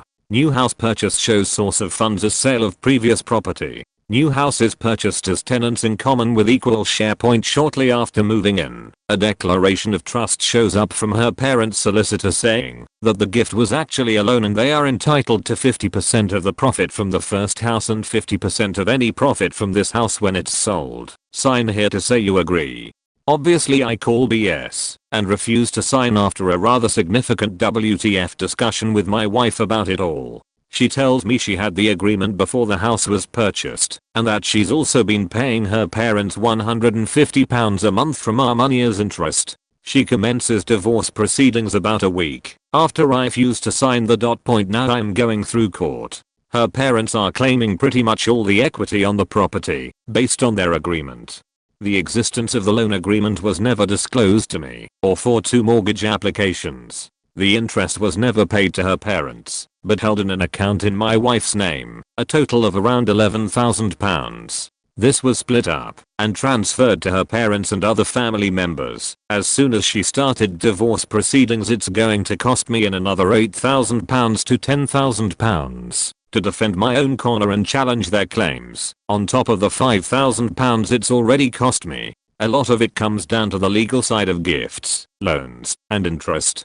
2 properties were bought, no mention of loan agreement in the applications. That's 2 counts of mortgage fraud, one of which I'm implicated in as we are joint owners of the current property. The interest payments have to be declared as income for tax purposes, so there's 5 possible counts of tax evasion, 1 for each year from 2012 to 2017. There's also the fact she used our money to pay her parents, not her own, if the court accept their BS claims, so that could be seen as theft or obtaining by deception.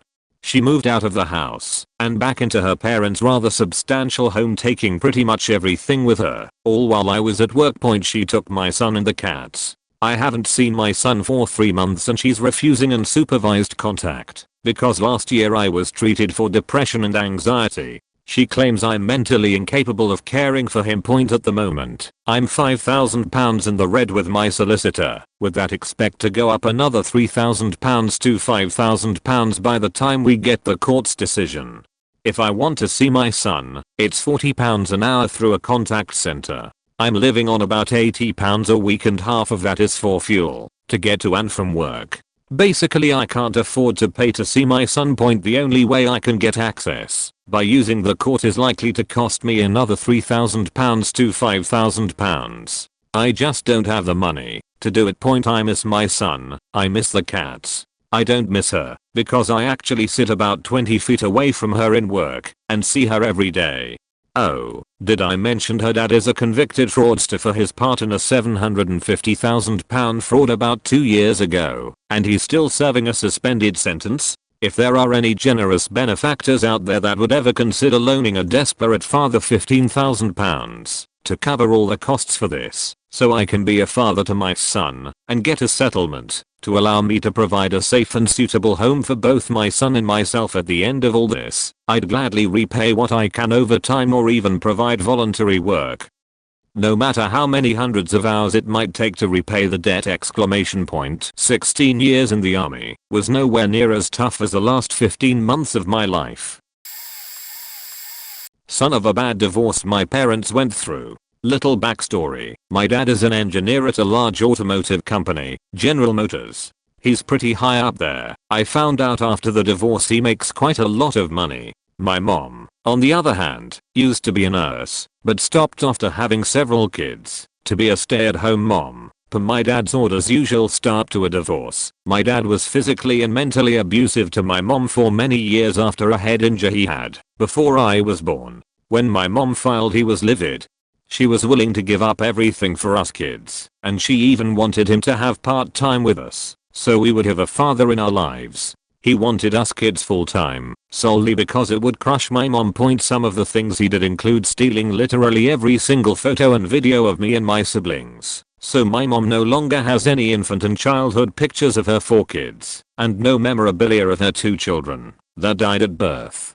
Shortly after my mom filed, she would sleep in the same room as us kids, so she wouldn't be with him, but be there for us, and he took a picture of her in bed with me and convinced the court she was faking me. I remember waking up that night with lights flashing and complete confusion on what was going on and why it was happening, not able to comprehend it all. Another major thing he did was intentionally go into bankruptcy, absolutely ruining my mom's credit and putting her home into foreclosure. Since they both had their names on a rental home my mom was going to move into with us kids.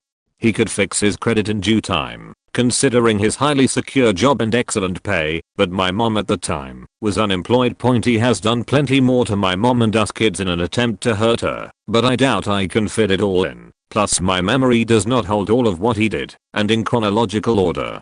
This was back in 2008. The divorce ended officially in 2012 to 2013. Can't remember exactly. Needless to say, I don't like the guy.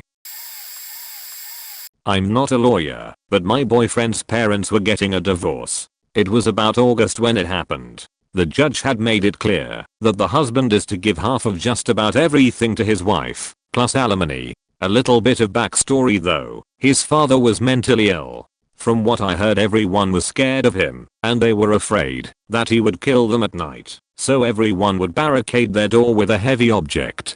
He used to be normal, but over the 4 years prior to the divorce he slowly started to lose it. They suggested he get help, but he denied anything was wrong. So my boyfriend's mom and the rest of the family left one day and moved halfway across the state to make sure they were safe. So after a long, drawn-out divorce, the judge made the final call, and he did not like it at all. He had a government chemist job, so if he got a felony he would lose his job. Well, apparently he made a false accusation that his girlfriend and him had sex in front of her kids and tried her in court for that. She got a restraining order, and what he said turned out to be false. With his government job, he was making well over 6 figures, not sure of the exact amount though. So he had 500k each saved up in his bank, plus he was making an extra 80k from stocks. Here's the faked up part. He knew he was going to lose his job, he lost his family, and no one really cared about him. So he decided to spend the money frivolously to make sure she didn't get any. Then he killed himself with a shotgun. Point about 400k is missing, and all he left was the house and the stuff inside, and the IRA, which has an undisclosed amount, and a 50k debt owed to his lawyers. My dad is a surgeon, my mom a physiotherapist. They had both of their medical offices right next to each other. It was one lease. They would send each other patients if they needed something from the other, and made pretty good money by doing so. Patients were happy because all they had to do was just to go next door. When my parents divorced, my dad kicked my mom out. He owned the lease. Me and my 2 brothers stayed with my mom since he had drug and psychological problems. He also sued my mom over her half of the house, which financially completely ruined my mom. We also had to move out because my mom had to pay all the lawyer fees, and my dad, obviously, didn't pay any support. Point for the longest time, we barely had any money because of that scumbag. My mom once told me that back in the day, she would avoid driving past fun fairs when picking us up from kindergarten/school because she couldn't bear telling us that we can't afford to go on the merry-go-round. She was the best point, but my dad was, and still is, such a scumbag and an idiot. Oh, by the way, he lost his medical business too. He couldn't stop throwing pills and drinking, so eventually they kicked him out and closed it down. He wasn't able to pay any support for us. Utter idiot. I can't wait to be a so much better dad than mine was. Not a lawyer, but worked in a very small met shop in the Air Force. There was really no secrets in such a small town, small base, and small shop. I had a sergeant that was going through a rough divorce, and we got to know all the details. Basically, she cheated on him when he was deployed. He came back, and during the divorce she refused to move out. There was complicated laws in place letting her stay on base for a set period of time, and he couldn't really do anything about it. Anyway, he gets the police, security forces, not real police, called in on him one night because apparently he was beating her. I say apparently because during this so-called beating, we were all on Sparks Live playing video games, Halo I think. There was about 3 members from the shop who were playing with him, 2 not including him. When he was arrested, HS was in a game, and he had his mic all the way up, so there was no abuse going on. So he goes to the on-base jail and ends up staying there overnight. Even though our shop knows it is complete and utter bull, he gets called in the next day to possibly be convicted in a military court for domestic abuse, or charged in a court. I just know she was upset she was losing her free housing. So normally this guy goes downtown, half-hour drive there and another back, for food, every day at the same time, and she knows it. However, today he is called into a formal meeting with the commander of our squadron, and the first shirt person in charge of squadron health/well-being, and the chief of the squadron. It happens to be at the same time that he normally goes for lunch, and after he reports in, he starts explaining his side of the story. During the middle of this, his ex calls. The commander asks him to put her on speaker, as they were trying to figure out who was lying. She basically calls him a piece of shit, worthless, and scum for kicking her out. She then proceeds to tell him, and the whole room, that she is calling the police, again security forces, on him because she was beaten. She hung up the call, security forces shows up, and apparently she was all bruised, and security forces was looking for him, because he apparently beat her, before going to lunch. My commander calls security forces, and they give her 24 hours to leave the house. I don't remember / think she was ever charged with anything, but about 3 weeks later a new person in our squadron mentioned he met a nice lady, and they were already planning on marrying. For the money / getting out of the dorms. We found out that was the ex, and convinced him never to return her calls. Quick note, after he was released, a security forces member escorted him to his house, then pulled a clean uniform for him. He was never allowed inside, then escorted directly to our shop. Our shop chief was then instructed to call security forces if he tried to leave. Before his appointment with our commander, our shop chief drove him to our command building, so there was never a chance for him to go home. Not sure what happened after. Last I heard, she was not from the state we were in, and didn't have a job, any money, and refused to work. I think she was trying to get his expensive truck and possibly force him to pay her for X months / years, because he made so much more, again because she refused to ever get a job.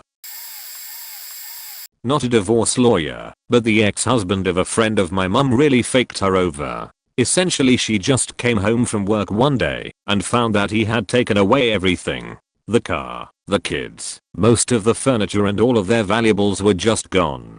She actually called the police because she had no idea what was going on. After the immediate situation was resolved, they got into a super ugly legal battle. He had basically burned most of their financial documents and claimed that he contributed far more to their house than he actually did. He also claimed that the car was bought by him, even though it was paid for by her parents. The only reason this failed is because he had not taken into account that the bank had kept some documents of their own past the normal deletion date. Despite that, she was still majorly screwed over in multiple ways. Shortly before their divorce, he had just so happened to gift parts of their belongings to friends of his without her knowledge, so they wouldn't get divided equally. In the end, 2 kids stayed with her, and 1 with him. To this date she, a clerk, still pays support for the daughter staying with him while he, a senior engineer, allegedly does not make enough money to pay support for the other kids, even though he owns an expensive car and regularly visits expensive hotels. He also spread rumors at the school that 2 kids going to about them having lease and being mistreated are home in some weird attempt to gain custody or revenge. They actually ended up having to change school because of it. As far as I know, the legal battles between them still haven't been settled until today. Not a lawyer but apprentice lineman. Seen and heard of plenty divorces of people in my crew. The worst I've seen was my foreman, a 50-plus-year-old Mexican dude. His wife basically managed the finances since she spoke the most English and worked less hours than him. Well, unknown to him, she had started to stop paying the bills and hiding any letters that came, so he was clueless. Everything was on his credit since she had destroyed hers from credit cards. The reason she was doing this was she was preparing to divorce him if found out she was cheating on him with a teacher of a course she was taking. Well, one day shit hit the fan. One of the kids finds a hidden phone with pictures of the wife and her lover. This broken guy couldn't work like he used to. The best foreman we had to basically unable to see anything off without blowing up. Also constantly had leave work to pick up his kids from school since they started having problems. Divorce court finally rolls around, he gets hit hard. She had taken a lower paying job even though she had a degree this guy basically paid for her to get. Also at that time we were working ridiculous overtime on a rider job, well, and that's what his income was based off of, and also got stuck with all the debt and bills. All on top of losing his pension to her. His kids couldn't go to college. She took the money they set aside for that, and guy just started to get foreclosed last month. Divorce is nasty, man. Seen some of nicest workers go to miserable human beings. I'm an actual family law attorney. There's 2 kinds of faked over in divorce in my experience. There's the financial assets fuck over, and I've heard people spend more in attorney fees than what they're fighting over. The worst is when the couple owns a small business and they try to cheat taxes by putting everything in the business name, which is nightmare to untangle. or squabbling over what is and isn't premarital. I'm in an equitable division state, or separate property. Then there's the fuck you over with the kids, which is honestly the worst. Some parents shouldn't be parents. Some people fight, not because they have the better home for the kids, or want to be with the kids, but because they want to either receive or not pay child support. And the biggest fuck over is not growing up and acting like adults and parenting your children, but choosing to use them as weapons and basically faking them over too, just to get back at the other parent. Have seen a woman try to turn kids against her husband so she could collect child support and spousal support while continuing to do nothing in a $300k home.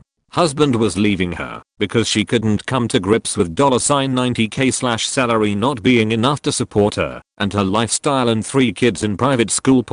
And I've seen an alcoholic dad fight to get full custody of a disabled kid and 2 other kids, even though he didn't even know the names of the doctors and wouldn't admit he was an alcoholic even after rehab. All because he didn't want to pay any child support on principle. While I'm not a divorce lawyer, I can share a quick story about my mother's divorce from her 3rd husband. He moved out of the house that they were leasing to own in August and filed divorce in September. We were very well off at the time, as he owned his own contracting company that was the sole contractor for a local hospital, and he did 90% of the work himself, making roughly 60% of the income from the company profit. According to the divorce papers, it was roughly $400k USD each year in company money. And he labeled his income as $250k a year. His wants for the divorce were that she would keep the house they were leasing, not paid off, again, and she was a part-time employee at a local Veterans Association mental health facility and college student at the time, continue making the monthly payments and all the bills, and continue to pay 50% of the cost of the car he bought for his daughter from a previous marriage. And 50% on the loan payment. He had to do a mass tool replacement for the company at the beginning of the year, which was at this point paid down to around $4,000.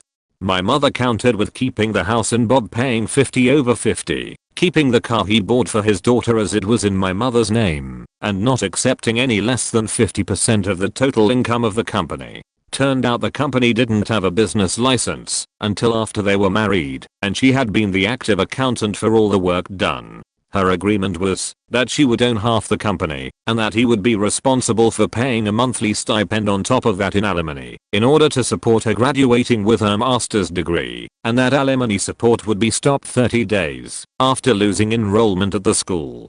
When the judge ruled in favor of her counter, my ex-stepfather decided he didn't like that. So 2 weeks later, the company had an incident at the hospital and apparently some electrical wiring was done incorrectly that caused a generator not to function properly. Didn't keep the lights on in the emergency room, apparently, when the power went out one day. As such, he lost the contract due to faulty work, and the company income basically became peanuts. Less than $100k a year for the company as a whole, and less than $30k for him personally. Until the divorce settled, he kept it this way, only accepting small-time jobs and doing things like roofing and drywall as opposed to large company contracts. Once everything was cleared and the divorce was official, he somehow managed to start up a new company with a new business license and everything, with his friend who used to do his electrician work as the primary owner, that then proceeded to acquire the contract from the local hospital and make even more money for him than he previously made as the owner of his own. So he effectively had to pay her the alimony stipend and 50% of nothing, as he did maybe one job a week as his own company. TLDR, mother wins suit involving ownership of a business that wasn't started until after marriage. Stepfather sabotages business intentionally and starts up new business with best friend that acquires same contracts as previous business so that he doesn't have to pay her. Guy was a huge dick about it. Now I'm not a lawyer, and I definitely don't understand a lot about how divorces are legally handled, but I have heard a pretty crazy divorce story. So the other day, I was just sitting out on the side of a runway at a glider club waiting for my flight along with a few older gentlemen. They start discussing marriages and so forth, and then the conversation shifts over to divorces. One of the guys eventually mentions how one of his friends cut his house in half after signing divorce papers. Let me elaborate to the best of my understandings.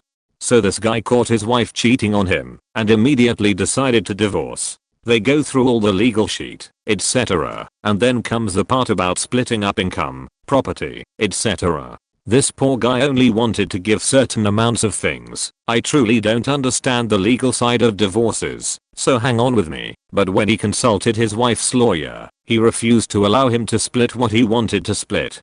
Eventually, the poor guy just gives up on arguing with this lawyer and says, alright, I'll do whatever you tell me. Just give me whatever damn papers you want me to sign, and I'll sign them. But before handing over the papers, the lawyer went over what he had to share, and eventually said half of the house. The guy said fine, signed the papers, stormed out, floored it to the nearest Home Depot, bought the heaviest duty chainsaw he could find, floored it to his house, and got to work. First he measures the house and spray paints a line down the center of the house. He then proceeds to disconnect the gas lines, electrical systems, and plumbing, and the cuts his house in two, inside and out. After making a clean cut, he takes his truck, backs into one wall and knocks it down, and repeats for 2 other walls, resulting in half of the house flattened and resting at the bottom of the basement. He then proceeds to spray paint, in bright orange spray paint. This is your half. Hope it's what you wanted. The next day at his work, the cops show up asking for him. Before they could hunt him down, he turns himself in, apparently waving his hands above his head and pointing at himself, saying something along the lines of, hey yep, I'm the guy you want. I knocked that beach's house down. Here, handcuff me. He then gets jailed, and when he goes to court for the divorce, the judge asks him why he cut the house in half and knocked half of it down. He reportedly said the beach wanted half. The beach got half. Needless to say, he was in jail for like 7 months, and in the meantime, sold his truck to his friend for $1 and basically made himself penniless so that his wife would receive as little money as possible. I'm a legal intern. Shadowed a divorce lawyer during the settlement phase, represented the wife. The husband was just a lazy human being, didn't have a job for the last 2 years, didn't want custody or even visitation of their 2 kids, and refused to pay any child support. Basically the case should have been wrapped up nice and clean. The wife and husband had already done all the number crunching on assets and whatnot. Wife was basically like, fine, if you don't want to see your kids or pay child support, I work and will support them. I'm just done with you. Husband comes forward and claims he feels responsible and would like to pay some child support, even though the agreement didn't require him to, as he didn't meet a certain income threshold. Turns out to all be a ruse in order to call out the wife for hiding assets that didn't exist. Judge has the lawyers go talk it over for about 2 hours, which bumps up the billable hours. The husband's lawyers is next to incompetent, as we already had the paper the husband signed and notarized saying they accept the asset findings to be true. Go back to the judge. He basically says, you already acknowledged this deal. Nothing is changing, except now I'm making you pay child support, you lazy sob. TLD, a husband tried to squeeze more money out of wife, ended up costing him an additional $2,000 in attorney fees and about $800 a month in child support. Karma is sweet. Obligatory, not a lawyer, but did watch this play out in horror. A long time ago there were some major political changes that were rapidly taking place in my country. We had been fighting a war for quite a few years, and it looked as if we were close to winning that war. The turning point was when one of our most notorious soldiers, think Navy SEAL X-10, had a pregnant wife who was sure to die in childbirth. It was a horrible diagnosis, but somehow the radicalists we had been fighting found out and told him they could save her from death. They were well known for their medical equipment and advanced medical robotics, so the soldier switched sides. He led a massive assault, killing nearly all of our elite soldiers, even the younger recruits. He did all of this in hopes that he could save his wife, but then she confronted him and told him that he was going down a path she could not follow. That's when we saw his old general step out, and he realized that his old general turned her against him. In his rage he choked his wife, and he fought his old general. Once the duel ended, the husband was a paraplegic, the wife died in childbirth, and the general remained alive. But here's the kicker. Medically the woman was fine. It is thought that the radicalists somehow found a way to kill her, and they blamed it on the husband. There is a happy ending though. The woman gave birth to twins, which ended up giving a lot of people a new hope, and years later one of the twins went on to bring their father out of radicalism. Not a lawyer, but I have seen this in my family. My aunt cheated on my uncle. I don't know about the full legal issues, but she got the house, so he barely had to pay child support for his 8 boys. She remained a cunt and still brought him to court 8 years later as she was too lazy to work and wanted him to pay child support. She already got remarried, so he was not needed to pay child support. This pissed her off even more, and she started to forbid the children to go to their father or us, even giving threats that she would break their legs if they did. She still tried brainwashing them with bullshit stories that he was the one who cheated. I can still remember being thrown out of their house in 1998 on one of my nephew's birthday party at 1800 hours because she wanted to chat on ICQ with the one she cheated on. My nephews still tried to sneak to his house once in a while, and slowly they all started to see who their mother really is. The youngest turns 18 this year and even he wants to move out ASAP. She still is a utter cunt and still keeps up the fight to not let see their father, even though they are almost all adults now. 2 years ago this took a huge turn. The second youngest, 19, hanged himself in his own room. I will never forget that woman for all those years of mental torture she put those kids through. When she dies, that will be a dancing on her grave moment. Obligatory. I'm not an attorney. I work for a divorce attorney though. The case we worked that I'm actually most proud of right now was a domestic violence case that turned into a divorce case. The husband had gone and beaten the shit out of the wife and their teenage daughter. He did this pretty regularly, but this one was worse than it had ever been. So, she and the daughter finally were fed up and called it quits. They left and filed a domestic violence injunction. We went to court on it and strong-armed him into agreeing to a 3-year injunction with about $4,500 a month in child support and alimony. The guy was making $100K a year, so he quit his job, jumped state, and took off all around the country. For 3 months, the wife and daughter had no electricity and were living on food stamps because he wasn't paying. We finally tracked him down and hit him with a contempt motion. The judge upheld the DV injunction, imputed his income at what he previously earned, forced a payout of about $20,000 immediately to be paid to the wife.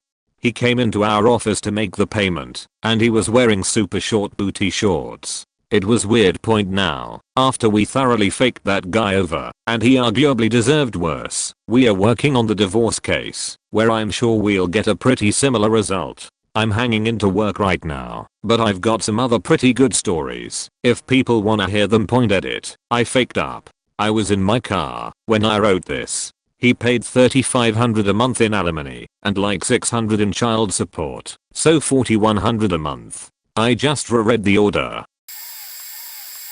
Not a lawyer, but divorced. She wanted the Eclipse Spider. I'll let her have it, under the condition that she got a new loan for herself only. It was in both our names, and legally in PA at least. You can't just drop your name off a loan. She said she did. Her faking lawyer said she did. I was too stupid to call the bank and check. A few months later I get a call from her that my car is being repossessed. All she did was change the contact info to her. And it was too late. I had to go halfway across the country, part of Missouri, to pay the impound fees and pay the car off to minimize the damage to my credit. A little while later, she found out I had paid off the car and was demanding $5K for her half of the car. I told her to suck it and kept it. It was still in my name too. After all, I kept it 4 years also. I ended up having to file bankruptcy, due to the 2008 market crash. Well, I wasn't able to remove her name from the loan on the house, but I was able to remove it from the deed. When I filed bankruptcy, she now owed the entirety of the loan on the house, and even if she would have paid it off, the bank got the house. Then, years later, I got her mailing address and sent her the key with its location so she could pick it up. Wrecked, parted out, and in a junkyard, over 800 miles away from where she lived. I wasn't able to sell it, or even total it, because the title was still in both our names. So I took the maximum amount without totaling, which by the way you can request, stripped out, sold all the valuable parts, and gave it to a junkyard. I still get letters, addressed to her and her only, about collections for her loan on the house, among the ones for her credit cards and loans gotten after the divorce. Also, BTW, my credit is in the range of good now, have a house, cars, and loans, which is impressive being that I still have a bankruptcy on my file. So, while she was a dick to me, I got the last laugh in being a dick back to her. Which is sad, because we were cool when we got a divorce. We had just grown apart. Really late to the party, but I'll tell the story about how my aunt tried to fuck over my uncle, but crashed and burned super badly. So a little backstory. She walked out after she admitted to doing meth and faking her meth dealer for free drugs. The divorce got messier and messier, to the point my aunt was paying my uncle's lawyer to misfile paperwork to screw him over. Fast forward 2 years since the divorce started, my aunt comes forward with an itemized list of every object she had claims to and their monetary value. Some was small stuff like pots and pans or dresser. Others were kind of obscure like flower pots and fence posts. She tried to claim some big stuff like vehicles, tractors, my uncle is a rancher, and even cattle. The final value was over $2 million and she demanded he give her every item, some of which didn't even exist, or pay the difference. Well, things were working out for her until my grandmother stepped in. My grandparents and uncle own a corporation together, and my grandma was able to produce recipes for almost every real item on the list, proving the corporation had bought them, not my aunt. When it finally worked out, my aunt only had claims to a few $1,000s of stuff, including a shovel she valued at $75. My uncle packed up random shit, even went out and bought stuff on the list and dumped them at her house. The court them said, because he held up his end of the deal, shit would be getting nothing, and all she was left with was a huge lawyer fee. But she got the last laugh. A few years ago she was working for the county government. She got fired for doing meth on the job, but she sued for discrimination as she was the only female employee in her department and won. She then got immunity from being fired again and got a cool $1 million check. Not a lawyer, but my brother and I were stuck in the middle of ugly divorce shit for a few years. My mother got custody of us and we moved to another state. From 4th to 8th grade, we lived with her. Meanwhile, any vacation we got with our father, he tried to buy our love Dave and Buster's 3 times a week. Buy a go-kart? No problem. Etc. etc. He didn't really want to be our father, just a cool friend, and we were too naive and young to recognize that. So when it came to me about to start high school, my brother and I said we wanted to live with my dad. He started the movements to get a hearing in front of a judge and get custody of us. My mother couldn't make those hearings because she was in Virginia, my father in Texas, so she couldn't fight back with whatever was said about her. My dad proceeded to tell the judge how her and my stepfather were selling drugs out of the house, smoking drugs in the garage right below my bedroom, so I was in danger, and shit like that. My mother's parents were at the hearing and fought back against all the slander, but the judge stopped things down, and because my mother wasn't there, had no choice but to rule in favor of my dad. Really underhanded shit, and I would find out a few years later just how big of an asshole my dad is and was. Both parties were lawyers. They had gotten married later in life. Wife was independently wealthy through her family. Husband had made millions in big tobacco litigation. He had structured his payment as an annuity, where he would receive $1 million per year in quarterly installments for 12 years. Because the annuity wouldn't activate until a few years after the settlement, the couple made an oral agreement that the wife would pay for the major marital expenses for the first few years of the marriage. Then, when the annuity kicked in, the husband would pay the wife back and begin paying the marital expenses. This system worked for a few years. The wife bought a nice home for the couple and a new office for the husband. They eventually built a huge dream retirement home. About a year before the annuity kicked in, the wife moved out to the new house in Arizona, and the husband stayed in the marital home so he could keep working. During this time, the husband stopped paying all of the couple's taxes and the mortgage on the marital home, took out several credit cards in the wife's name, and ran up close to $100K on them and started running around with a younger woman around Christmas time and the year before the annuity activated. The wife called the husband to make plans to bring their families out to Arizona to celebrate the holiday. The husband responded that he didn't love her anymore and that he was preparing to file for divorce. Shortly thereafter, the wife found out that the marital home was in foreclosure and that the IRS had filed tax deficiency notices against her. I also worked on a case back in the 90s for an extremely wealthy couple who had a son with severe physical and mental disabilities. At the time of the divorce, the father agreed to pay child support for his son's entire life, which is odd, because a court can usually only order child support to be paid until the child reaches the age of majority. A few years ago, on the day after the son's 21st birthday, the dad filed a petition to modify the divorce agreement and cancel his child support obligation, since his son was no longer legally a child even though he still couldn't take care of himself. The dad lost.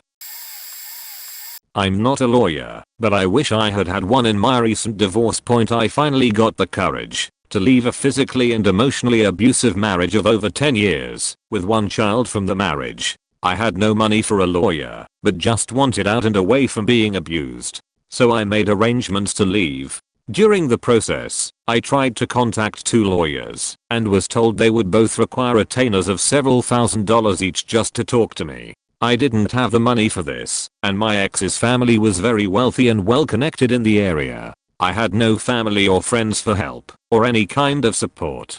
When the process started, my ex drew up their list of demands, and told me either I sign it, or they'd drag me through court and financially ruin me, destroy me personally, take every dime I had, and I'd never see my child again. I spent the following week desperately trying to find a lawyer to help me, but couldn't find representation without massive costs to fight it, while being terrified of what would happen if I did. I'm also a survivor of a failed family, and was dragged through the courts as a teenager, and used as a pawn in my own parents' divorce, and was doing all I could to avoid my own child sharing the same fate, and being exposed to the nastiness that comes from a divorce and custody battle. I was scared with no help, and no one to turn to, while being threatened the entire time.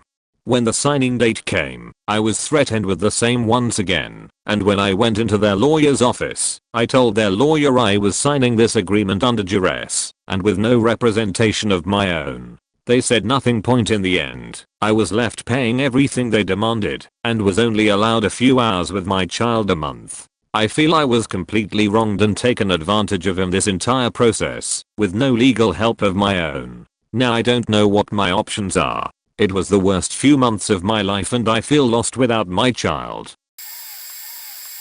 Not exactly a divorce, but I worked under the world-leading forensic accountant expert, and he took me to one of his arbitrations between a forensic accounting firm and a very famous woman's author. The author, we'll call her M, was suing this other forensic accounting firm for overbilling and not performing the work they did. Basically her mother, even more famous and rich author, got divorced and hired an accountant to handle finances in it all. She got into bad health and made her daughter executor of state. So here we are. M said that the accountant was stealing money and she hired the firm to prove it. During arbitration she gives her side first. Holy shit, it was a nightmare.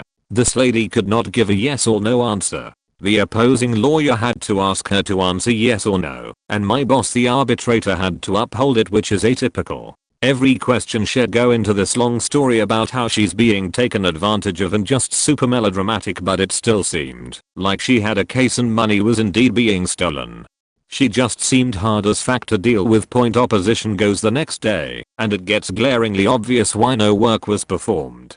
This woman brought in 17 years of documents all in hard copy. She faking wheeled in 10 moving sized boxes overflowing with paper documents. It took the firm 2 months just to go through it all and record the important stuff. So she sued them for not finding the stolen money in those 2 months. Even with perfect documents it'd take longer than 2 months.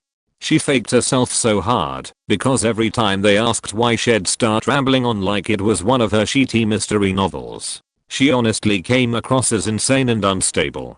Her lawyer was a faking idiot too. It was incredible to see. The opposing firm has the best lawyer in New York City, and he was just decimating their entire case and each easy softball yes or no question, where she would go off on some unimportant, unrelated tangent. He'd just look at my boss with you hearing this sheet.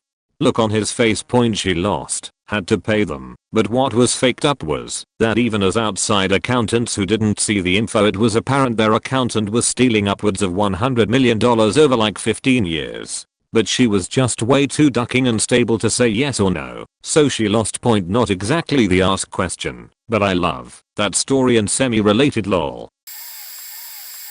I may be a little late, but my dad and uncle are both divorce lawyers and have told me some terrible stories, so I feel like I have to chime in. My dad told me about this case about a year ago, and I'll never forget it. Point. So the couple had been married for upwards of 20 years and were quite elderly. The husband had been making just north of $100K for about half of the marriage until he got in an accident and became paralyzed. The wife ended up wanting a divorce. Sadly, this is not uncommon according to my dad, but this is where it gets malicious. She was his primary caregiver, and they had been living off of his settlement. She was fully capable of working, just did not want to work, so she wanted to fight for spousal support from him. My dad apparently was pretty appalled when she told him this and told her she needed to get a new lawyer. My dad was convinced she wouldn't win any support from him for obvious reasons. Turns out she did win spousal support, and the guy will have to be paying her for the next 10 years when he might not have that much time left in his life and now has to use most of his money just to pay for nurses to help him daily. Point edit. BTW, there may be tiny discrepancies in this, so if anything doesn't make sense let me know and I'll text my dad and ask him. I'm trying to become a lawyer, but currently in undergrad, so I DK much, if anything, about legal procedure. Not a divorce, but my parents hated each other. My father had around 9 kids. We still think there's some illegitimate ones, with 5 women. Honestly, he couldn't give a fuck about us. My mum used to remind him of my birthday so he'd call. He almost killed my half-sister. She had meningococcal and was very sick. Eventually one of my siblings called an ambulance. She was literally hours away from dying. When my half-brother died at 2, he didn't attend the funeral. Anyway, my mother raised me from 2 years old basically as an only child. She was in uni and was very poor, but scraped by with me and ended up with a doctorate in psychology. My mother wasn't a great parent, very controlling, kind of treated me like property, but she never tried to get child support from my father as she knew he didn't plan to have me. However, she loved me in a very faked up way. Fast forward to when I'm 13, my father moves back to the town I live in. My mum wanted us to have a relationship as I'd literally seen him about 3 times since I'd been 2. My mother and him ended up in a really faked up custody battle, as when I started fighting I lived with him, and guess what? He wanted child support, and he was a sheet parent who didn't care what I did. The courts ruled in favor of my mother, giving her full parental control, meaning my father had literally no say in anything I did as a minor. They hated each other. This case went on and off for years. They once completely started screaming abuse at each other in a school interview to get into the school. The vice principal was shocked as it happened in the office before she'd even spoken to them. When I was 17, I'd been living with my mum for a few years. I used to work, and I'd ride home to and from work. I was hit by a truck one time going at 60 to 70 km/h. We didn't see each other, and I saw him at the last minute. It was new roadworks, and they'd faked up. I had 4 broken ribs, T7 vertebrae fracture, ruptured spleen, collapsed lungs, snapped femur in multiple places, and a smashed pelvis. They called my mother in. I was already in a coma as my injuries were so severe. The people put her in a room, and all these surgeons came through telling her what was going to happen in the emergency surgery. At this point no one knew whether I'd live or die. Afterwards I was in a coma for 3 days on life support, so I was in ICU. Now to give a backstory, I'm from Australia, and basically, if you're a sheet parent and you aren't making the right decisions, they are literally okay, catch you later, we'll decide for the child. Now in ICU everyone is very sick. No one, and I mean no one, can enter unless they're next of kin or on a list of people allowed to visit. You have to be buzzed in by security. Now remember, I was in a coma, dead asleep. Basically my mother told my father what happened, but she wouldn't let anyone see me while I was asleep, including my father. My father would scream outside of ICU, but had no power to come in without her permission, and guess what? The hospital said no, we overturn your decision as next of kin and will allow the father to see her. Hospitals have more control over your children than you do. They will do whatever they want except for a small gray area where there is no right or wrong. Aka, the kid will die from some disease regardless. I've honestly never heard of them doing something like this. It was a unique situation. By the time my father visited, I had woken up that day. Now although this was shitty, they can't stand being near each other, so I don't know how it would have gone down if they'd been in the same room together. It got worse though. I had to be flown to another city for another surgery. This surgery had never been done before, and I had a team of at least 40 people with multiple renowned surgeons. My father did not ask if I was okay or how this surgery was going, but instead messaged my mother that she had breached the custody case by taking me out of the city. They hated each other so much that it was literally written in the custody document they weren't allowed to discuss the other parent with me, as they would use every kind of manipulation, lies, say anything bad the parent would say about me, and tell me, so I'd hate them. It faked me up because honestly, I ended up not knowing who to believe and thinking neither loved me. My mother did care though, and I truly saw her ability when my accident happened. I was in hospital for 2 months and in a wheelchair for 4. At the end of the day, I could tell you terrible stories my parents have done to me or to each other for revenge, but knowing their child could die and not being able to be faking humane and compassionate about it towards each other was the icing on the cake. I'm not a lawyer, but watched the destruction of a friend from high school. He had a lawyer his mother hired who really didn't go after his ex or bother helping. From what I saw, there was nothing quite like watching an old friend get locked up for 7 months because his wife didn't want to live on a realistic budget and decided on a free divorce. They came back home from vacation. She looked him up. Then when he was drunk, she declared she had enough of his drinking and took him trashed to a facility. Once in the lobby, instead of getting him treatment, she begins screaming that she caught him in bed with their daughter. Off he goes to jail, clueless and sloshed. She tells everyone that will listen the horrible things he does and that he is a danger to himself and others with violent tendencies. Off to solitary for him. He had a court date 2 months in along with continuances. This resulted in him sitting alone in a cell for 7 months. The costs his family was hit with were astronomical. Just talking to him on the phone was expensive as hell. Prison/jail phones are hellish, and anyone running those companies are scum. Wife cleaned out his checking/savings by forging his name on checks. DA didn't care. Had done this to another relative and her ex-husband in the past. Accusations, but DA didn't care. Her own family testified for him, but it didn't help. He lost his job, house, and family. All because his wife liked living beyond their means and doing what she wanted. She lives on disability along with the daughter in a nice townhouse now. The house was taken and she was made to move out after a year of no payments. She honestly thought the county would allow her to live in the house without paying the mortgage. After selling all of his things in a yard sale, she moved out and left the animals in the house. When the bank had the sheriff remove her, they found them when they were changing the locks and allowed him in after she was gone. What a piece of filth. For clarity, he has a concealed permit and was so worried about being a felon and losing it, he was on that and the registry. They dropped all the charges and made a statement that if he caused a stink they could re-prosecute him on the charges. So after 7 months in a cell, he is released under a minor charge and told to keep clean. The daughter, by the way, was found to have, at least while he was in prison, to never have had any kind of issues. The wife described even with her coaching her it didn't hold up. The DA just could not admit he was being made a fool of and being used.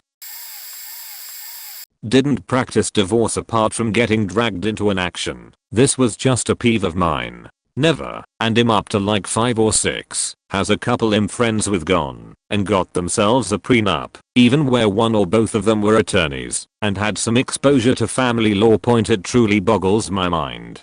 Sure, prenups aren't ironclad and always enforced to the absolute letter, but they work pretty fine. and divorce is something nobody really understands fully until it's them getting one, and even then it can come in shades.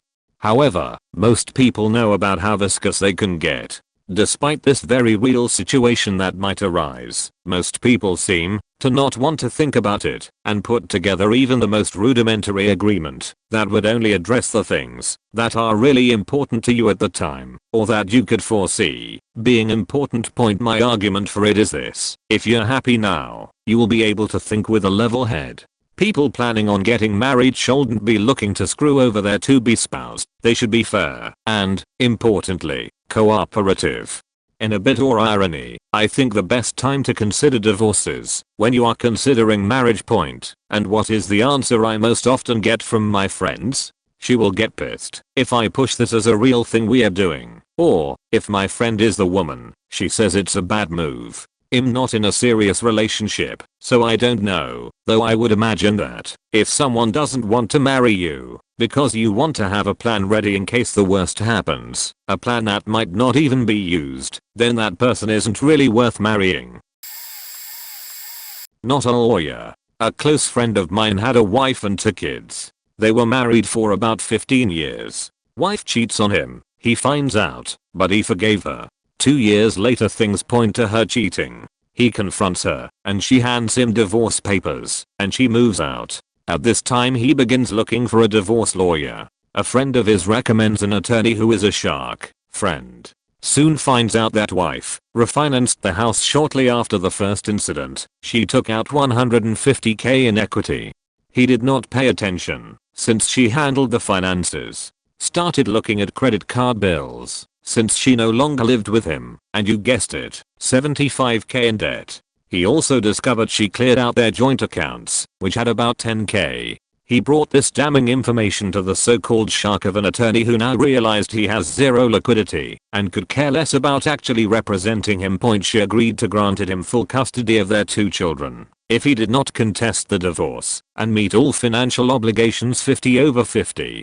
She also agreed to pay child support. His attorney rubber stamps it and said that's the best you're going to get. He agrees to settlement, and they divorce. When all was said and done, she forced sale of the home, creating about $50K in profit. $25K was given to him, which he used to pay credit card debt. He moved into a small apartment with his 2 kids and she cut him a check for $20K, which covers all child support payments.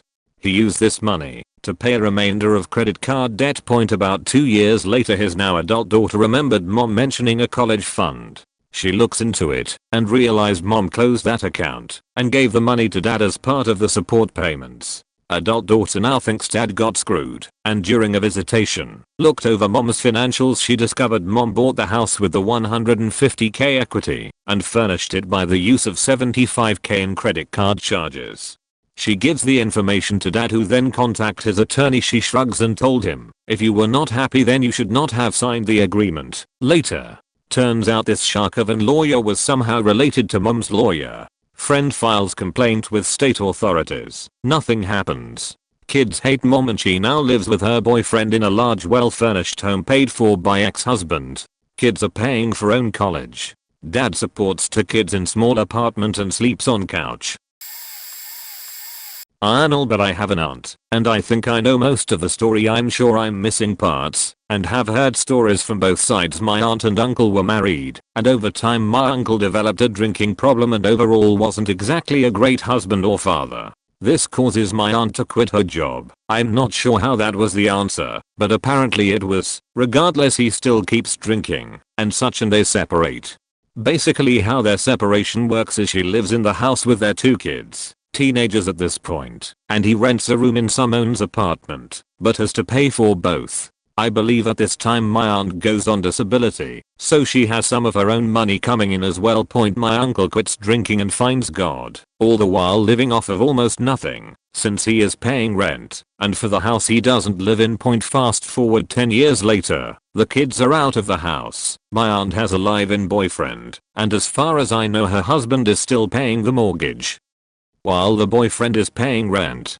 my uncle decides that he wants to officially divorce so he can quit paying the mortgage that he is on. And so on point my aunt refuses every offer put forward, dragging the divorce over 2 years. From my understanding, she wants the entire house, but she wants my uncle to keep making payments on it. I believe she also wanted his retirement pension and more. Point even her lawyer was telling her she was unreasonable. But the massive hit came when the judge for the case said if they didn't have an agreement by their next court date, that he would award everything, including the house, to my uncle, and she would get nothing.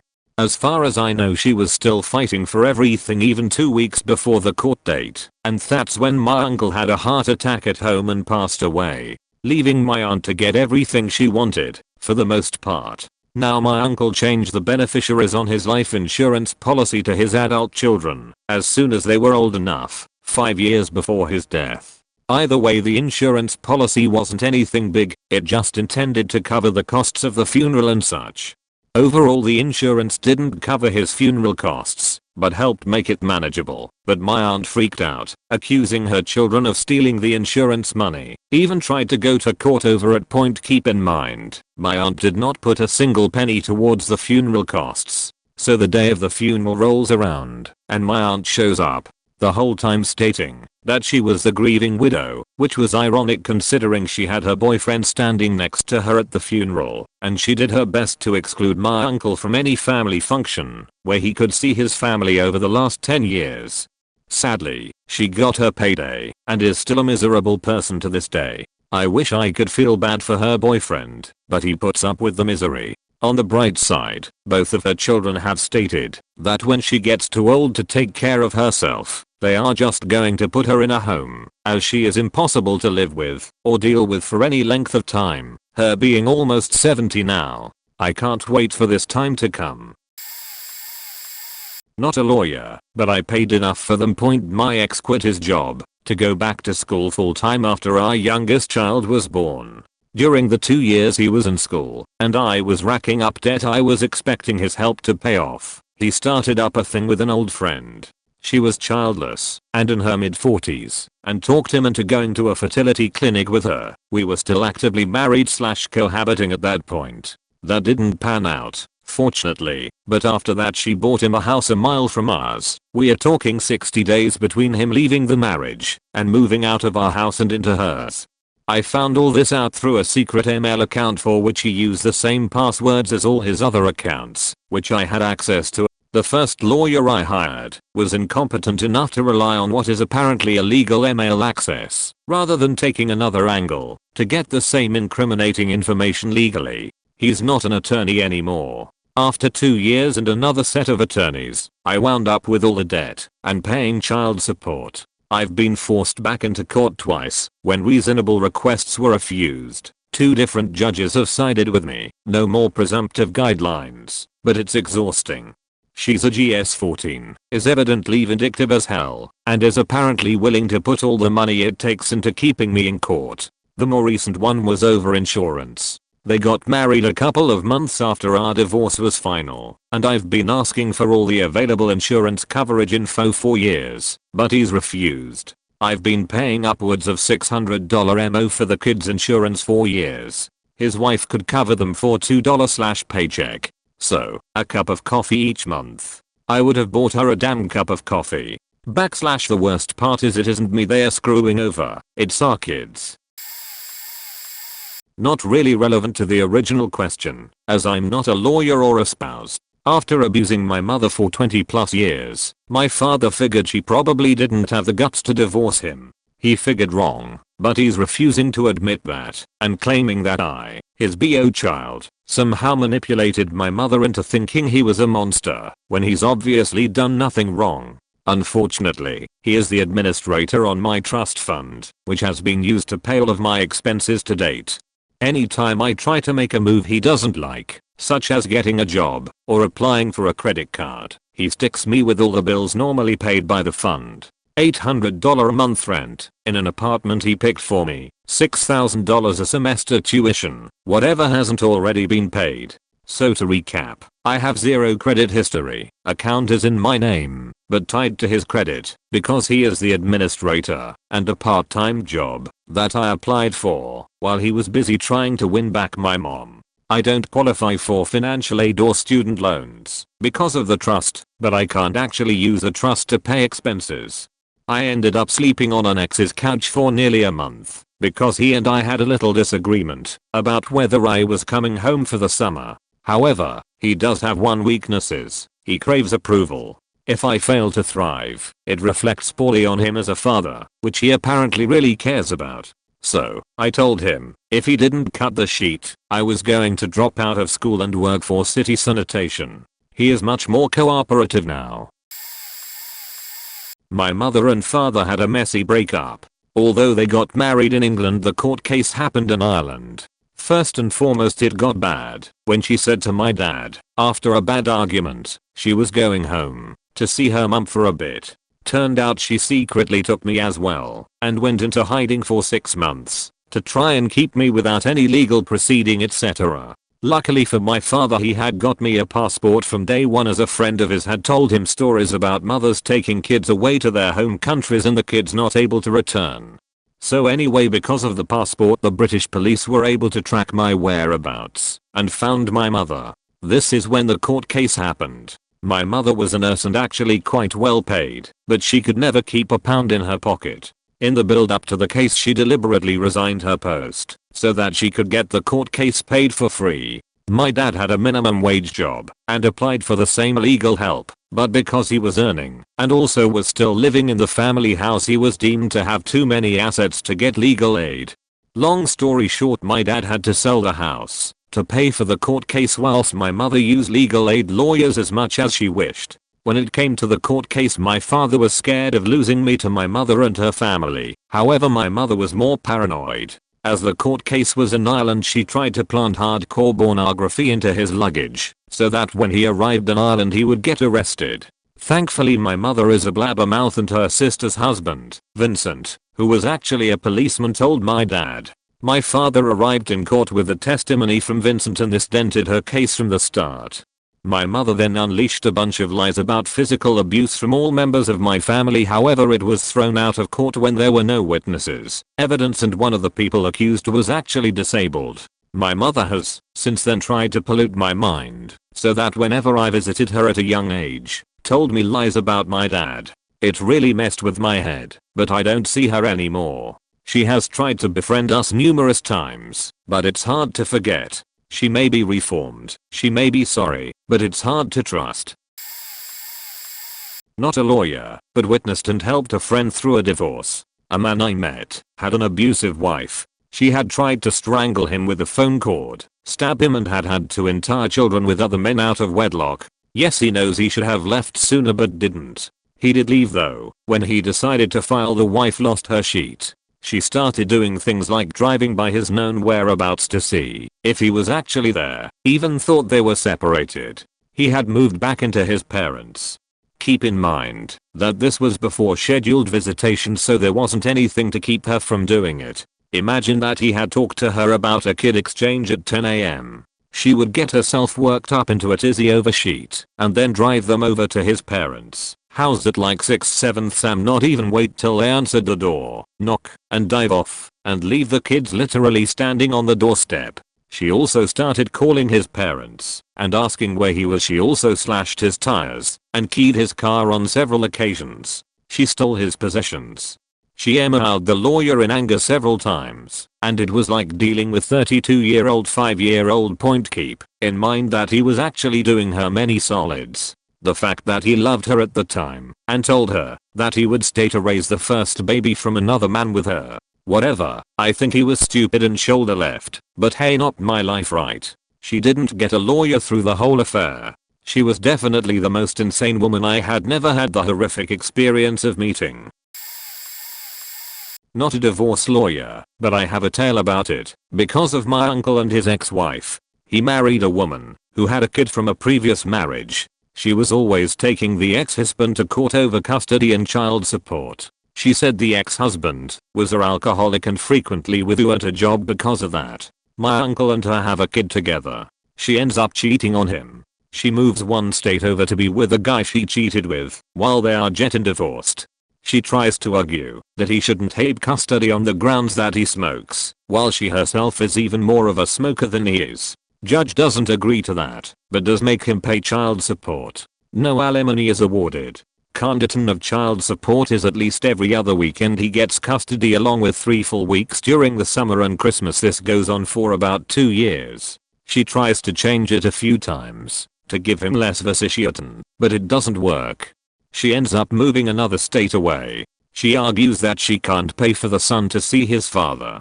She and her new husband make easily 5 times what my uncle does. Court decides they have to split it. She demands that her son arrive by plane instead of both driving to a halfway point, like they have been. This happens for a while. She starts to claim son is autistic, allergic to everything, inattentive to the extreme, and phobic of traveling.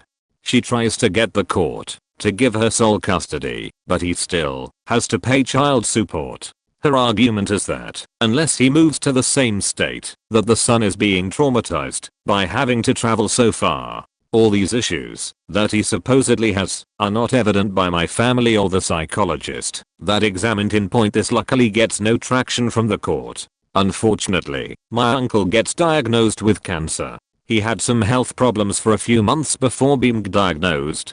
The type he had was extremely aggressive and treatment had to start immediately. Surgery and chemo was prescribed as treatment. He has a girlfriend at this time and plenty of family members willing to take care of son so that he can visit my uncle. Ex-wife decides to push custody again upon hearing of uncle's illness. Court doesn't like that uncle is not really able to respond to her pushing the issue. Divorce lawyer visits my uncle basically saying you aren't going to win this case. Just give it up. It has been 6 years since then. My uncle has fully recovered. He has not seen his son since 3 weeks before he was diagnosed. He gets to talk to him on the phone once in a blue moon. She moved another 2 states away during this time. He still pays child support. She sends back any presents my uncle tries to send to his son. Bonus, there is a decent suggestion that she is somewhat negligent and or abusive with her kids. Her first son hid as soon as someone started to raise their voice. He broke his arm several times from falling down the stairs. She broke her hand trying to beat the sheet out of my uncle once in a drunken rage. My uncle's son seemed to northeast overly ecstatic that my uncle, his girlfriend, and my family interacted with him. From what we gathered, watching TV and playing video games are the only thing he is allowed to do at his mother's house. Books are considered too expensive. He never goes anywhere besides school. He isn't allowed to go over anyone's house or have anyone over. He has been dropped off for vicissitudes with bunches of bruises from tripping in the backyard. Anytime my uncle tried to bright any of this up to the court, it was quickly pushed aside. This is all to my best understanding of things. I might have missed a few details here and there. I don't know why the court ruled as they did for things. This isn't really a divorce story but something that involves our dad trying to take me from her. Last year in November my brother came to our house saying that he was depressed and suicidal. Our mom honestly being the amazing loving mother she told our dad, and he was a dick about it. When she told him he said that he was just being a little bitch and that he should suck it up and demanded for her to bring him back as my brother did live with him because of his behavior the year prior last year. She said no and called the cops so she can be legally safe and won't get screwed over if my dad tries to pull something. The cop came around 11 at night and told her that he could press charges in court, but to have more guns she should take him to the hospital and get a mental exam. So she took him and the cop escorted them. 6 or 7 in the morning they came back, got some clothes, and took him to a mental hospital in Austin, Texas.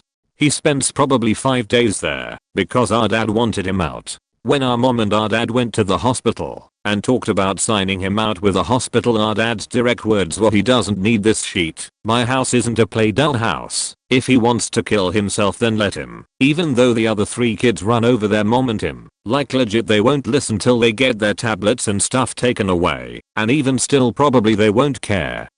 I ain't raising any beaches. Even though he's a beach himself, as one time he was too scared to even call my mom when I lost my glasses during summer. So the hospital then let them both talk to my brother separately, then told the parents that he will need to stay an extra day.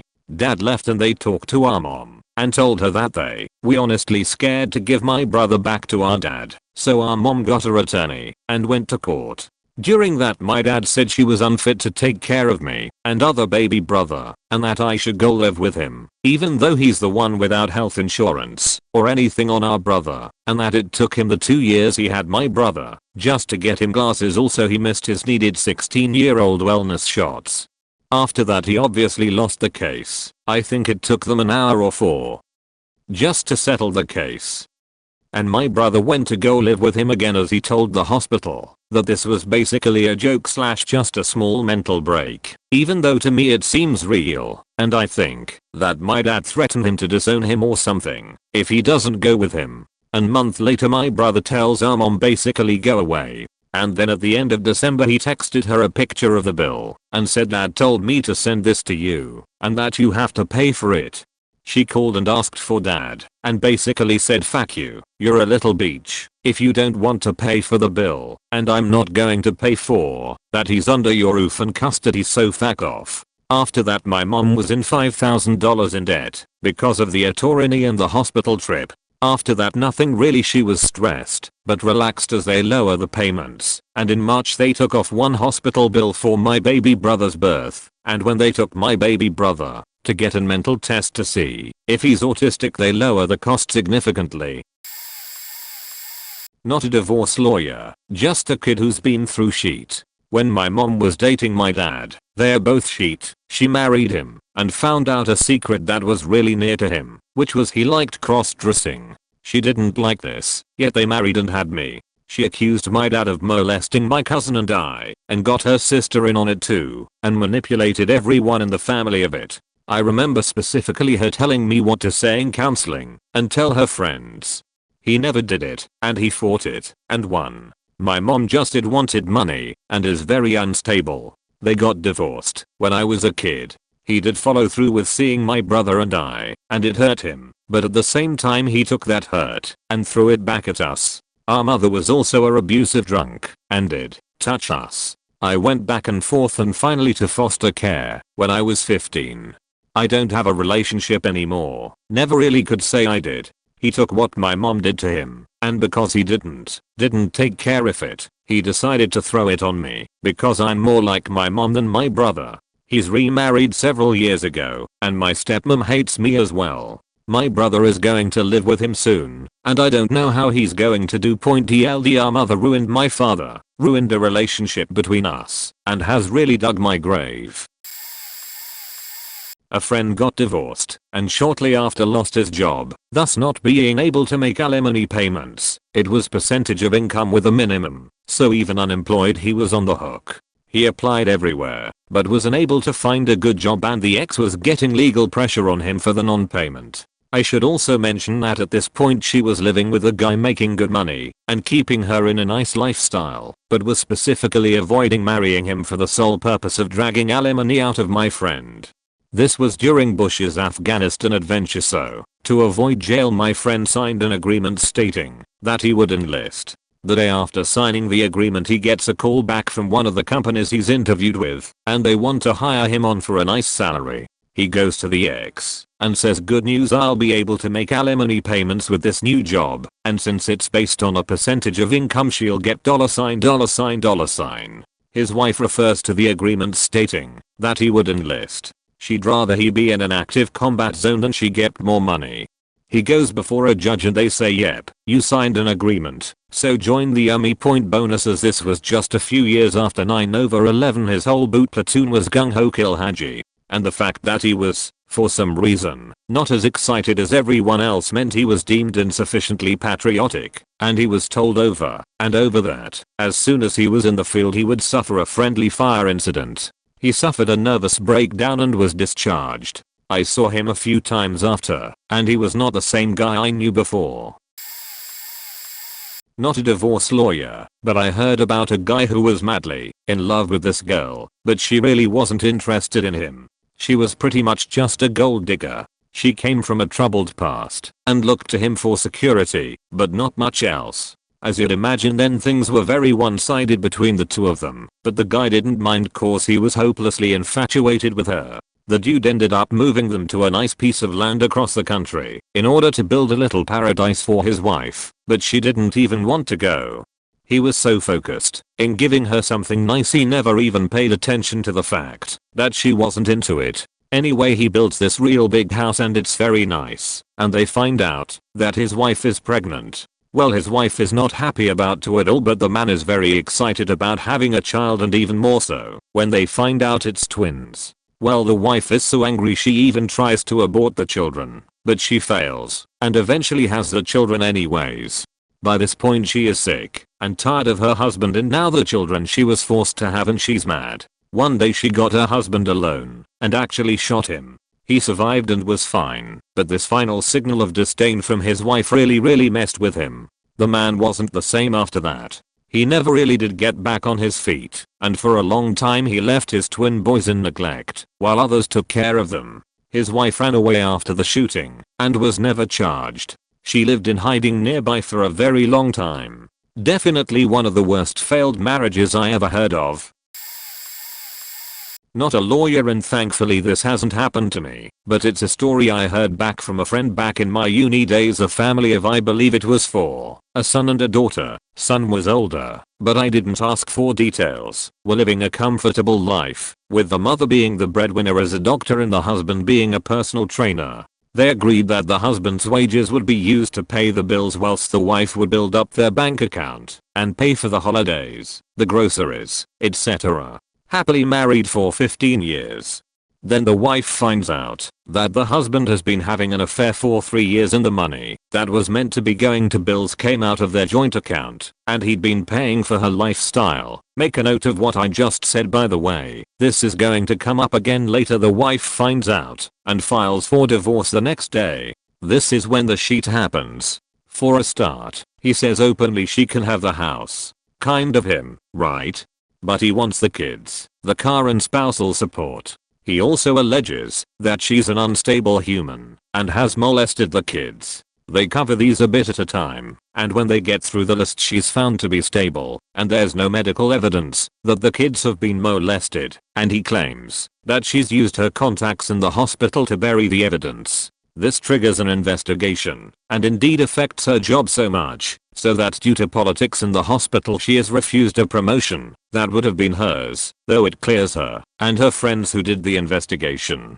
Judgment comes around, and with no evidence, the judge ends up giving them a 50/50 split of the kids. The husband is willing to go down to visitation if he gets more money. Judge agrees. He ends up getting, I think it ended up as 60% of her income at the end of it. Divorce ends amicably. Point ordered it. Remember what I said about the house? Turns out for a while he hasn't been paying the bills, so when the divorce ends, she gets her month's notice of eviction, with 2 kids.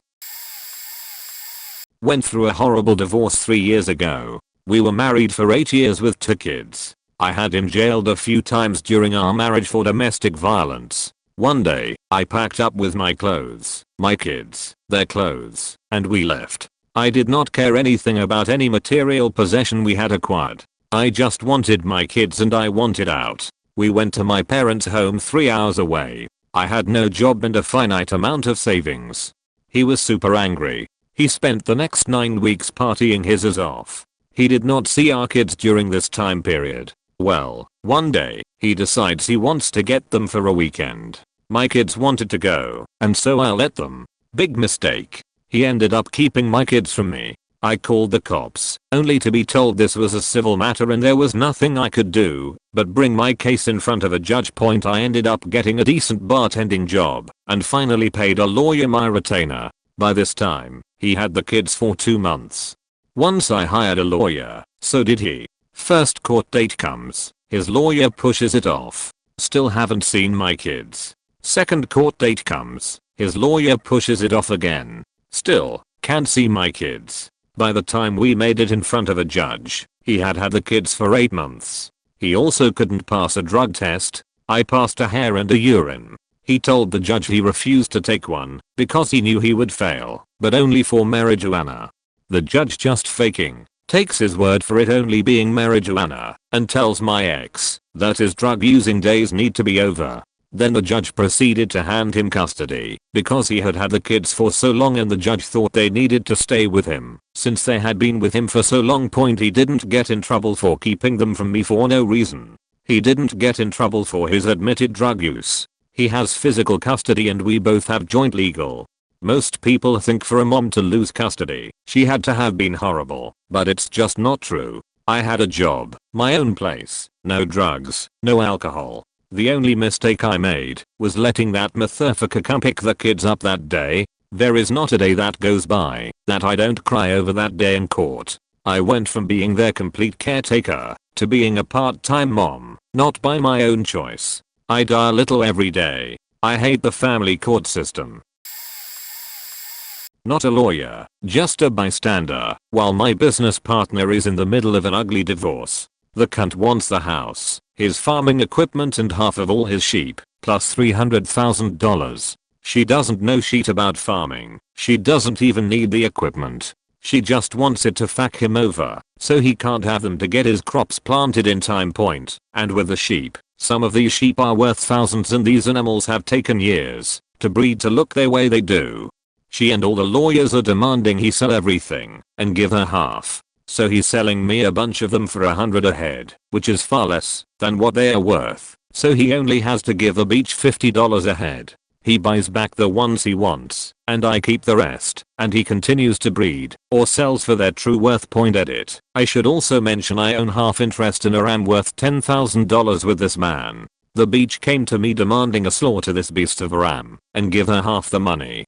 I sent her on her way, went to the lawyer. Luckily they told her, since someone else had interest in that animal they'd have to let my partner keep his interest in him, and he'd remain untouched by all this. Edit upon an edit. It's also worth mentioning slaughter price for a sheep is roughly $1 a pound. She wanted me to slaughter a $10,000 animal for $150 bucks. Fact no. And she's forcing her husband to do it.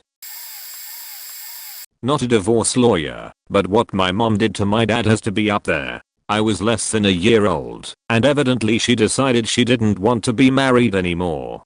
Being who she is, she threatened to take me and move across the country. My dad, being who he is, told her that there was no way he was going to allow her to move across the country with me. After some back and forth, they came to an agreement where he said he wouldn't contest custody, and in exchange she would stay in the area we currently lived. This was the early 80s, so men didn't exactly have a lot of options when it came to custody hearings. The day after the divorce papers were signed, she called and told him he needed to come see me because she was moving across the country the next day. She followed through, and my dad kept up contact the best he could, flew out so he could see me and bring me back a couple times a year so I would be exposed to my family, etc. A few years later, she would eventually move back to the area, so my relationship with my dad has been pretty good since. I didn't find out the truth about everything that went down. I knew I lived in the South for a couple years when I was really little, but I didn't know the details. A few years ago, I don't speak to my mother anymore. She's also a bit of a sociopath and lies about everything in life. Regarding my dad, he's one of the best people I've ever known. I see and talk to him and his side of the family regularly. Not a divorce lawyer, but work in the mortgage industry. The nastiest situations I have come across had to do with the mortgage. The most common thing I'd see was that the courts would decide that one person, party A, gets to keep the home, but the only name on the loan paperwork is party B, who is none too happy about losing it. I've seen the party B do everything in their power to irreparably fuck the mortgage up beyond repair before the courts can compel anyone to do anything about it.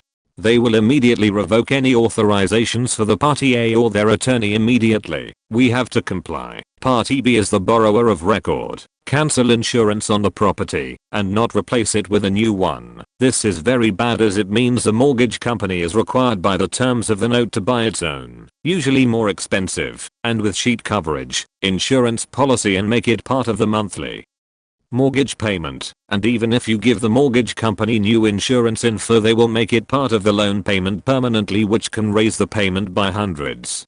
They can let the taxes go delinquent, which results in the same thing as the insurance lapse. We pay the taxes and make it part of the payment for the life of the loan. Whoever ends up with the home will be due the original taxes we paid, plus penalty on top of the increase for adding the taxes alone. It's a mess. I've seen Party B the house also accidentally leave the door unlocked and someone came in and tore up the place. By the time the courts can move to compel Party B to sign over the responsibilities, so they can't do these things anymore, the loan's payment has gone from $987 per month to $1,265 per month. Principal and interest plus adding the insurance to the loan plus paying us back for the first premium plus taxes are now part of the payment plus the first installment we had to pay plus penalties for said first tax installment. The loan is behind by 3 or more payments and Party A may have to go into loss mitigation to save the property for foreclosure. Very long and painful process which Party B can delay by refusing to send his side of the paperwork required, which we cannot proceed without, period, meaning the house falls further behind and foreclosure becomes more likely, and we, the mortgage company, can't do anything to reverse it because we are literally just doing our job and executing the note and deed of trust as they read, which is our only choice in the matter. We can't pick sides, even if one party is clearly out to fuck the other. The kicker is that if Party A isn't listed on the loan as an authorized party, we can't even tell them they may not want this house anymore for the insane baggage it's going to dump on them the moment they sign the property fully into their name. I use Party A and B because I have seen this both ways, where the wife gets the house and the husband does all he can to fuck her over, and in the cases where the husband gets the property and the wife is the one doing all the underhanded shit. Divorces are a mess and I've only talked about when both parties are signed to the mortgage note. Not a lawyer, but family fun. My uncle's ex-wife turned into a drug-popping alcoholic in her 40s seemingly out of the blue. He used to run a compression sleeve outfit for burn patients and people with blood flow issues. He made good money, and like a lot of people in his field, flubbed the Medicaid and Medicare stuff a tiny bit to help people get coverage for things they needed but couldn't afford. When she found out he was divorcing her, she got into the heads of the people at his office and got them to report him to the feds. They raided his office, seized all his accounts and almost threw him in jail. She then set off a series of custody hearings that have left me with absolutely no hope of fairness, and the system has never allowed to practice in the medical field again. The only thing he did for 25 years and they took all his business funds, leaving him with very little. Since he paid himself monthly, he had to sell his house and give up his dog. A dog that was the biggest sweetheart ever and loved the fuck out to that kid. That dog would have died for that kid. She was a rottie and the courts ruled her a danger to the child. That depleted the rest of his savings. He ended up getting money from my grandmother to move away from her. For some faked up reason he chose Florida originally. My uncle's ex failed the court ordered drug tests during custody hearings. When she came in high as a kite, she failed them again before the next court hearing even got started. He got 1 year of custody before she could appeal again for full custody. She was arrested that year for stealing pills from the neighbor's house and has had multiple DUIs. Since then she no longer has a license. The courts would still give her a good chance of getting custody if she tried. He actually let the kid go stay with her mom's side recently as she's rebelling, and he only knows how to control the grandparents are well off. So they basically provided everything and she was supposed to live with them. They gave the kid a phone as a birthday gift since she was turning 15 I think. Faking awful with birthdays. About a week into being there, they sent her to her mom's when she decided she didn't like living in a house full of drug addicts that was constantly changing in who lived there. She asked to go back to her dad's early. The grandparents and mother took the phone from her, refused to give her away back to her dad, and forced him to drive to Wisconsin from Georgia just to get his kid back. Now my uncle's a piece of shit in his own ways, but he doesn't take back gifts from her and tell her she's a terrible person. The faked up part is my side of the family has repeatedly said we will take the kid since he's having problems with her behavior and he doesn't understand how to handle it. He refuses because he thinks me and my mother are bad influences. He thinks this because neither of us make $100k a year or more like he used to. Not divorce lawyer, but work in a field that deals with this crap daily. Ontario, Canada. Worst I've seen is a husband arrested for assaulting his wife, gets restraining order to remain 150 meters away from victim. Husband measures out the distance and follows her everywhere, clearly intimidating her. Arrested again for criminal harassment. Gets PP spanked pretty hard. So what does the do? Goes to family court. Says his children, 3 of them from another relationship, want to spend time with victim's children, also from different relationship. Court allows him access to the kids. Oldest teen daughter is allowed to bang any guy she wants and smoke dope and drink. She's like 15, so of course she's a lost cause because now she doesn't want to go back to mom's. Son is allowed to smoke dope and skip school and play video games all day. He's like 12, so of course he's running away from mom's house to go to stepdad's house. The whole faked up thing was that the dude didn't even have his biological kids living with him. He lied to the courts and they didn't investigate at all. Took it for face value and now these kids are faked. Because of it. Only ray of sunshine that came out of it was that the courts found out about him lying and hammered him hard. But still, kids are faked in the head now because of an asher who wanted to royal fuck his ex. Obligatory, not a lawyer, but my dad worked his ass off for years and finally managed to buy a house for his family. Me, him, mom. We lived in that house a few years. Dad was working 2 jobs to pay the house while still having all the money we needed to pay bills, have good food, and also not having me miss anything. I had good food, school, toys, and he was also working to turn the 2nd floor of the house into an apartment for me. For when I was old enough. He wasn't getting much sleep, but he still managed to do everything and still spend time with me and my mom. To this day, I believe an alien stung him injecting him with some superpower sheet. My mom never worked except for occasional 1 day worth of working, like if the local pud needed help with cleaning. It's not that she couldn't find a job, she just liked to stay at home and watch TV. Anyway, one day he comes home to find a divorce letter. My mom never even mentioned him the possibility of that happening. She acted normal the whole time. I don't know how it works in the US or wherever you read or live, but where I live, when you get married, you can pick between 2 options, among other things. The options being, everything bought by the 2 parts during marriage belongs to both. This does not include something one may inherit or is gifted. Second option is, if one buys something, it belongs to that person only. My dad picked the dumb option considering my mom never owned anything, and so the house belonged to both, not just him, even though my mom didn't pay anything.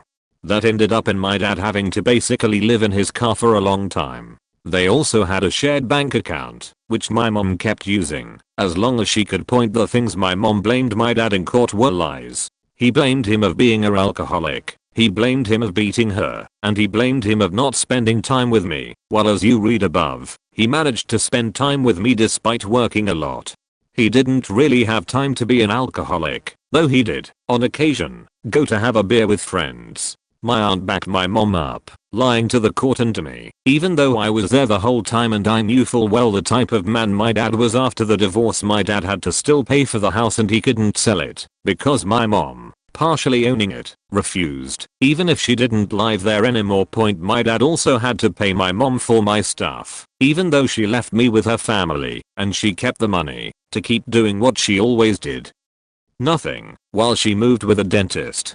There's a somewhat of a happy ending. I finally managed to move with my dad, and we also managed to sell the house. The day we went there with the guys buying it, I saw the conditions my mom left it. Rats devoured a lot of stuff, including lots of things my dad was fond of, a comic book collection that would now be very valuable among other things, and the house was just in awful conditions, covered in rat sheet. But we did sell it, and I did move with my dad.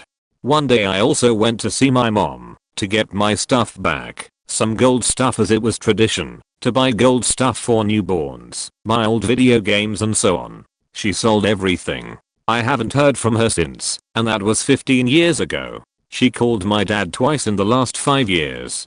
First time to let him know that my grandma died. The second time to apologize about a letter my grandpa sent me, telling me how much of a shit person my dad is, and how much of a disappointment I am. Both times she tried to sweet talk my dad, and both times she didn't even mention my name.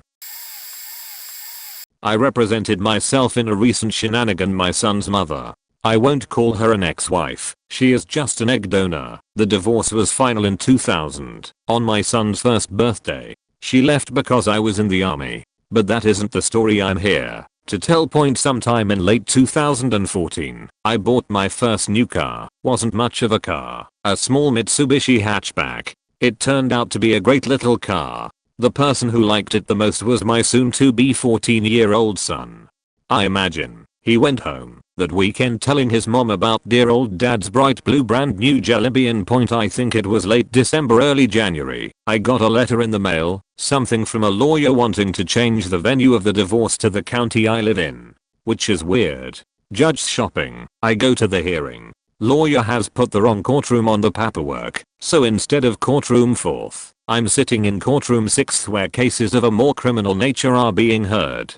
Judge asks if there is anyone he hasn't called. I stand, give a case number. He says I'm supposed to be in another courtroom. I show him the paperwork. He sighs, apologizes, calls downstairs to the right room where they are wrapping up. I go downstairs, speak to the correct judge. Another date is set. I go to that date. Venue is set to my county, and nobody seems to know why, least of all the pencil-necked lawyer hired by the egg donor. I hear nothing else for a year. I got on our state's court website to see when the other shoe would drop and see if it would hit me. I find I've missed not one, but 4 court dates. I've never been given paperwork of any kind, never served. I look up the next date. I dress nice, trim my beard, tie my hair back with a black ribbon, and make an appearance. I can't even get into the courtroom. I wait in the hall for it to clear out. I get in there, and the question comes around. Is there anyone I haven't called? I stand. I'm not on the list. I explained what I've just explained to you all. The judge looks, and she explains that the egg donor has been called and wasn't here. She then goes on and explains to me that I didn't have to be here if I wasn't served. I sheepishly admit that I didn't know and that I thought it wouldn't hurt to appear since my name was on the docket. The judge notes that this is about a 14-year-old divorce and asks what it is about. I admit I don't know and haven't been told. Judge gets angry and speaks a few words about vindictive women wasting the court's time. I say that I would stop it if I could, and the judge speaks the most beautiful words. You can't stop it, but I can. I'm adding an order to make this divorce, child custody, and child support order expressly unmodifiable for the next 2 years. Have a good day, sir. This was May of 2016 that the order was placed. Son turns 18 later this year. My state does not change child support retroactively. Moral of the story: don't be the woman who angers a female family court judge, because your ex-spouse won't have to screw you over.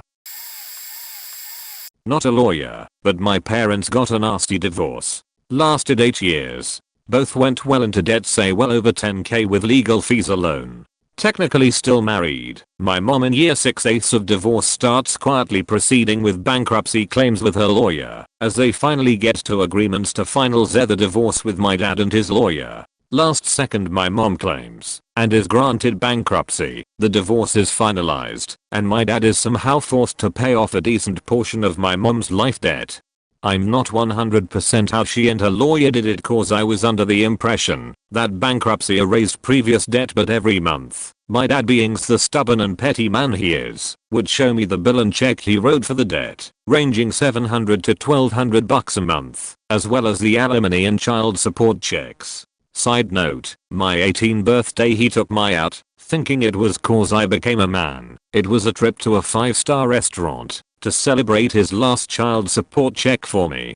Got a good meal that night, I guess. Anyway, my mom's lawyer also got my dad to somehow to agree to taking possession of the house last second. My mom lived in the house 7 out of 8 divorce years. They bought it during the housing boom of the millennium, and then it lost half its value in the '07 recession. My mom knew this and let the house break down for 7 years. Roof leaked, paint chipped, floors scratched to hell, etc. My dad finally just sold the house in 2017, barely paying off the colossal repairs he made and mortgage that had over 70% owed.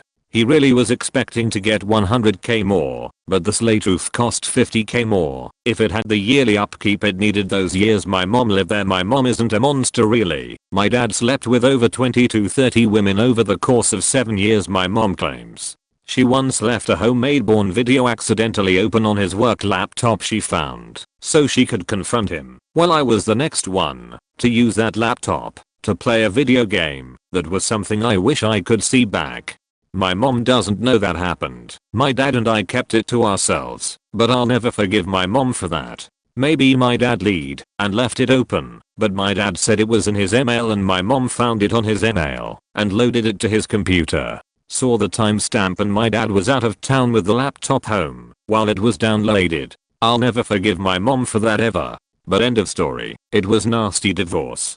I see my dad once a year cause he moved across the country cause my mom got his family to turn on him and he lost contact with his brothers and my sister. Haven't talked in 7 years. Dad wasn't invited to the wedding. He hated living in Philly and had to move he claimed. I love my dad, but I can see why my sister and mom hate him. I also secretly hate my mom for turning my sister against my dad and allowing the divorce to drag out so long, as well as tampering in my dad's family.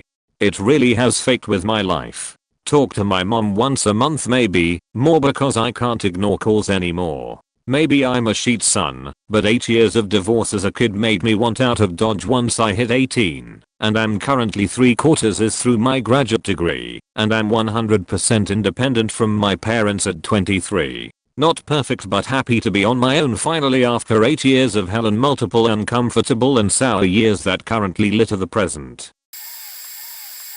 Not a lawyer. My brother was with this crazy chick for about 4 years. He had 2 surprise daughters with her, even though she was on birth control. He had 4 years of her only working minimum wage jobs, while he worked endless overtime as a welder to support the 4 of them. She would hold a job for 3 months tops then get fired because of something someone else did or everyone was mean to her. Then she would sit at home while searching for a new job and complain to my brother at the end of his 12 to 16-hour shifts about how he needed to cook dinner and clean the house. All she would do while he was gone was sit on the couch, watch TV and yell at their kids. She would openly admit to us how she never cooked for her girls and they would go entire mornings/afternoons without food until my brother came home from work because she was too lazy to cook. She ate constantly and was nice and fat though. At the end of the 4 years my brother finally left her and she went berserk. She called the cops on him and filed a false claim about how he hit her all the time, told her he was going to kill her and bury her out back and all sorts of insanity. She took their kids from him and got him locked out of his own house, even though his name was the only name on the title, for 9 long months. She never went to the house and she locked one of his dogs and cats in the house the whole time. She only fed and cared for them once a week according to neighbors. She fought for full custody through the whole thing and bragged to their joint babysitter, who is my brother's close friend, about how she was going to win and how much money she was going to get out of him in child support. When he was finally able to get into his house she had completely trashed it. His dog had pupped and peed on every inch of the floor and was a complete anxious wreck. She had cut the line to his furnace and all his pipes froze and broke over the winter. The cat was never seen again. By the end of it, he managed to win 50/50 custody. She lives in a government apartment getting $90 a week from child support and working only 20 hours a week, but still keeps telling people twisted stories about how my brother abused her, how she deserves more support and other BS stories. About a year ago there was a criminal prosecution in the district court where a mother attempted to prevent her ex from having access to the children through an elaborate series of sophisticated fraud, the main parts being having the children's DNA samples collected under incorrect names, impersonating lawyers involved in the proceedings in the paternity testing company, including the creation of fake email accounts, creating fake court orders to instruct the paternity testing company to do what she wanted, the main instruction being only send paternity test results to her, editing the received paternity test results to change them to show the ex was not the father prior to forwarding them to the lawyers, while impersonating the paternity testing company point the mother attempted to deceive the court and father as to the real paternity of the children.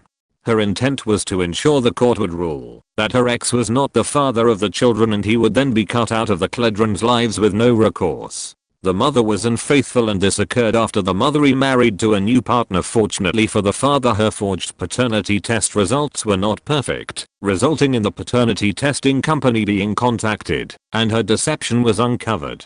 Though it appears her plan came very close to succeeding, a police investigation into her crimes commenced. She was prosecuted by the state and charged with 2 counts of attempt to pervert justice, to which she pleaded guilty. She received an 18-month prison sentence, eligible for parole after 9 months. According to recent decisions of the Prisoner Review Board, it appears a mother was recently released on parole after serving half of her prison sentence.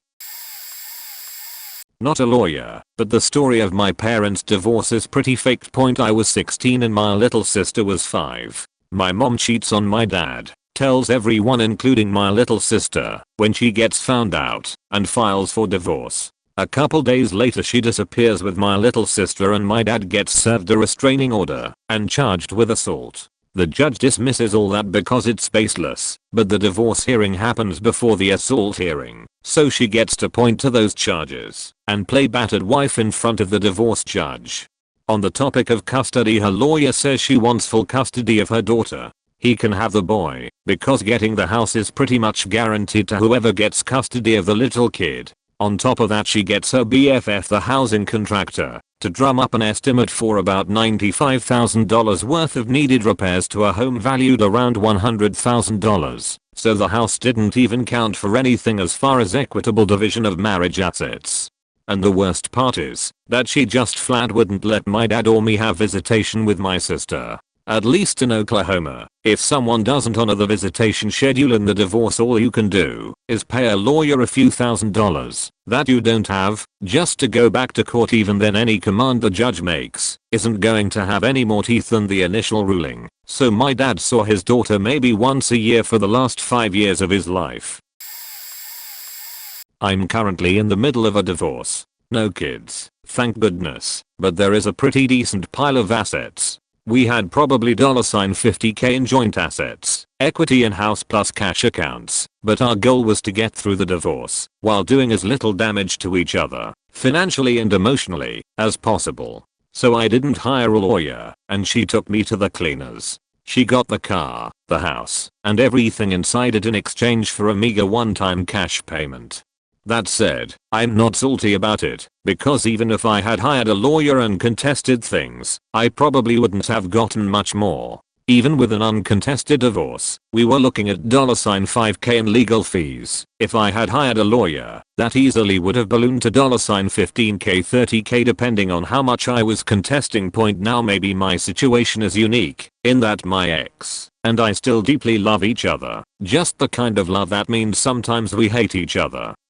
But I would rather see her have that money than some divorce lawyer.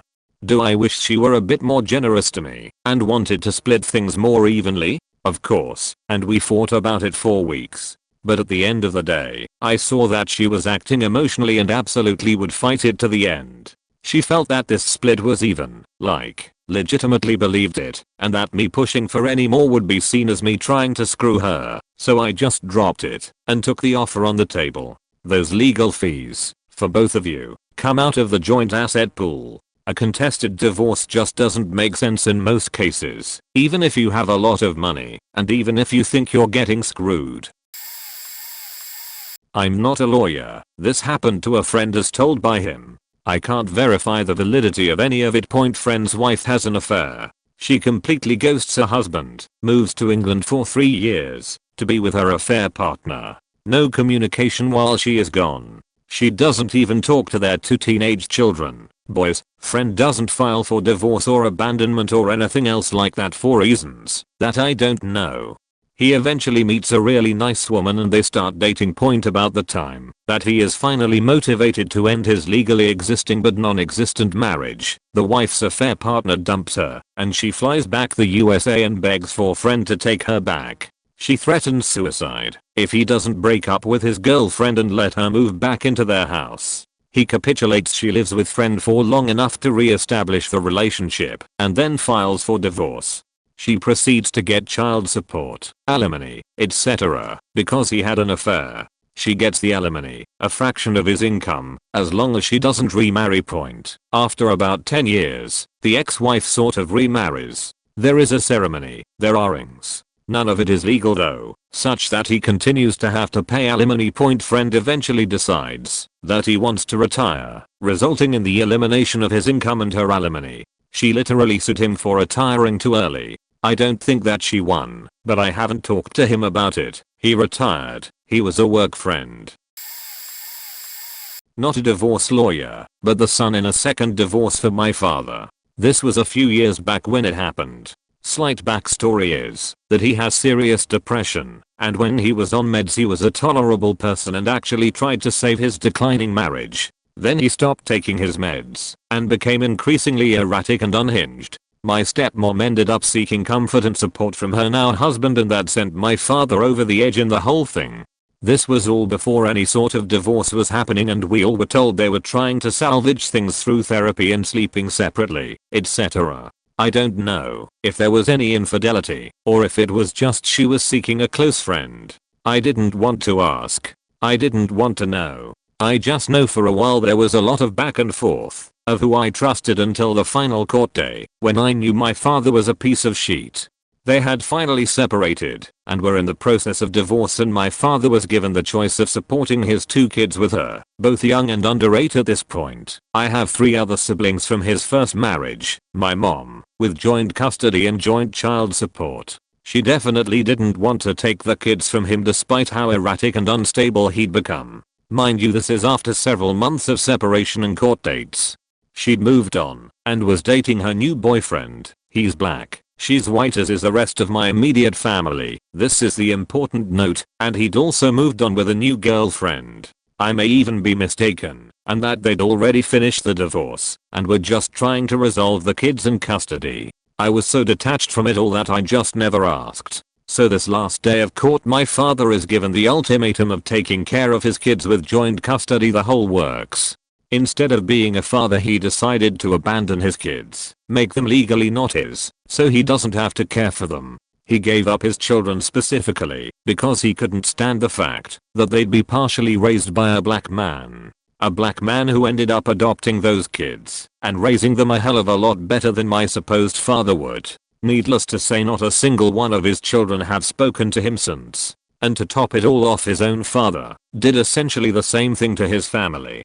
When my father was a toddler, his dad abandoned the family and was out of communication with everyone. When my father tried to reconnect with his dad, he'd found out that he died before he could actually meet him. You'd think he would realize that he's doing exactly what tore him up, trying to find his own dad. Now I'm trying my absolute best not to fall down the same path with my own wife, and whenever we decide to have kids, I'm terrified but also very conscious of my behavior on a daily basis. Broken families FTW.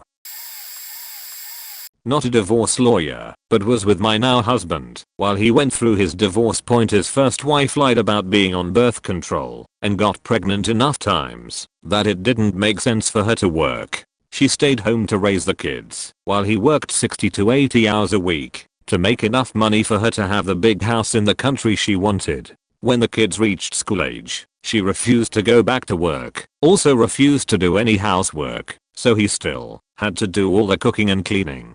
When he finally got the gumption to leave her, she stayed in the house. Before he could get his direct deposit changed, she moved his entire paycheck to her sole account.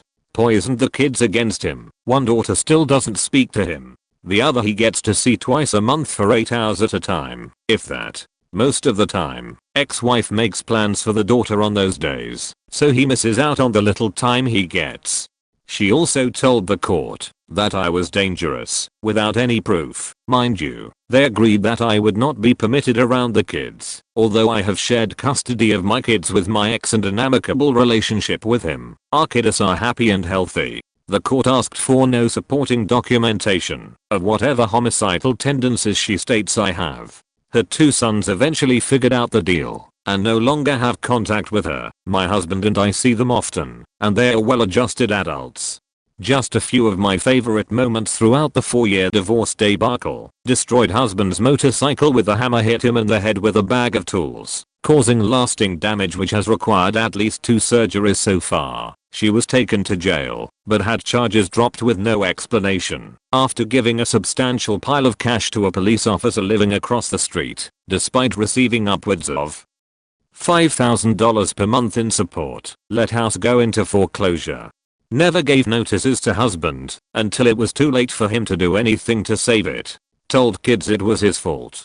Had 2 jointly owned vehicles repossessed. Told the court she was going back to school for nursing so that she would receive extra alimony. Does not have to provide any supporting documentation. Took the entirety of my husband's 401k and 60% of all other assets. Refused to give husband access to any of his possessions in the house. Motorcycle gear, tools. His first career was as a mechanic. Clothing, a large book collection, etc. Sold it all at a yard sale. Told the court that he took it all to avoid giving him his allotted 40% share.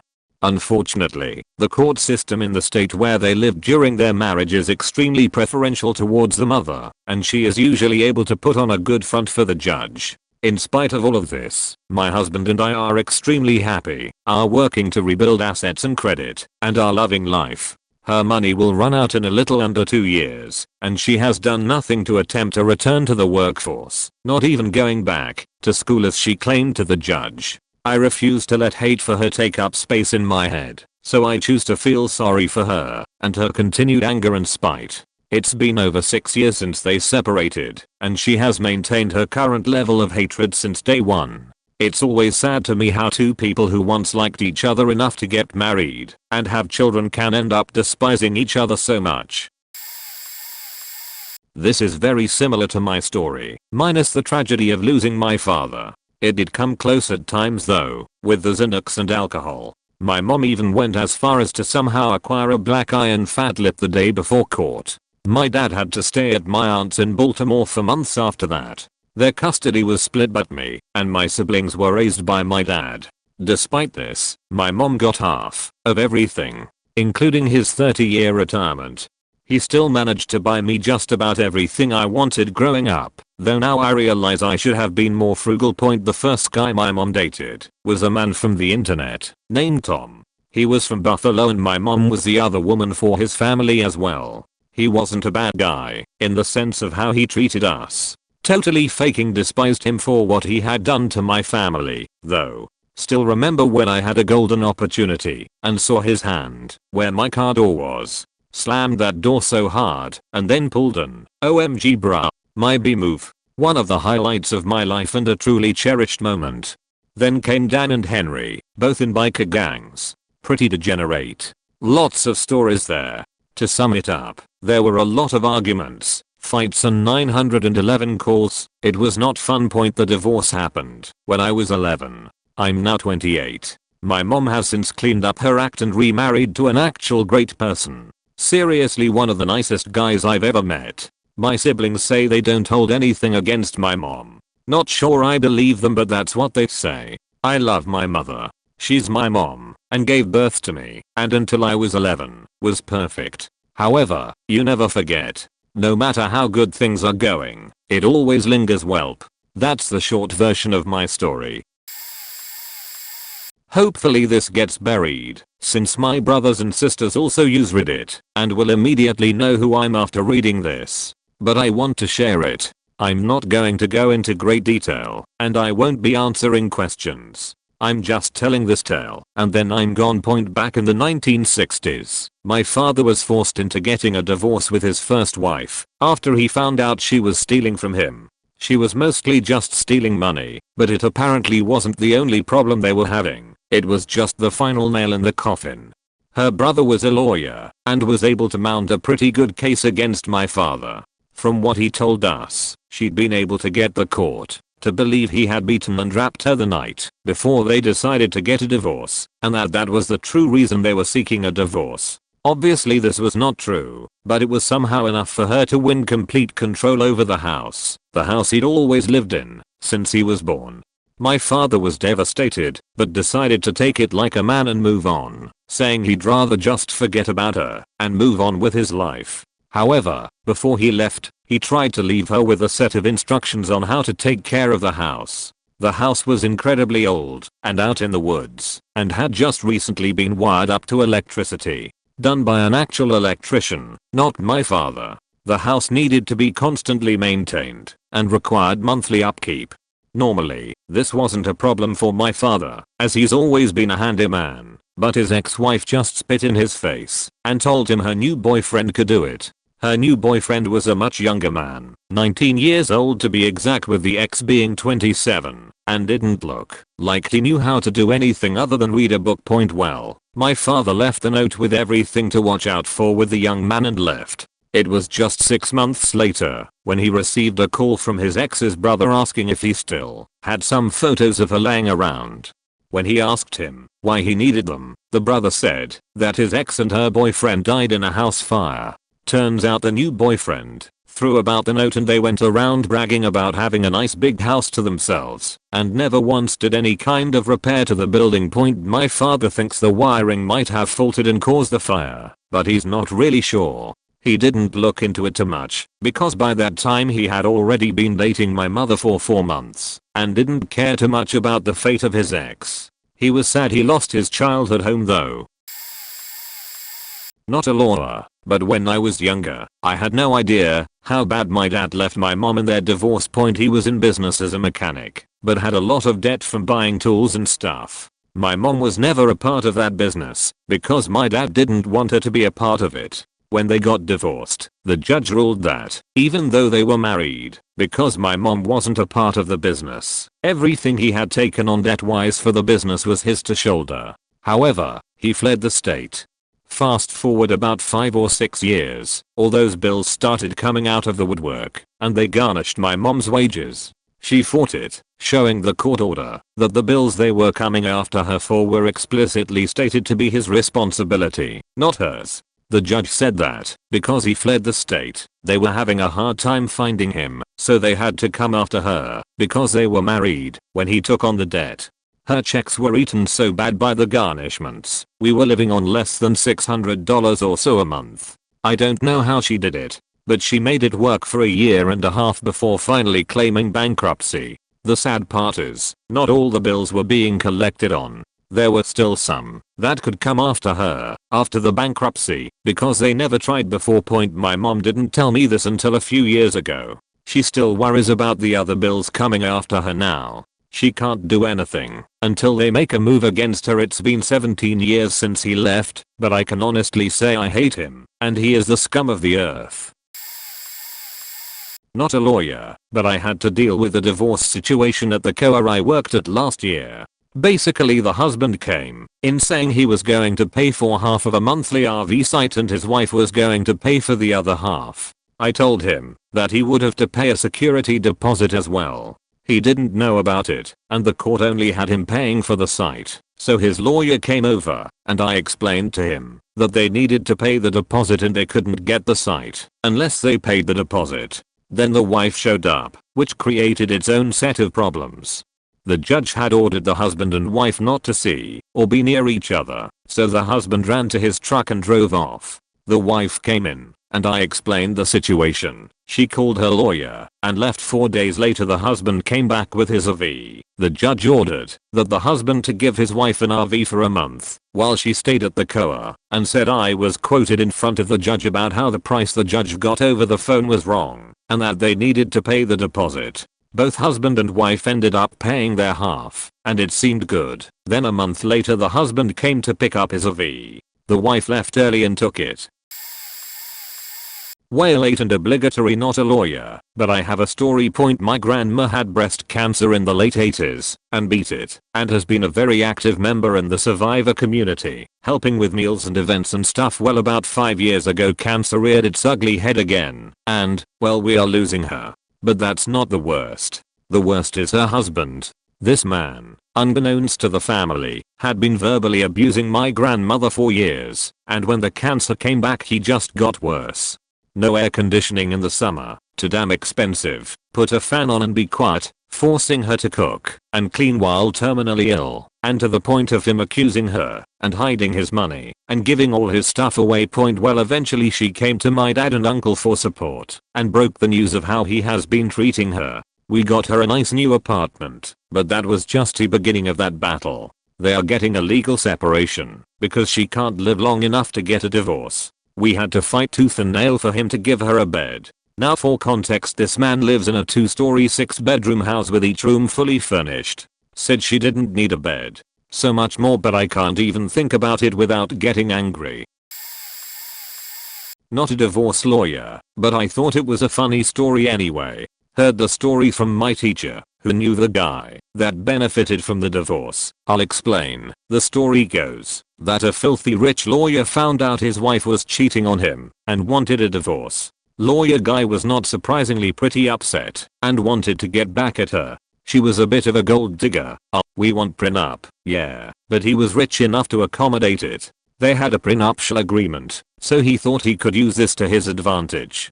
Upon finding out that his wife was being unfaithful, he decided he was going to sell everything that he owned, making sure the wife got as little as possible through the prenup. This is where my teacher's friend comes in. We'll call him Steve.